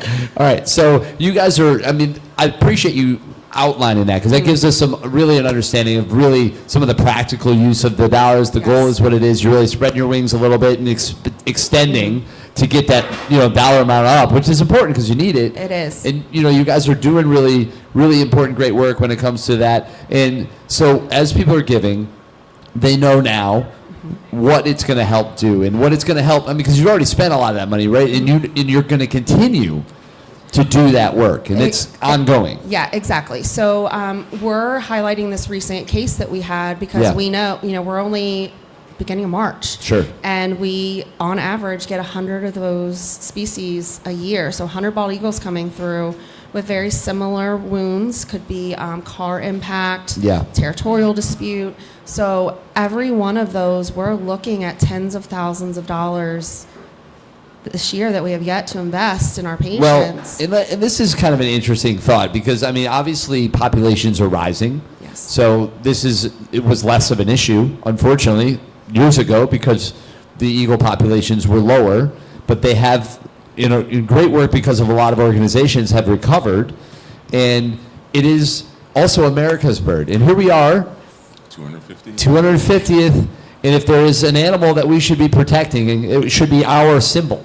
Exactly. The ultimate symbol in so many ways. So that's something to think about. I think a really cool way to put it. Yeah, and you know, the bald eagle is just very relatable because of all the symbolism that it carries for us as individuals and as a country. And so it's a lot easier to share that story because people have their own way to relate to that in one way or the other.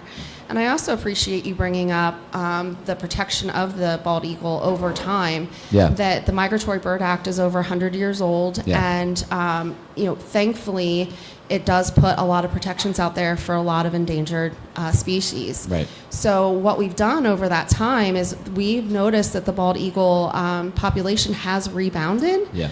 So we've been focusing on them as a species, but what we haven't been focusing on is their habitat. So there is, a lot of habitat loss out there, and the specific eagle that we just released, could that have been prevented if there was more habitat out there? So part of our story is sharing how delicate that ecosystem balance is, and truly how important it is to get every bird that we can back out there in the wild and have them do their part, whatever that may be. Oh man, that's really interesting too. You talk about the habitat. I think when everybody was, you're focused on the numbers being down, but you weren't really focused on what would happen if we got them back up. It's very interesting. And here we are, having kind of won the first battle, but now you're like, oh wait, now what? Exactly. Because where do they go? Exactly. And that's a whole other problem. Yep. Yeah, and that is very much what this particular patient encountered, that he was fighting for territory, and if we had even just a little bit more in that space, could that have prevented all of those injuries? And the answer is most likely. Exactly. Yeah, I mean, exactly. if there's a natural amount of space. It's very easy for me to get my thought process there. Yeah, I don't think it's hard to make that leap, really. Yes. I mean, obviously there's a chance that that could happen, but very much so less likely. I mean, that's a huge difference. So right now, people are going to go on, and they are going to donate. They're going to share. Hopefully. And what else are they going to do? We hope that they click on some of the links that we have. We've got a really great informational video down at the bottom for them to be able to actually see inside the clinic and see that's fun. And see our staff at work. There's a couple patients that are highlighted in there beyond just the bald eagle. I think we've got a couple other raptors. We've got an owl and perhaps a hawk that we highlighted as well. Yeah, I love that the raptor, right? It's a raptor center, right? That's what a lot of these are called, those. Not yours, but I'm just saying in general, I've learned this, that there's a connection there. And my daughter, again, I talk to my daughter all the time, especially because all the animals, that's like short obsession. So I've become very into it.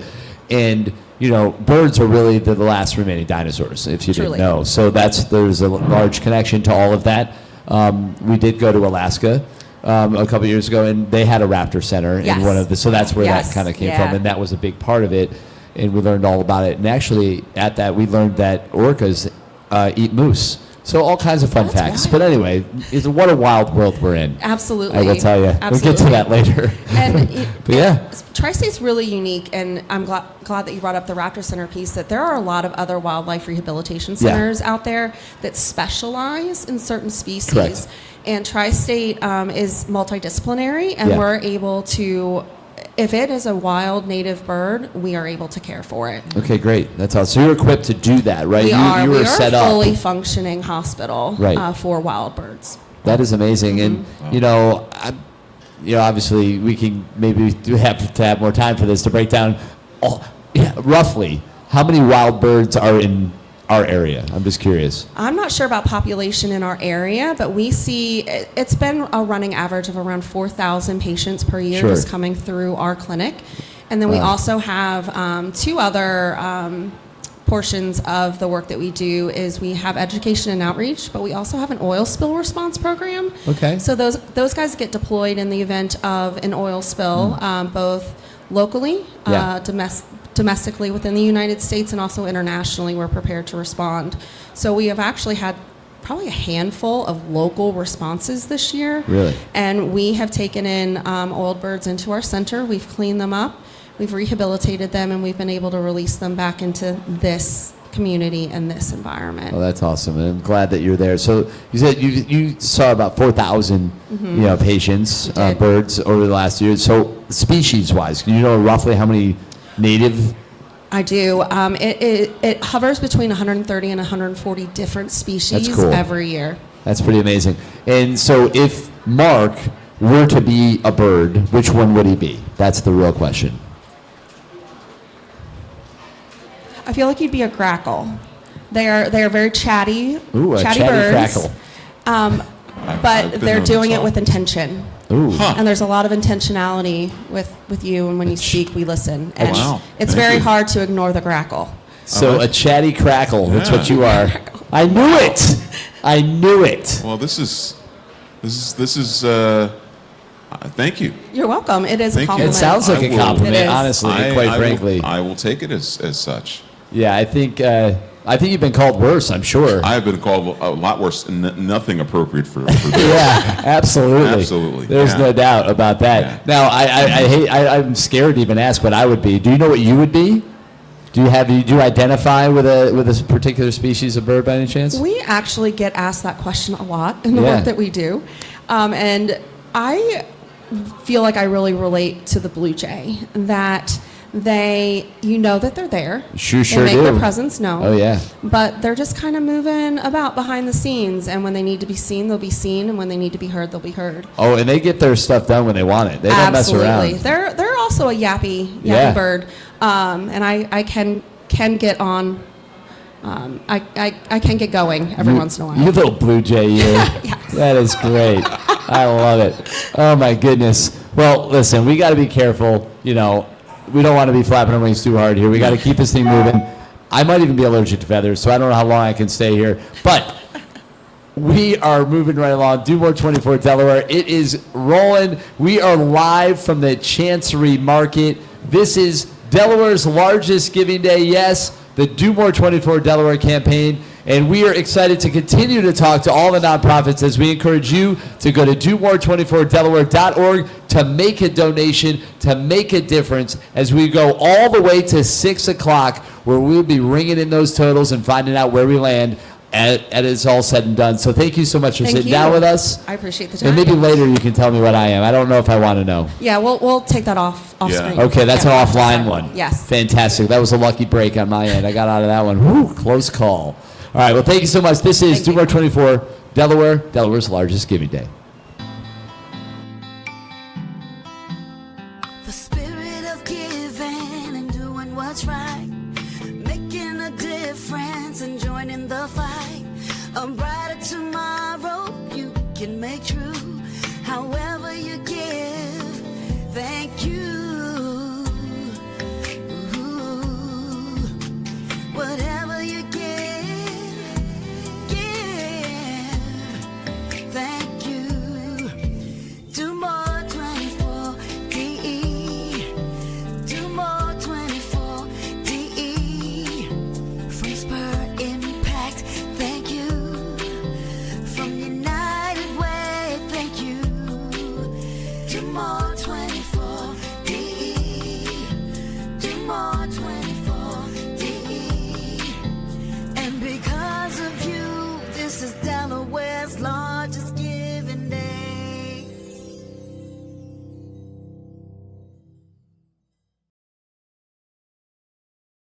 Here, hold on.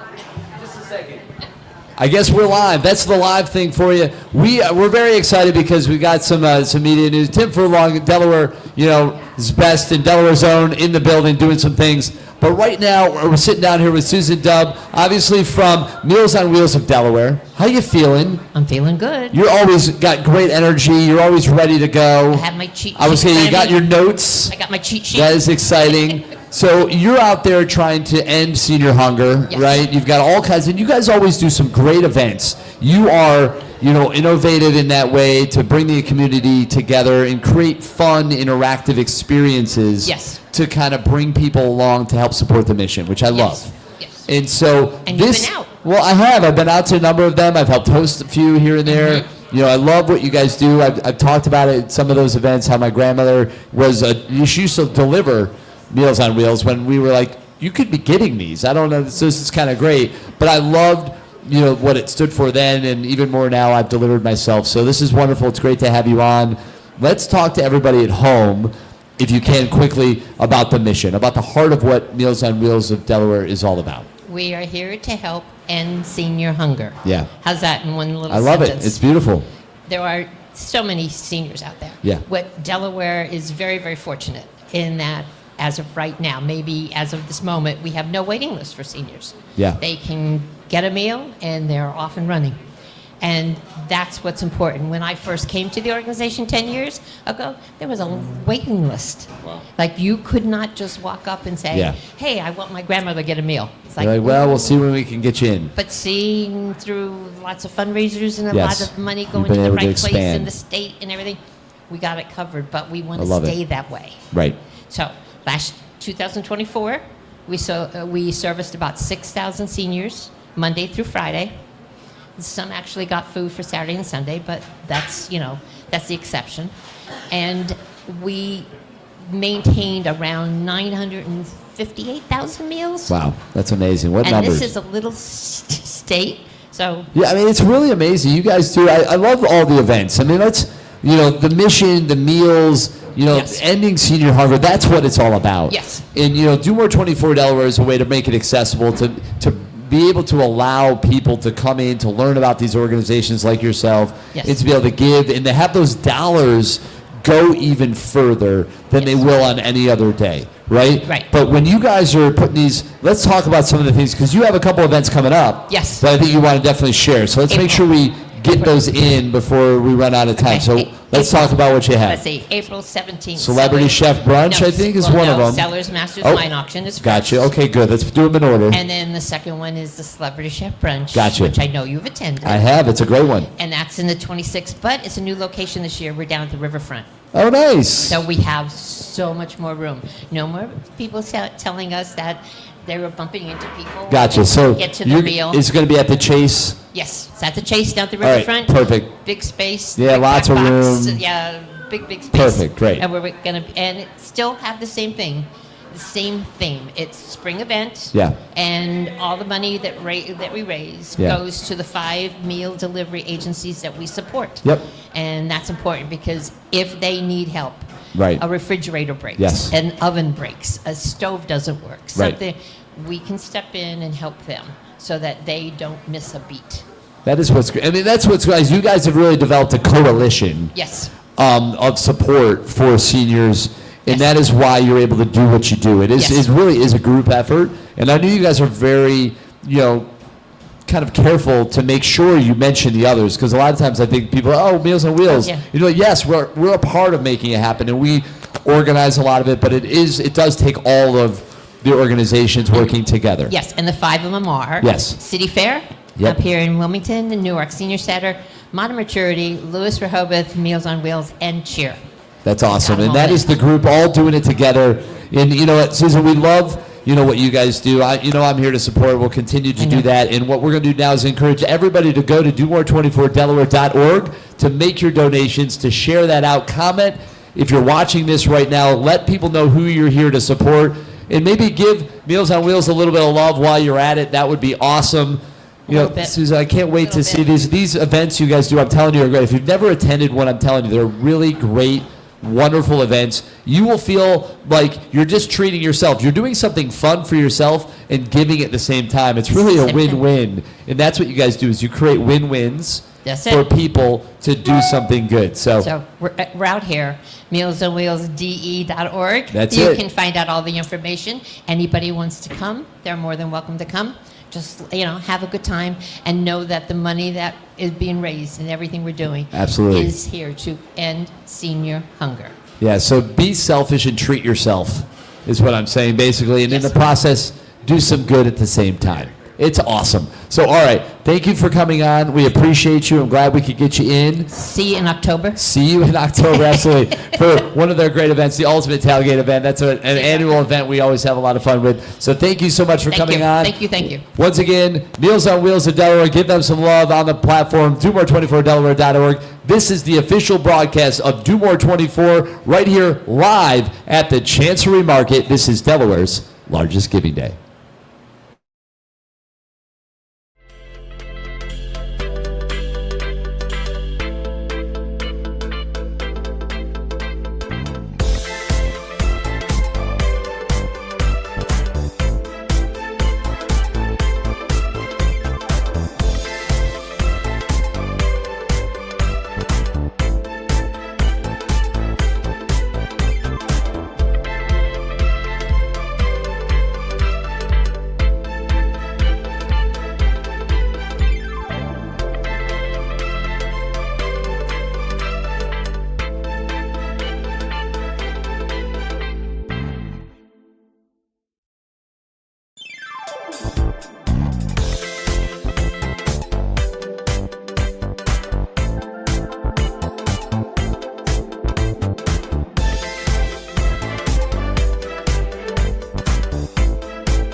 who are high risk. It's something they say could have saved their 26-year-old daughter's life. And this afternoon, their efforts are now law of the land in Delaware, giving other women hope from their heartbreak. In a show of bipartisanship, the Delaware State Senate unanimously passed a bill that the House had unanimously passed as well. The law was inspired by Karen and Dwayne's late daughter, Faith. In 2019, she went to her doctor with cramps and other issues, and the doctor didn't test for ovarian cancer. She died from it less than 2 years later at age 26. She was misdiagnosed. They didn't get the treatment. They didn't do the testing for her. If they would have done that, she would have been alive today. Faith's law will make sure all insurance companies in Delaware cover ovarian cancer screenings and testing when there are any possible risk factors. The disease will kill more than 13,000 women in America this year. Detecting it early is a major advantage. This story hits really close to home for us at NBC 10. While Faith was in graduate school at Temple University, she was one of our interns. She worked closely with our digital team. She shadowed me out in the field. She was really set to have an amazing career before ovarian cancer robbed her of everything. Faith Deanna Johnson, yes. Every state senator said Faith's name aloud as they voted yes on the bill. And minutes after it passed, the family walked right upstairs where Governor John Carney was waiting to sign it. Yeah, so that we can start saving lives for women. I mean, it's an important issue that we can start saving lives now. Why wait? She will not have passed away for no reason. In Dover, Tim Furlong, NBC 10 News.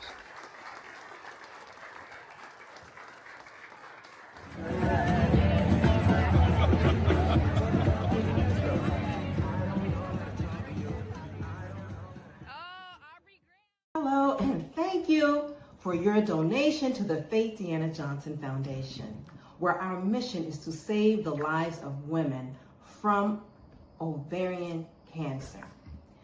Ovarian cancer is the #1 cause of gynecologic cancer deaths in our country, where in Delaware, over 77% of the women that get diagnosed die. We are trying to change those statistics and dire prognosis of this disease. Our location is 1601 Milltown Road, Wilmington, Delaware, 19808. And we are launching our ribbon cutting for this new one-time only location in the state of Delaware on March 19th. We welcome your donation. We're having a ribbon cutting so that we can start saving lives from this location in this state. Please donate. Find us on the web, faithdeannajohnson.org. We are saving lives, saving families. Please donate. Reaching the moon and stretching their limits, Girl Scouts is where girls grow into their strongest, bravest, and happiest selves. Starting in kindergarten, Girl Scouts discover everything they can do and be, all within a family-centered community that cheers them on and has their back. Now with programs available in Spanish, everyone can join in on the fun, friendship, and learning together. Don't wait another minute. Reserve her spot and get ready to watch her grow like never before.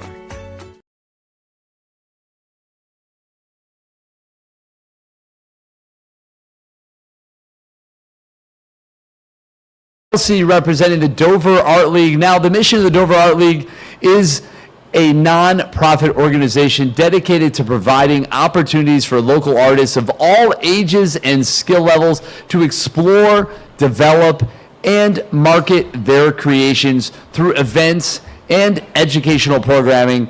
The Dover Art League strives to foster the appreciation of art and aspires to raise awareness about the relevance and intrinsic value of the arts in our community. So with me now from the Dover Arts League, come on in here. How are you? Good to see you.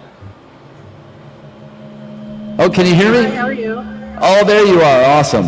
I was like, wait, I got you now. Yes, absolutely. So how are you feeling? Everything's good on your end, I hope? Yeah, how are you?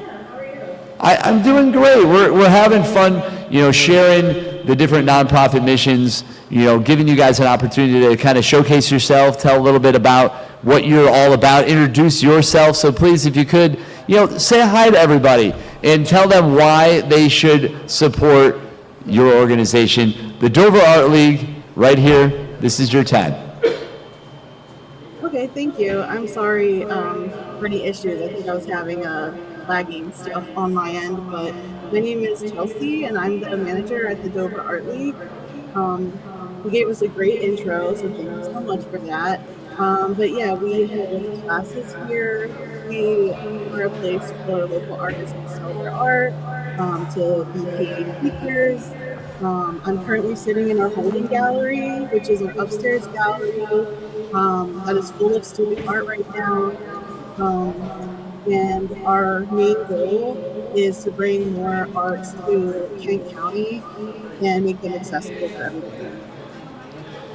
Well, that is awesome, and hopefully we can help you do that by supporting through the Do More 24 Delaware .org website. That's how you get in there. You're going to look up Dover Art League. You're going to find them. You're going to donate. You're going to share it. You're going to tell everybody to do the same thing, and you're going to rally as we continue to support all of these wonderful organizations leading up to 6 p.m. today. So did you mention your goal, what you guys have set for the campaign?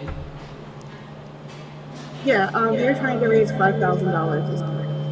Awesome. So that's the number. That is the baseline we're trying to reach. So let's help the Dover Art League get to $5,000. That's ultimately what we're shooting for, and we are going to be pushing hard to make that happen. So ultimately, I want to encourage you all to do that. What's the best way for people to engage with you guys, to kind of get involved and follow you on your journey as you make it happen?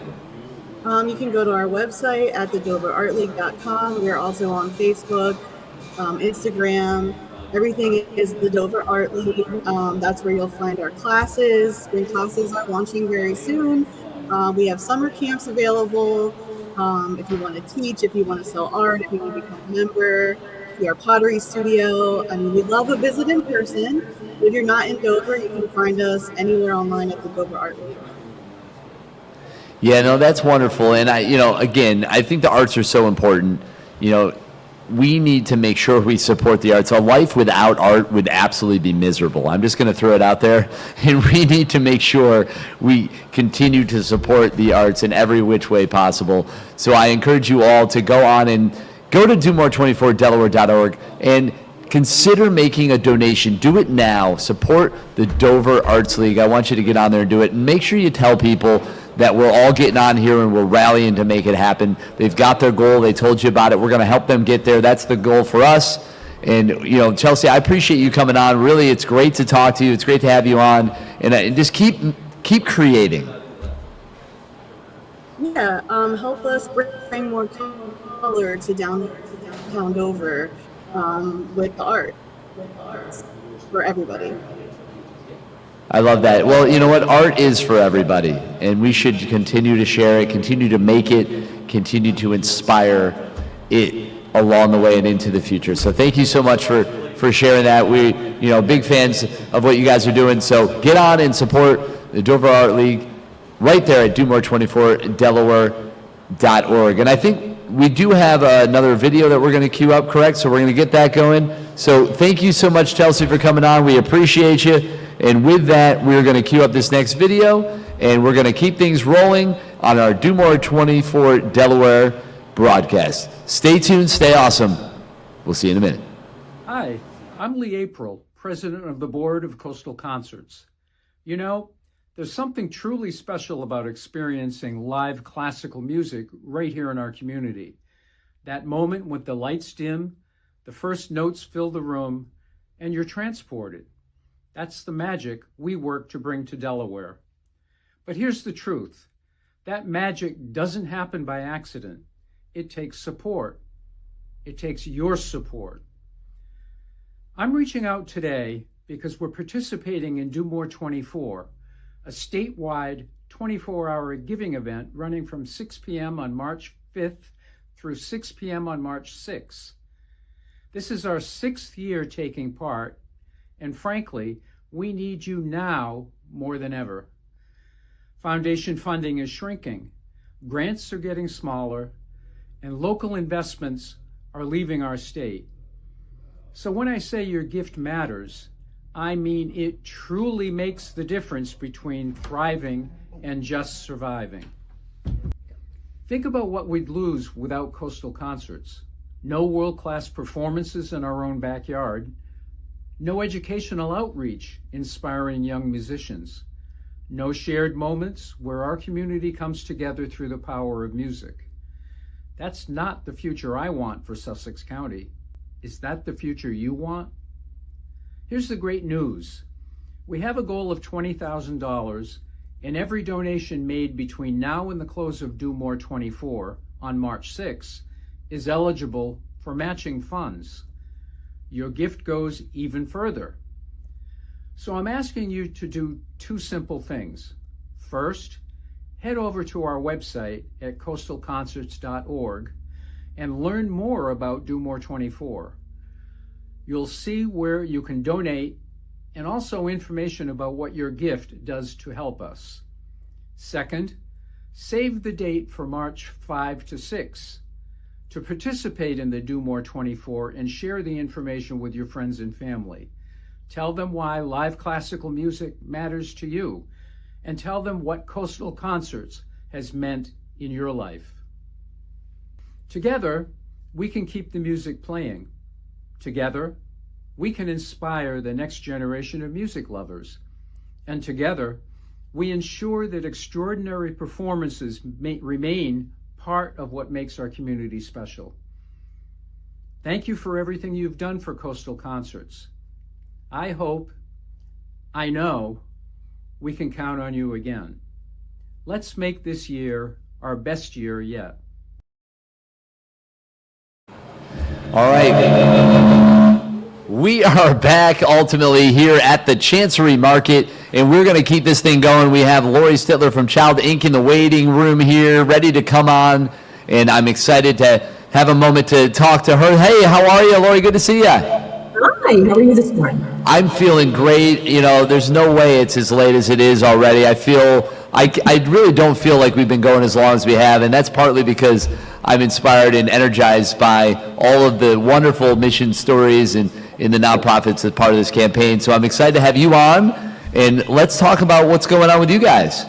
All right, so Child Inc. is participating in Do More 24 to help support our services to families affected by domestic violence, children affected by the traumas of abuse and neglect, and also for our families through our prevention efforts with our parent education programs and outreach in the community of Sparrow Run, where we operate a family resource center, as well as Kids Place programming for kids between the ages of 6 and 18. We have a variety of services that are critical for Delaware. Many people may not need to access them, but they are important for our community, and we really appreciate the support that we receive through Do More 24 for these critical services that Delaware needs every day. I mean, that is awesome. You know, Lori, you guys do some great work, and you've got some cool things coming up too. I'm excited to take part in an event you have coming up as well, so we can maybe talk about that a little bit. But what is your goal for this campaign ultimately? What is the dollar amount, and ultimately what is that going to help you guys do? We are setting our goal pretty modestly this year at $1,500. Yeah. And that helps to supplement what our state and federal grants and contracts do not provide. So whether it be some food for our shelters or an activity for the children who are in our youth emergency center to help underwrite the types of activities that would be ideal to be able to fund through the Do More 24 campaign. Well, that's great. And I hope that we're able to help you guys reach that and beyond, because really, as we've established here pretty strongly, especially today and this morning, is that goal really represents the minimum. That is like the baseline. I know that clearly you guys could use, much more than that. So what you're able to do with that money when it comes in is really what it comes down to. So as you're able to maybe share that in a way that maybe could compel the folks at home, when they donate, what is that trigger, right? What is like if I give, $100 or something, what does that allow you to do? Really what it allows us to do is to provide those additional supports that our families and children need. So again, we do have grants and contracts. Unfortunately, those are limited in scope, and charitable dollars are on the decline. We don't have the corporate dollars in Delaware any longer, so we are trying to do more with less, and just every day trying to stretch the donations we receive. Yeah, no question. And that's why individual, giving is so critical, right? It's why that is so important. The individual donations are really the thing that is going to help you continue to provide the services. You can't rely as much on some of the corporate funds in the grant funding that maybe you once could. So it is so important for you to get these donations today. These individual type donations are what's going to make it happen. So I encourage everybody to go to DoMore24Delaware.org and do just that. Make your individual donations and consider Child Inc. Go on the platform. If you don't know about them, you can read about them. Their information is all in there. You can go to their website. You can check them out on their social media channels. And you can do your part here today to help them get to and surpass their goal. So thank you so much for coming on. I know we're going to be continuing to talk. Let's shout out the event we have coming up. There's the event coming up at the Queen. I would love to at least highlight that quickly, since I'm going to be helping you guys bring that to life. And then we'll send you on your way as you kind of keep things going. Okay, sounds great. So on Friday the 27th, Child Inc. Rocks the Queen.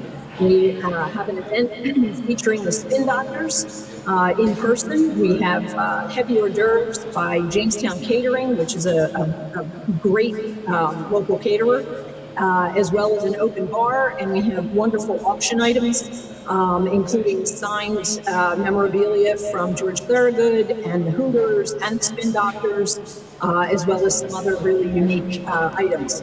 So we're hoping that a fun night out will help support Child Inc. in its initiatives, and we invite anyone who is interested in, having a good time to come out to the Queen on Friday the 27th, support a good cause, and enjoy yourselves as well. All right, that sounds good. I'm looking forward to it for sure. We're going to be doing our part to amplify and promote that event and get things ready to go to make it the best experience we can for sure. So I encourage you all to join us out there at the Queen for that. But right now, it's all about supporting Child Inc. through this Do More 24 Delaware campaign. You can do that right at DoMore24Delaware.org.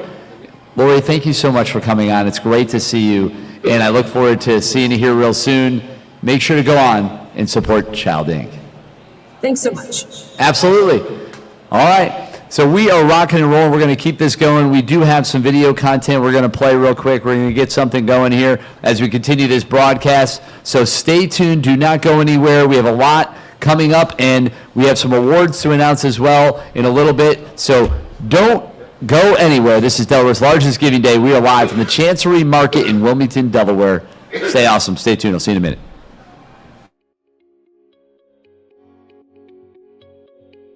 Hello, I'm Chuck Budd, Division Director for Chimes Delaware. Chimes provides services and supports for people with disabilities and mental health challenges all across the Mid-Atlantic region. Chimes has been serving the citizens of Delaware for more than 30 years, dating back to 1994. Our mission is to empower people with disabilities and help make every day a meaningful day for those we support. Chimes Delaware serves more than 500 people with disabilities throughout the entire state. Our day programs in Newark and Millsboro are thriving hubs of activities offering a wide array of programming options. The people we support can enjoy time interacting with our staff and their peers, or they can take exercise classes or try different art projects. Community-based outings to parks, shopping malls, movie theaters, or bowling alleys are also favorite choices for daily activities. Chimes Delaware offers unique training facilities where people can learn life skills or vocational skills they can take with them to the workplace if they choose that option. In Newark, we have a mock hotel room, kitchen and laundry area where we teach those we support how to care for themselves in an independent living environment, or they can learn marketable skills that are in demand from many employers. Chimes also helps people with disabilities find employment through partnerships we have established across the state. Chimes program participants work in many locations, including Wawa stores, Deluxe Bank, Staples, the University of Delaware, and many others. We take great pride in seeing the people we work with get out of their comfort zone and thrive in community-based employment. In our Millsboro location, we offer many programming activities and most recently have partnered with the United Way of Delaware and many other organizations to create a community garden on the property. The garden project creates numerous opportunities for education and socialization for our program participants, and it also grows fresh fruits and vegetables that are distributed through the Food Bank of Delaware. Finally, Chimes is proud to offer community living options through 43 residential homes in all 3 counties in Delaware. Our homes and the people that live there become a part of the fabric of the neighborhoods. Chimes provides a safe, stimulating, and welcoming place for the people we support to call home. Thank you for taking some time to learn about our work in Delaware. Chimes has a rich history in this state, but we are just getting started. Our dedicated team of hundreds of professionals is always seeking to improve our operations and serve more people. We are always looking for new companies that are interested in considering employment for people with disabilities as well.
Here, Mr. Delaware Gives, coming to you live from the Chancery Market. This is the official Do More 24 Delaware broadcast, all part of Delaware's largest Giving Day. And one of the things that's exciting about the Giving Day campaign are the prizes that get awarded to the nonprofits, the extra dollars that get shared across and around. So let's look at this. We have some golden ticket prizes, 9 to 10 a.m. hour. Small nonprofit winner, Friends of Auburn Heights, congratulations. Large nonprofit winner, Rehoboth Art League, that is awesome. And then in the 10 to 11 o'clock hour for the golden ticket, First State Robotics and Faithful Friends Animal Society. You guys are both winners. And then the social media engagement contest through Facebook, that is $100 each to these nonprofits: Delaware Symphonic Winds, Faithful Friends Animal Society, the Food Bank of Delaware, Fostering Wishes, and Reading Assists. Congratulations, an extra $100 to each of those. And then we have another $100 going to these organizations, all part of the social media engagement contest as well through Instagram. And that is going to the ACLU of Delaware, Capital City Pearls Foundation, Duffy's Hope, First State Ballet, Sign Nominee Choral Arts. I know that's not how you say that, so I apologize. And then Barclays U.S. Consumer Bank Coffee Break Power Hour Prize, $250 going to each of these: Barbara K. Brooks Transition House, Shepherd's Office, Howard J. Weston Community and Senior Center, and the Brandywine Valley SPCA, all getting an extra $250. Just awesome to be able to share that with you all and for them to earn those extra dollars, all from you donating at home and unlocking those awards for those nonprofits. And with that, let's bring in another one of our nonprofits. Coming in now with me is Cassandra McKay and Tanny Dickers, both of them representing Connecting Generations. We got a whole group here. So good to see you, Tanny and Cassandra. How are you? Hi, it's great to see you. It is so great to see you as well. And we are here, just listen, shining lights on all these organizations, you guys being another great one. So welcome to the official Do More 24 Delaware broadcast. Tell us about yourselves real quick and what you were raising money for here today. Absolutely. So I am Executive Director of Connecting Generations. Actually, my 5th year being here with you. That's amazing. Amazing. How is that even possible? I know. That is awesome. And you know what? It's just so great because we come back year after year and we're always energized. I know I am by just seeing all of us coming together. It's such a great example of what's possible, right? When Delaware and everybody shows up, all working together for a common goal. Absolutely. Absolutely. So powerful to watch and it's all a wonderful nonprofit, the state, and all the great work that we're doing in this sector. So this is my 5th year. I decided to bring Tanny on, who's our director of Mentoring. So I'm going to let her talk a little bit this time to me. Well, let's do it. Tanny, come on in here. The floor is yours, I guess, so to speak. So, go for it. Tell us, what you've got going on. I'd love to hear from you. Good morning, everyone. And I have the honor of being the director of the mentoring program here at Connecting Generations. So we are so excited to serve over 100 schools statewide to provide mentoring, one-to-one mentoring throughout the state. So we're just happy to be here today. Oh my goodness, say it again, 100 schools. Do your little 100 schools dance. What was that? Can I see it again? The 100 schools dance. We need that, Tanny. Can you do, oh, there it is, a little shimmy, little 100 schools dance. I think that's what it is. I think Tanny looks like, I think Tanny froze. The 100 schools dance locked her up. She got, yes, we're working with schools across the state, and like mentoring and social emotional learning programs. Yeah. We're excited because this year we're also branching off and doing things with integrating reading as well as financial literacy into our mentoring. We are working with youth and adults that are in foster care as well this year. And then we also provide programming for the siblings of children with special needs. And so that is a demographic that oftentimes do not receive services because they're oftentimes overlooked. And so we are excited that we are always expanding our programs for these demographics who are underserved and underrepresented. So we are continuing to build curriculums and continue to reach out to those demographics. Well, it's good to see Tanny is loosened up from her dance. She's back. She's looking good, ready to roll. And listen, you guys do awesome work. It is really cool. And I think there is such power in, literally what your name implies, which is connecting generations and what can happen from those relationships, from the older generations working with younger generations and what both learn along the way. It's really not it's not a one-way street. I think it goes both ways. And I would imagine that a lot of the folks that you guys bring in would say that. Absolutely. One of the great things that we get to do is when we talk to our mentors, they say that they get as much, if not more, out of the relationships that they provide throughout the state. So we are really excited about being able to service over 1,400 mentors and attaching them to well-deserving students throughout the state of Delaware and Baltimore County. Yeah, it is awesome. So please, I can't encourage you enough. Go to domore24delaware.org and go and search Connecting Generations. Read all about the organization. You can see all their socials. You can get their website. It's all on the platform. Make a donation. Share it out. Let people know you did.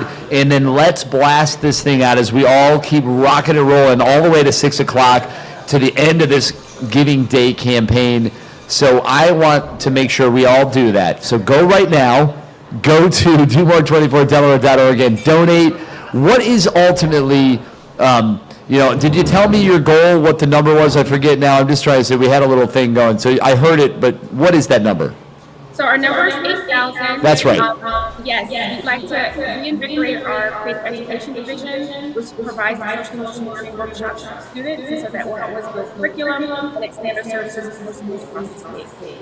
Well, that's fantastic. So I hope that we can reach and exceed that $8,000 mark for you guys to help push and drive your mission forward. That's the order, guys. Get on it.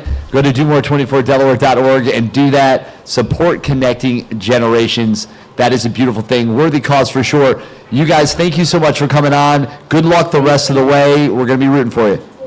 Thank you so much. It's my pleasure. Absolutely. All right, stay awesome. Good to see you guys. Thanks for bringing on a little extra something, Tanny. Got that dance.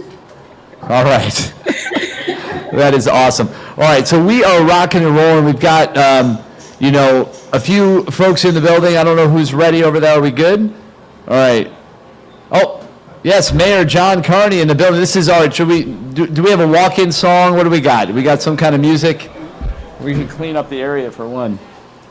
So, come on here, sit right here. We're going to clear that. That's not your smoothie. We can get rid of that. Okay.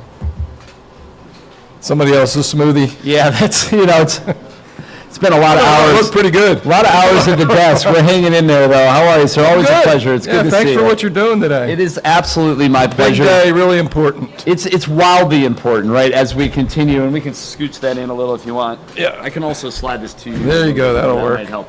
So, ultimately, sitting here, you've served in a number of roles, right, in the state, and you've been a very strong supporter of this campaign really for years. What is it about Do More 24 Delaware in particular, this Giving Day, which has become Delaware's largest, that is so important, supporting the countless missions that it serves? Well, that's exactly it. It's the countless missions that the nonprofits do in our state, and particularly, as someone who served as the governor for 8 years and now the mayor for a year, we have some fairly intractable issues and problems that affect ordinary folks, right? Yeah.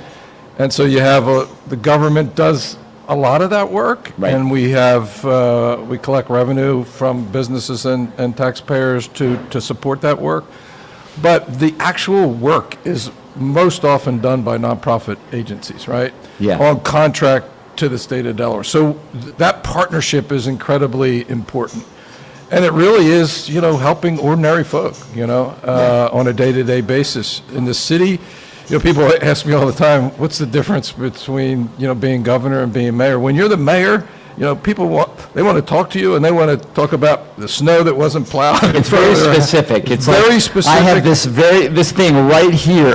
That's exactly right. Yeah. And they want you personally to deal with it. So what that does to me, it brings me a lot closer to some of these issues that people are struggling with. Right. And, listen, and that is, your whole career has been here, you've been serving, the state of Delaware for a long time, and we're appreciative of the work you've done, and we love that you're in it for all of us. This Delaware, way is a thing, and this community is very unique, and you can see it in a campaign like this where we're really outperforming, many other communities. There's not a lot of campaigns that really do what this campaign does, and we're raising a lot of money. You can look at the numbers. I mean, we're well over $1 million now. Last year we raised $2.5 million in the one day, which is incredible, supporting these nonprofits.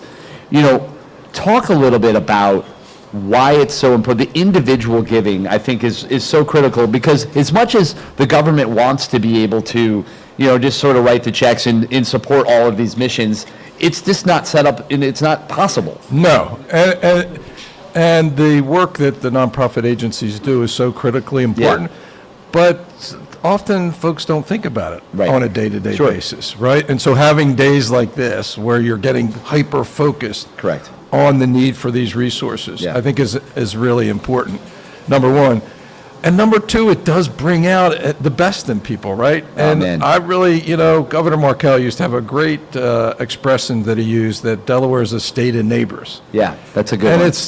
And it's so true, right? And it's a day like this, I think, that brings neighbors out. Neighbors know one another. They support one another. When somebody has an issue, they really reach out. And we've, example after example after example. So having a day like today, just to remind people, to put them in the mindset that, that those agencies that you support and that regularly, maybe at the end of the year, kind of for tax purposes or what have you, here's another opportunity to do that. And this opportunity is what I would argue one of the best opportunities to do it, because the dollars go further, right? So if you were to donate on any other day of the year, it's still incredibly important. We need to do that. But today, those dollars go further. You could donate $5 and it could turn into hundreds of dollars, because you trigger one of these little prize pools for one of your nonprofits that you're supporting.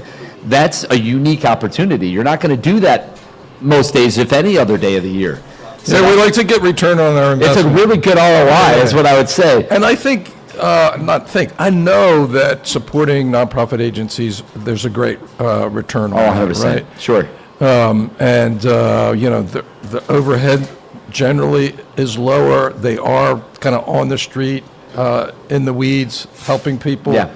And you're getting that you otherwise, might not get in some other way. So it really is a great way to address the issues. Well, and this, let's put it this way. I mean, not only are these nonprofits fueled by, many of them, full volunteer bases, so they're relying on that, and they're also relying on these individual donations to supplement, the other sources that they may have from corporate and, government type dollars, which more and more they're leaning on the individual donations, which is what this campaign is about. But more importantly, as we're looking at this, and I just want you to paint a picture.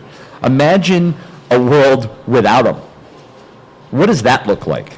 Can't imagine it. I mean, don't want to imagine. No, it'd be horrible. I mean, it'd be absolutely, tragic reality if we were to think of don't take it for granted, because if they're not here, man, you're going to regret it. You're going to really wish they were. On the government side, we'd be lost. We couldn't do it. You couldn't do it. It would be chaos, right? It would. So this is the day that we come together and we make sure that we remind them that we appreciate the work that they do every day to support our loved ones, our neighbors, ourselves, and it's not just, even human services. There's animals, and there's health related, and there's arts organizations, and it's every nook and cranny of our existence that they're ultimately helping. Yeah, so you make a really good point there, and that is it enables folks to support things that are important to them. Yes. And in many cases, as you mentioned a minute ago, in agencies that they volunteer for. Yes. So it adds on to the work that they're already doing, and gives them an opportunity to double down there.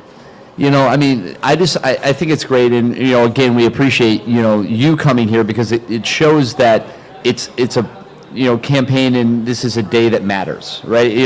You could be anywhere. You've got a lot of people asking you to be a lot of places all the time, and that's just the reality of the work that you do at this point.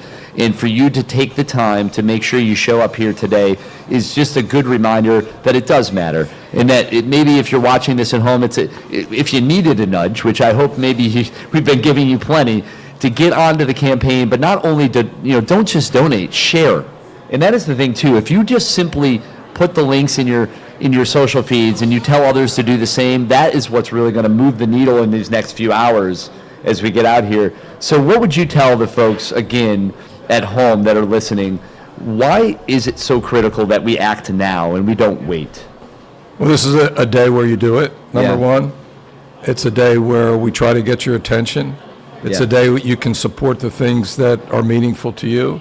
Yeah. And it's a day where you have an opportunity to do something that improves the community, the city, the county, the state that we live in. Yeah. I also came down here to check out what's happening in the Chancery Market. Absolutely, great spot. The other side, if you will, downside of the Market Street corridor. It's a corridor that's incredibly important to us in the city.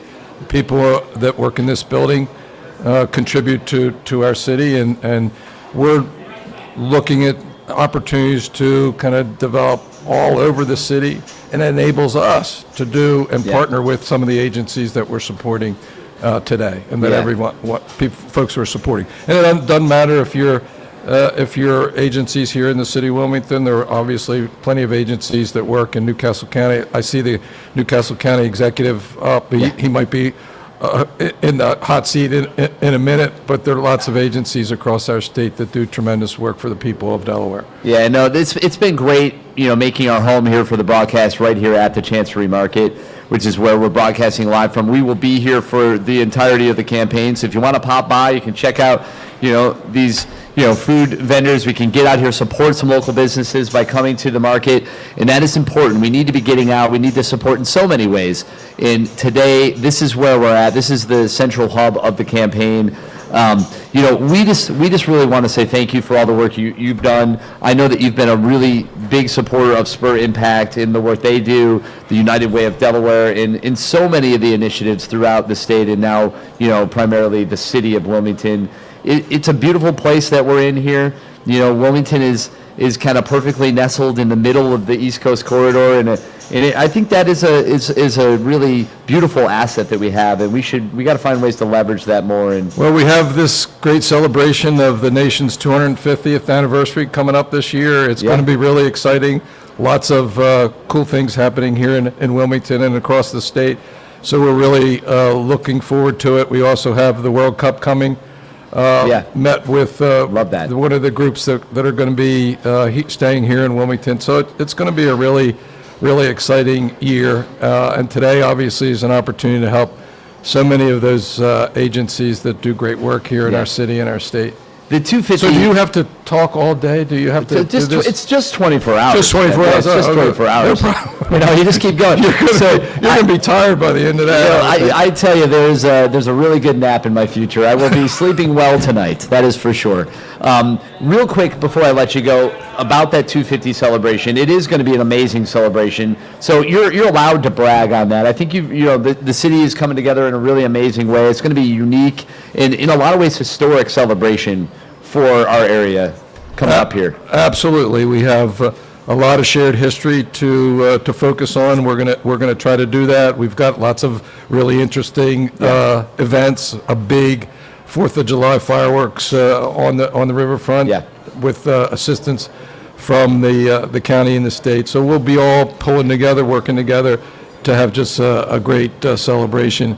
And folks that I don't know if you saw the Ken Burns just released on public TV on the Revolution. Really interesting history there that folks should pay attention to. Yeah, no question about it. Now we're excited about that event. Like you said, the World Cup coming to the area, very exciting. And just so you know, in that 250 plan that I was a part of the committee, helping put together some of the ideas for it. We did put in, and it was part of the plan, is an official song that would be for that celebration and all that. So look out for that. No, I'm not going to sing. Well, you can. We'll find a way to get you in there somehow. One way or another. Even if it's just a little background beat or something, we'll just work it in. But just know that somehow, some way, we're going to get the mayor in on that official track, which will bring it all together. But thank you so much for coming on, supporting Do More 24 Delaware, encouraging everybody to do the same. If you have one last parting words, tell everybody at home to do their part as we really race towards the finish line and rally to get these totals up. contribute to Do More 24, and you'll be making an incredible contribution to the city of Wilmington and the whole state of Delaware. And by the way, Newcastle County, who I think is represented here and will be on the air in a moment. So thank you all for what you do. Thank you for making Delaware and Wilmington a state and city of neighbors. And today's a day to step up to the plate and show your support. Thanks very much. Absolutely. Thank you so much again, Mayor Carney. Always a pleasure. Good to see you. Good luck in the next 23 hours. I'm going to be hanging in there for sure. We're feeling good. We're energized by what's happening behind me and seeing those numbers come up. And that is just a beautiful thing. This is a community effort after all. And we are going to have our county executive, I believe, is going to kind of make his way in here. Marcus Henry coming in now. Listen, Mayor Carney warmed it up for you. He sure did. He warmed it up for you. John's always been good. Yeah, there you go. Get yourself comfortable. Thank you. Feeling Thank good. you. If you need to Thank you. scooch up a little, you can. Okay. That's fine. Whatever's good. No. Good to see you, sir. How are see you? you, my Welcome to Good. the program. This Thank is the you. This is official wonderful. Do More 24. Wonderful. Happy Friday, folks. Yeah, it's a beautiful day. I can't believe it's Friday. It's March 6th. It is the second half of the Do More 24 Delaware campaign, and there are a lot of wonderful nonprofits in Newcastle County. Absolutely. That I know that you are a big supporter of. And as the county exec, you're tapped into what is happening out there. So, Sure. Talk about this campaign and why it's so critical, so important for the county. Well, once again, thank you for having me today. I'm a big supporter, obviously. Yeah. This is actually also personal for me, in that I grew up around nonprofits. My mother she worked at Girls Inc. She worked at United Way, so we have a family history involved with nonprofits. And for Newcastle County, we actually fund a lot of nonprofits through federal pass-through dollars to help support them in Newcastle County and also in the city of Wilmington. But I can't imagine, just with all the turmoil we have right now, in terms of uncertainty in funding, concerns about unemployment now rising, it looks like right now, nonprofits play a critical role in supporting these efforts, always have. Yeah. And, as we're moving along here, we're kind of getting ourselves to the middle part of this Friday, which means we have a bunch of hours left, a lot of time, a lot of things tend to happen on this Friday. You'll see those numbers really start to rise, and there's going to be a big push towards the finish line. As of this morning, we were in a really good place. We were over $1 million at a point that was earlier than in previous years. Congratulations, that's wonderful. Amazing, right? Wonderful. It is such an incredible effort that we're able to do this year after year to make the impact that we make. But it's a community effort. It is really Delaware and beyond coming together. I mean, I don't know if you've seen, but almost every state in the country has been represented, and donations have come in from almost every state. I'm not 100% sure where we are now. Maybe we could even check. Let's go take a quick look at it. This is kind of fun. You'll be able to see the map here in a second and kind of go to that. We're going to go to the map if we can. All right, there we go. We're going to scroll down to it, but let's click to that on the switcher. Let's go right to it. All right, we still have the 3 there. You can see that. We can even zoom in a little bit, but it looks like Alaska, North Dakota, and Mississippi are left to fill in, but every other state that is incredible. Has some well done donation well done. and representation, which is amazing. It is amazing. All supporting Delaware, and last year we also had donations from every single zip code in Delaware, in multiple countries around the world. It's really an amazing thing. And I just love the energy in what you guys are doing, the excitement you bring to this sector. And it honestly, I think it helps bring us all together, which is kind of what we need right now. We need absolutely to just come together. I think we have to remind ourselves about the humanity side of things and what brings us together, what we can relate on. Right? There's so many things. I think there's so much more that we have in common. That's right. Than the opposite, right? And if we focus on the good things, it's easier to kind of overcome those other things. Very well said, and I think that's part of the good Delaware way. Yeah. And that we're all neighbors. We all have just a few degrees of separation, knowing one another. Absolutely. And I think we could be a model again for the rest of the country in terms of some level of both bipartisanship, but just getting along better together. Yeah. And that's one of my goals being county executive, is just kind of bridging that gap and bringing some civility back into politics. Well, we definitely need that just to be able to have, a conversation. An argument doesn't necessarily have to end in a way that you lose respect. It could just be a healthy discussion. Absolutely. And we can both share, or a group can share their thoughts, their feelings, their opinions, and not feel like they're going to be, threatened by that, or that's going to affect, those relationships. You should be able to have those healthy debates. Yep. It's a beautiful part of humanity. It be is. able to It is. question and to do that. So how do you do that well? Obviously, we get into that. Good What are question, some, that is part of the task, right? How do we find a way to bring ourselves You know back? what it is? It's a real basic thing. You got to learn how to listen. Yeah. And listen with intention. Listen to the other side. Have a level of empathy when you're talking, and just don't be so entrenched in your viewpoints.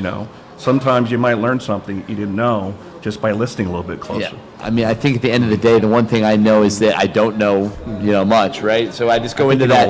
I think you know a lot, actually. But you go into it with the perspective, at least, that you, like, to your point, that, in fact, I love to, learn new things or to get new perspective. Yeah. I think perspective is one of the greatest gifts we can possibly have. Yeah. Which is why I love travel, because you get to see other ways of doing things, or you get exposed to things that maybe you never would have thought of before, which opens up your world. And the wider you can make that, I think the better it is. I agree, and I hope in the future we can incentivize even kids in high school, because I didn't get to travel when I was in high school. But if we create opportunities for kids to travel to other countries, experience other cultures, it's that much growth for them and opportunity. So It really is. I'd love to see happen. Listen, I get it. It's not necessarily something that everybody is able to do, right? Sure. It's travel is it's expensive. There's a lot of barriers to that, but if you have an opportunity, travel doesn't have to be go to Europe. No. Travel could be to go to a part of Pennsylvania you've never been to before. That's it doesn't. It could be drivable. It could true. be even that much of a difference can be enough. You're right. To change your. That's a good point. mindset. It's funny.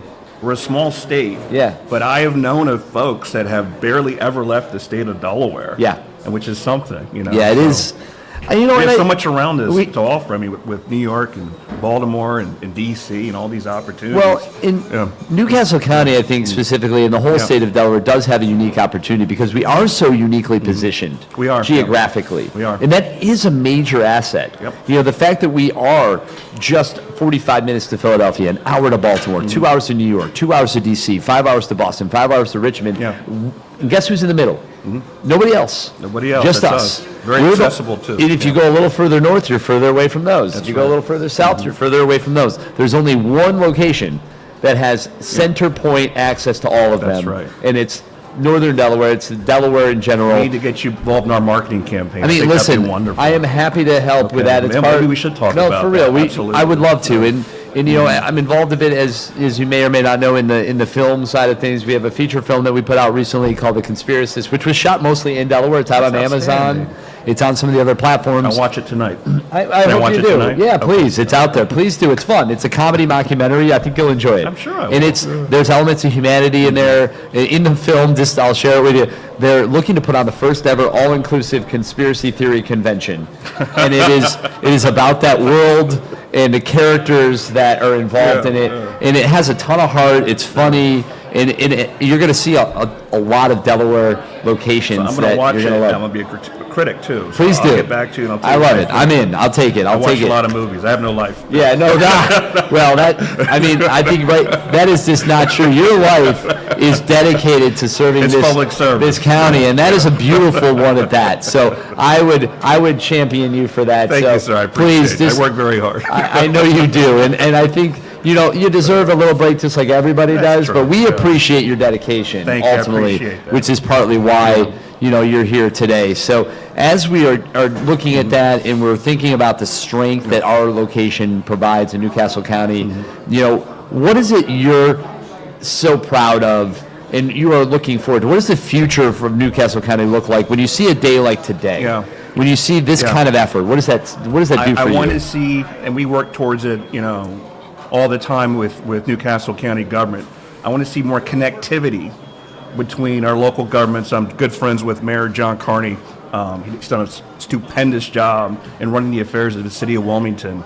But I want the state, the counties, the municipalities to work better together. Yeah. And that's also inclusive of the nonprofit sector in terms of how we could coordinate better those services, local services, to our constituents here. That's awesome. Well, listen, I appreciate it. I know that you've got a whole county to run ultimately, and you're going to get out there and you're going to team too, and you've got to get on there and support these nonprofits just like all of us. So thank you for coming on. Thank you for having me. County Executive Marcus Henry, always a pleasure. It's so great God to bless see you. Appreciate it. Thank you very much. Outstanding work. We my appreciate friend. you. That's Thank you great. very much. Okay. We are going to continue on our broadcast for Do More 24 Delaware. This is Delaware's largest giving day, and we do have a message from our Lieutenant Governor, Kyle Evans-Gay, as well. We're going to cue that up now. I was able to grab a quick conversation with her just prior to the campaign. She's excited to support, and I'm glad to share it. Here you go, a message from our Lieutenant Governor, Kyle Evans-Gay. Well, hello, everybody. Yes, it is me, Christopher Bruce, Mr. Delaware Gives, and I'm very excited to talk to one of our state's best, our Lieutenant Governor, Kyle Evans-Gay. How you doing? What's going on? Good to see you, and congratulations on Delaware Gives. This is such a cool initiative that I've been able to be a part of. Obviously, Spur Impact and the United Way of Delaware really are the muscle and the ones that are powering Do More 24 Delaware, which, as you said, is Delaware's largest giving day. But we're just excited to allow others to participate in the impact of this day, because the dollars for these nonprofits go further on this giving day than any other day of the year. So what is it about this Giving Day campaign, this initiative that is so important to the state of Delaware? Well, honestly, every year I am just reminded of what's possible in Delaware, right? What I can remember when this day, this event was just an idea, a set of bullet points, like something to discuss at a board meeting. And when you really dig into it, you see the potential, the opportunity, the ability to grow community and actually bring whole new cohorts of donors, of kind of philanthropists into this world. And look at what we've become, right? I think this is truly, truly an example of what makes our great state so wonderful. Yeah, it's amazing what can happen in 24 hours, right? When you think about this event, which brings together the nonprofits, the donors, businesses, and our entire community together, from 6 p.m. on the first day to 6 p.m. the next day. And if you look at last year, for example, I think there was 22,000 individual donations, and we raised over $2.5 million. What an incredible example of what's possible when people come together and align and unite over a common goal, isn't it? It's just amazing.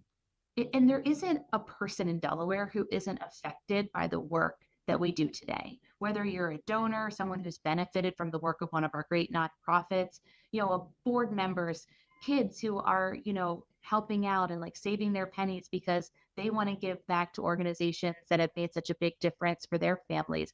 This is an event that touches everyone. And critically, Chris, in this very divided era, this is an event that brings us together and helps us to really focus on what it means to show up for each other in Delaware. And to me, especially in this time, that makes a world of difference.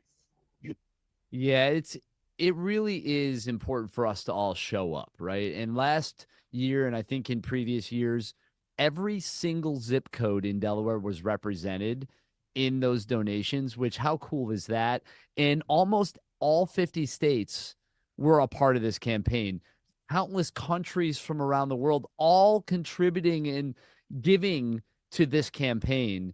What an amazing thing to show Delaware in kind of its own way at the center of all of that, right? To, the impact that this little state, which is a little over 1 million people as of right now. I don't know what the exact number is, but with 22,000 individual donations, you could look at that and say, well, that's only 2%, maybe, right, of the state. So how do we do more? How can we get more people involved and make an even bigger impact? Right. It's a tremendous call to action. And one of my favorite things about Delaware is that we are better because of our size, right? Yeah. We have conversations. We walk down the streets of our many amazing cities and we see our neighbors every day. If you are involved with Do More 24, if you've got a cause that you're fighting for today, just simply share that, a text message, a quick comment at your meeting at work, and just let people know that you're invested in your community. I can bet you that they are too. They just need to Yeah. know the ways that they can help today, and they will absolutely find an organization, a cause, an individual to support today. Because let's face it, so many wonderful organizations are helped by this initiative. And I don't know about you, but I find it hard not to just give $5, $5, $5 as much as I possibly can, because I read about these mission statements. I see the work that's being done. It's inspiring. Yeah, I mean, you can just go right there onto the Giving Day page, right, at domore24delaware.org, and you can search through the countless nonprofits that are on there providing services for everything from children and families to animals and education, healthcare, you name it, the arts. It's all there. Every nook and cranny of our life, of our existence, is supported by these nonprofits. And in a lot of ways, they're doing the work that we either can't do, won't do, don't have the time for, and they're doing it to make our communities and our lives better. And all we have to do is give of our time, give of our money, and give of our talents in ways through volunteering and supporting. But you mentioned it. You talked about sharing and how easy it is to just click a little link and or put it on your social. And by doing that, what a difference. If everybody just shared that link on their page, we would get that number to go through the roof. It would be crazy. And we can do that, right? Because we Yeah. are so connected. And I really want to highlight what you said about the fact that nonprofits are fueling our Yeah. care network in Delaware, right? I think we don't always see the impact of these tremendous organizations, but coming from my perspective, trying to serve the people across our state, I know the opportunities we have to be there for people and show up for people. I know the challenges that the state faces in doing that. And I know that we could not help people lift up communities in the same way that we are able to do now without our nonprofit partners. And in that way, I'm incredibly grateful to everyone who today makes a choice to support this amazing community. Yeah, it's inspiring at the very least. And if you tap into what we're doing with this campaign and you see the stories, the missions, and the impact firsthand, I don't know how you couldn't also be inspired. And there's a lot of businesses, a lot of, other organizations that have kind of partnered with Do More 24 Delaware by offering, prize matching and incentives. There are cash prizes and all these things that are baked into this campaign, which is why it's so important that we give during this campaign, because those dollars do go further. They actually have matching and stretch pools and all these incentives that mean when you give $1, it will amplify. So that's why it's so important people jump on and they do their donation now. It's a great day to mark on the calendar year after year and just say, listen, if I only give once a year, this is the time to do it. Yeah, we want to make sure our collective impact is amplified as much as possible. And the technology and the networking and all the work that goes on year round to support Do More 24, that's the great outcome that we see. And yes, please like and share. Please just let people know why you're showing up today for the organizations that you're showing up for, right? If you're involved with your work, let your colleagues know that this is an important piece of who you are.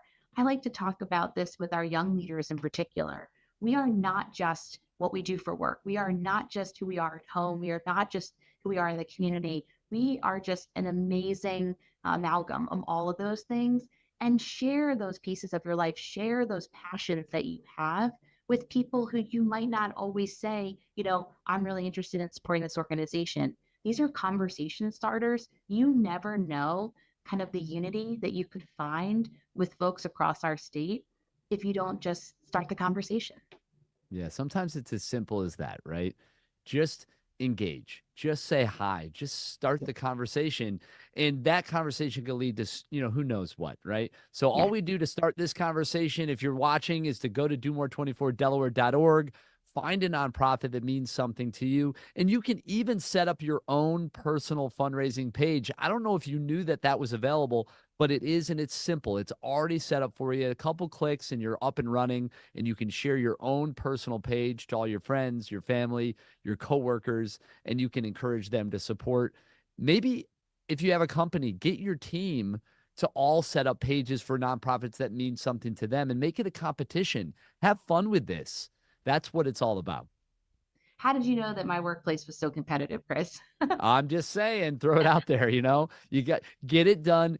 And if you win, then listen, I'll take you to lunch. Fantastic. I can't wait. I'll check out the competition in the break room. Yeah, no, I mean, that's a good place to start, right? I mean, if you're sitting there, you're having lunch, you're just relaxing with some coworkers, mention it. Just say, hey, have you heard about this? Do More 24, this is Delaware's largest giving day. Last year, they raised $2.5 million. I'm sure if somebody hasn't heard about that, they're going to go, what? And they're going to be very curious as to how that's even possible, right? But we can do even more. That's what we're aiming for. I think this year and beyond, we'll continue to grow that as we continue to push the reach, amplify the growth, let more and more people know about it. I hope we can get all 50 states to come through this year. I hope we can get even more countries. And of course, all of Delaware showing up for Delaware's largest giving day. If you can, leave people with a few just quick thoughts on why it matters so much to support these nonprofits and what they represent for our state. Well, I think we have to remember that nonprofit organizations are building their missions based on the need that they see. And honestly, that is true community service. That is true public service. Where we need to lift people up and where our communities have struggled, so many of these nonprofit organizations have dedicated themselves to building great futures for kids, to catching families when they fall, to making sure that everybody has not just a seat at the table and the resources they need, but that their voice is at the table where decisions are being made. I can't tell you how impactful in advocacy, in social services, in just connecting communities our nonprofits are here in Delaware. I thank them for that. I will continue to be a strong partner, and I appreciate everyone here today who is just even putting in their dollar, their $5 to say, yes, this does matter. Every dollar matters. And thank you, everyone who's supporting Do More 24 today. Yeah, I think that's fantastic. And if you could, Spur Impact and United Way of Delaware, obviously at the head of this, what would you say to these two organizations who've really stepped up in a big way to make this possible? Honestly, thank you does not say enough, but thank you for your consistency. This program has continued over the years, continued through our difficult pandemic years, right? This, in some ways, was a way that people could continue to bring needed funds into their organizations at the most critical time. When you see these leadership organizations like Spur Impact and United Way with their tremendous leaders at the helm, all I can say is that it takes real special folks to do for others, not just for themselves. And they have really led in this community. I thank them, and I continue to hope that Do More 24 raises more and more funds every year, and that we continue to make this a marquee event for Delaware. Well, we appreciate your support, and we're excited to see what this year's campaign ultimately produces. It's important. These nonprofits are the lifeblood of our community, and this necessary fundraising that we do through this campaign is vital to their ability to seek, the success of their missions, to be able to fulfill, their critical needs that they're, the people that they support need, every single day. It's just so important, and I can't stress that enough. So thank you so much for being a part of that. And thank you for joining us as we celebrate Delaware's largest giving day, Do More 24 Delaware. We're going to keep things rolling, but, I know that you have a busy day because you're always working hard for the state of Delaware, making things happen. So thank you for spending some time with us. We appreciate it. Absolutely. I'm going to check that state board and see if I can contact some of my lieutenant governor colleagues, make sure that they're helping out today as well. Thank you for having me, and good luck today. I can't wait to see the results. Yeah, no, absolutely. Do that for sure. Reach out to all the other lieutenant governors. I don't want to have any state left unchecked this year for sure. Have a good one, Chris. Thank you. All right, you too. Thanks so much.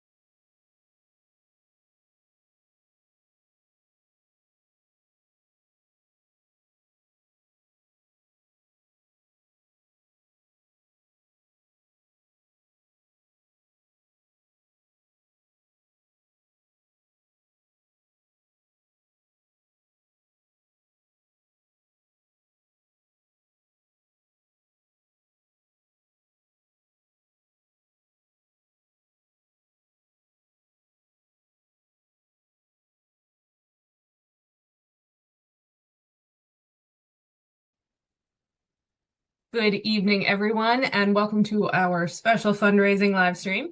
I'm the Executive Director of the Delaware Academy of Medicine and Public Health, and I'm thrilled to be here with you all. Today, I want to highlight the incredible work and impactful programs that the Academy has been able to accomplish thanks to the support of generous donors like you. There have been a lot of changes at the federal level recently. The Academy is staying strong in our mission to enhance the well-being of Delaware through education, the promotion of public health, research, and our student financial aid program. Delaware Mini Medical School is our free high school pathways program in which high school students across the state can learn about what different types of healthcare practitioners do on a daily basis, get introduced to different pathways to a healthcare career, and can network with practitioners right here in Delaware. Students participating in Mini-Med who want to learn more about the healthcare fields can join the Delaware Youth Medical Academy for hands-on skills-building opportunities in partnership with institutions throughout the state. Our high school and college interns learn about public health topics like program implementation, data research, identifying gaps in public health, and program evaluation. With the help of our dedicated team, some of them are even able to publish their work in the Delaware Journal. Good evening, everyone, and welcome to our special fundraising live stream. I'm the Executive Director of the Delaware Academy of Medicine and Public Health, and I'm thrilled to be here with you all. Today, I want to highlight the incredible work and impactful programs that the Academy has been able to accomplish thanks to the support of generous donors like you. There have been a lot of changes at the federal level recently. The Academy is staying strong in our mission to enhance the well-being of Delaware through education, the promotion of public health, research, and our student financial aid program.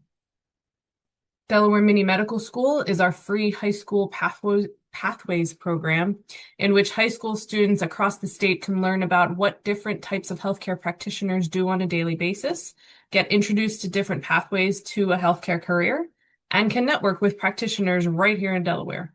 Students participating in Mini-Med who want to learn more about the healthcare fields can join the Delaware Youth Medical Academy for hands-on skills-building opportunities in partnership with institutions throughout the state. Our high school and college interns learn about public health topics like program implementation, data research, identifying gaps in public health, and program evaluation. With the help of our dedicated team, some of them are even able to publish their work in the Delaware Journal of Public Health, Delaware's only PubMed accredited journal. The DJPH is published 5 times per year, and each issue focuses on an important public health topic in our state. This year, the journal will be highlighting the role of AI and big data in the health sciences, the future of academics and research, aging and public health, chronic disease and its connections with poverty, and emerging and re-emerging infectious diseases. This year, I'm excited to let you know that the Academy has started a podcast all about public health in Delaware. It's called Della Who, What, Where, because I love a good pun. But join me and my guests as we discuss many different public health topics. In our most recent episode, we're talking about the new 2026 dietary guidelines. One of the most important public health programs the Academy runs is the Immunization Coalition of Delaware. Given the lack of science-based vaccine recommendations coming from the federal government and the ongoing measles epidemics across the nations and the pertussis outbreaks that we're seeing, the work of the ICD is more important than ever. As you can see, each of our programs is making a tangible difference in the lives of individuals and communities. However, there is still much work to be done, and we need your continued support to ensure our programs thrive and expand their impact. I want to extend my deepest gratitude to each and every one of you for tuning in today and for your unwavering support of both Do More 24 Delaware and the Academy. I want to thank the awesome staff at the Academy for putting this video together and Spur Impact and United Way of Delaware for making Do More 24 possible.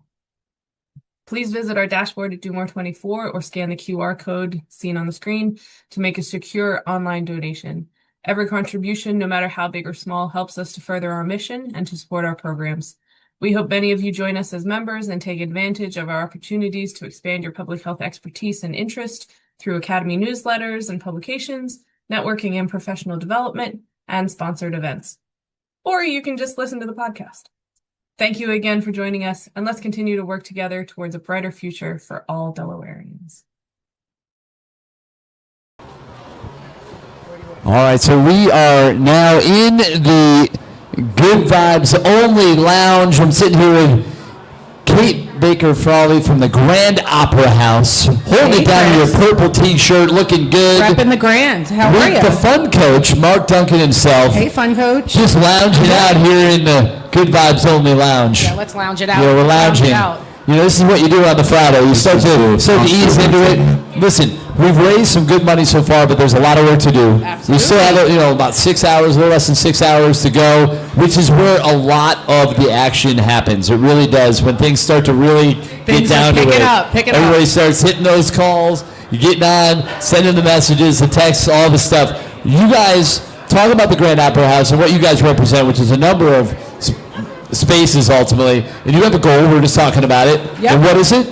20,000, but we also plan to crush it. That's a good. I love that attitude. Let's just, start there and go up from there. And how do you crush it? How do you ultimately crush it? Because we've been talking about it. Goals are the minimum, right? The goals are like the baseline. Like, yeah, that's the number that we can go, but we really need to do better than that. So that's the starting point. So when we say the Grand Opera House, like you mentioned, we're talking about the Playhouse, the Baby Grand, and the Grand. We've had a very busy weekend this weekend. We had a sold-out Dark Star Orchestra last night. Awesome, love that. We have a Simon and Garfunkel show tonight. We have a Dirty Dancing show the next night. So we are talking about all three of our venues, as well as all of our community engagement programs, dances, the art loop, all the things. I know you've been to things.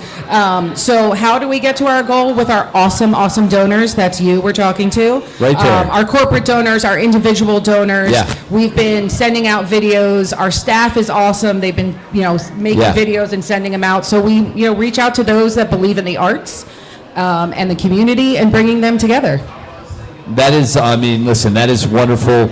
I know that you guys you're doing so much. It's not just the programming that happens in terms of on the stage for patrons. You guys are doing so much more in the way of supporting the community too. You have, many opportunities for people to engage and to lift people up. So that's part of it too. Like stages of discovery where we can bring school kids in who might not otherwise have access to the theater. Yeah. Our sensory friendly programs where we invite anybody who's on the spectrum to come in for a show where the lights are dim, that we have quiet spaces if you need to leave the theater. Again, as I mentioned, our art loop, our dances come on the first Friday of the month, and there's over 100 people learning salsa or country line dancing or 80s dancing. Right. We have open mic nights. So we really just try to open our doors to everybody in the community.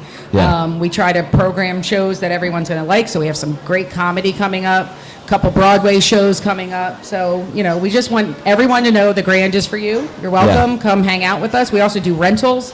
So a lot of birthday parties and weddings and showers. So all kinds of stuff. And it's because of the support of corporations and individuals that we're able to do all that. Yeah, that is awesome. And those individual donations are really the secret right now in the sauce that's keeping a lot of organizations alive, because those other dollars just aren't there the way they used to be, right? The corporate and the grants and the government funds, man. We're lucky. We have a lot of great corporate sponsors, but our individual donors. You have a choice to donate to many awesome, and there are so many awesome nonprofits. Yeah, for sure. I've donated to a couple of them for Do More 24. Yeah. So we appreciate, people remembering the arts and how important it is. It's not just a show and fun, but with your mental health and all the things. Right. So it covers everything. From pets to arts to senior services to you name it. It's all the things we talk about. It's all the nooks and the crannies and all the things in between that you're really covering. It makes life possible, really, in so many ways, throughout the state.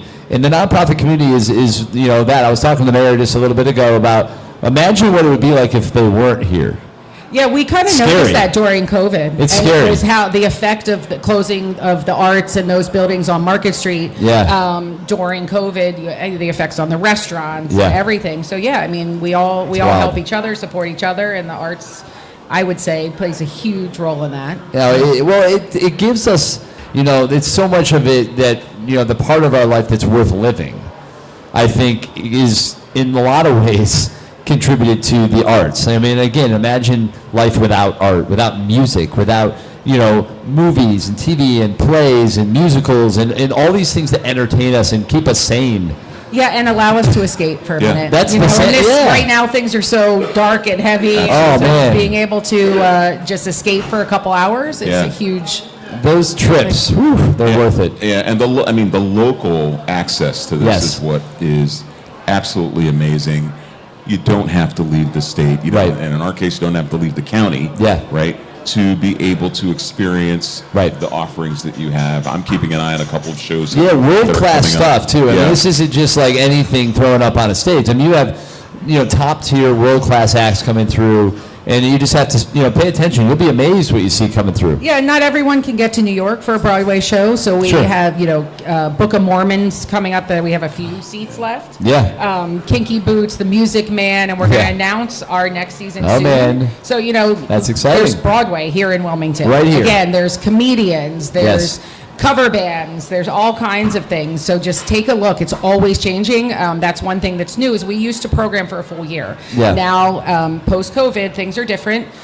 So we're always announcing shows. So always check out our website. There's stuff for kids, Bluey, and things like that. But then there's comedians. There's a teacher's night coming up. Right. It's, all kinds of good stuff. All kinds of good stuff. So And always check it out. And that variety is really what's cool about it. And if you try something you've never done before, like what a great way to to experience something new. And the joy of kind of traveling to another place is similar to going to a show in maybe a style you've never seen, or a performance that maybe you've never taken part in, right? So that's going to give you that kind of perspective, that kind of experience. We have many wonderful donors, but there's a couple who has supported us for 50 years. Yeah. And this weekend they have a show every night. And I asked them, they That's said, amazing. well, we try to pick shows that we've never heard of. Oh, that's great. And go to it. So they're seeing, Hey, what's this about? they're seeing Dark Star Orchestra, which is Grateful Dead. Sure. Then they're going to Dirty Dancing. Then they're seeing Paul Simon. I would say Classic that trio, covers- really. I think Yeah, that really. covers a lot of bases. Yeah, Good for them. obviously. Well-rounded, I bet you they are. Yeah. So, quite come frankly. check it out. You never know what you're going to fall in love with, in arts. Yeah, I think that's a good way to put it. You never know what you're going to fall in love with. Not just never know what you're going to find, but beyond that, what you're going to fall in love with. Doubling down there, I like that. Raise the bar.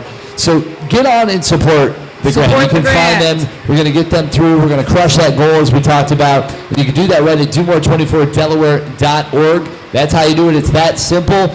We are coming down to the close of this broadcast window. We got to reset and get into the home stretch broadcast, which is going to be happening. Thank and you then so we're gonna be much. Cruising right along. Hey, Kate, closing it down with you. How about that? I appreciate it. I love to hang out in the lounge with you guys. So That's appreciate right. it. Support the Grand. Support all these wonderful nonprofits. Yeah, that's absolutely the case. Do that. You heard her. Don't think twice. Get on there, support it, and share. Let people know about it. Stay tuned as we close this out and open up our final home stretch window of the Do More 24 Delaware live stream broadcast right here from the Chancery Market. We're going to be keeping this thing going, following those totals all the way to and past 6 o'clock as it all starts flowing in. Hope you're ready. This is Delaware's largest giving day.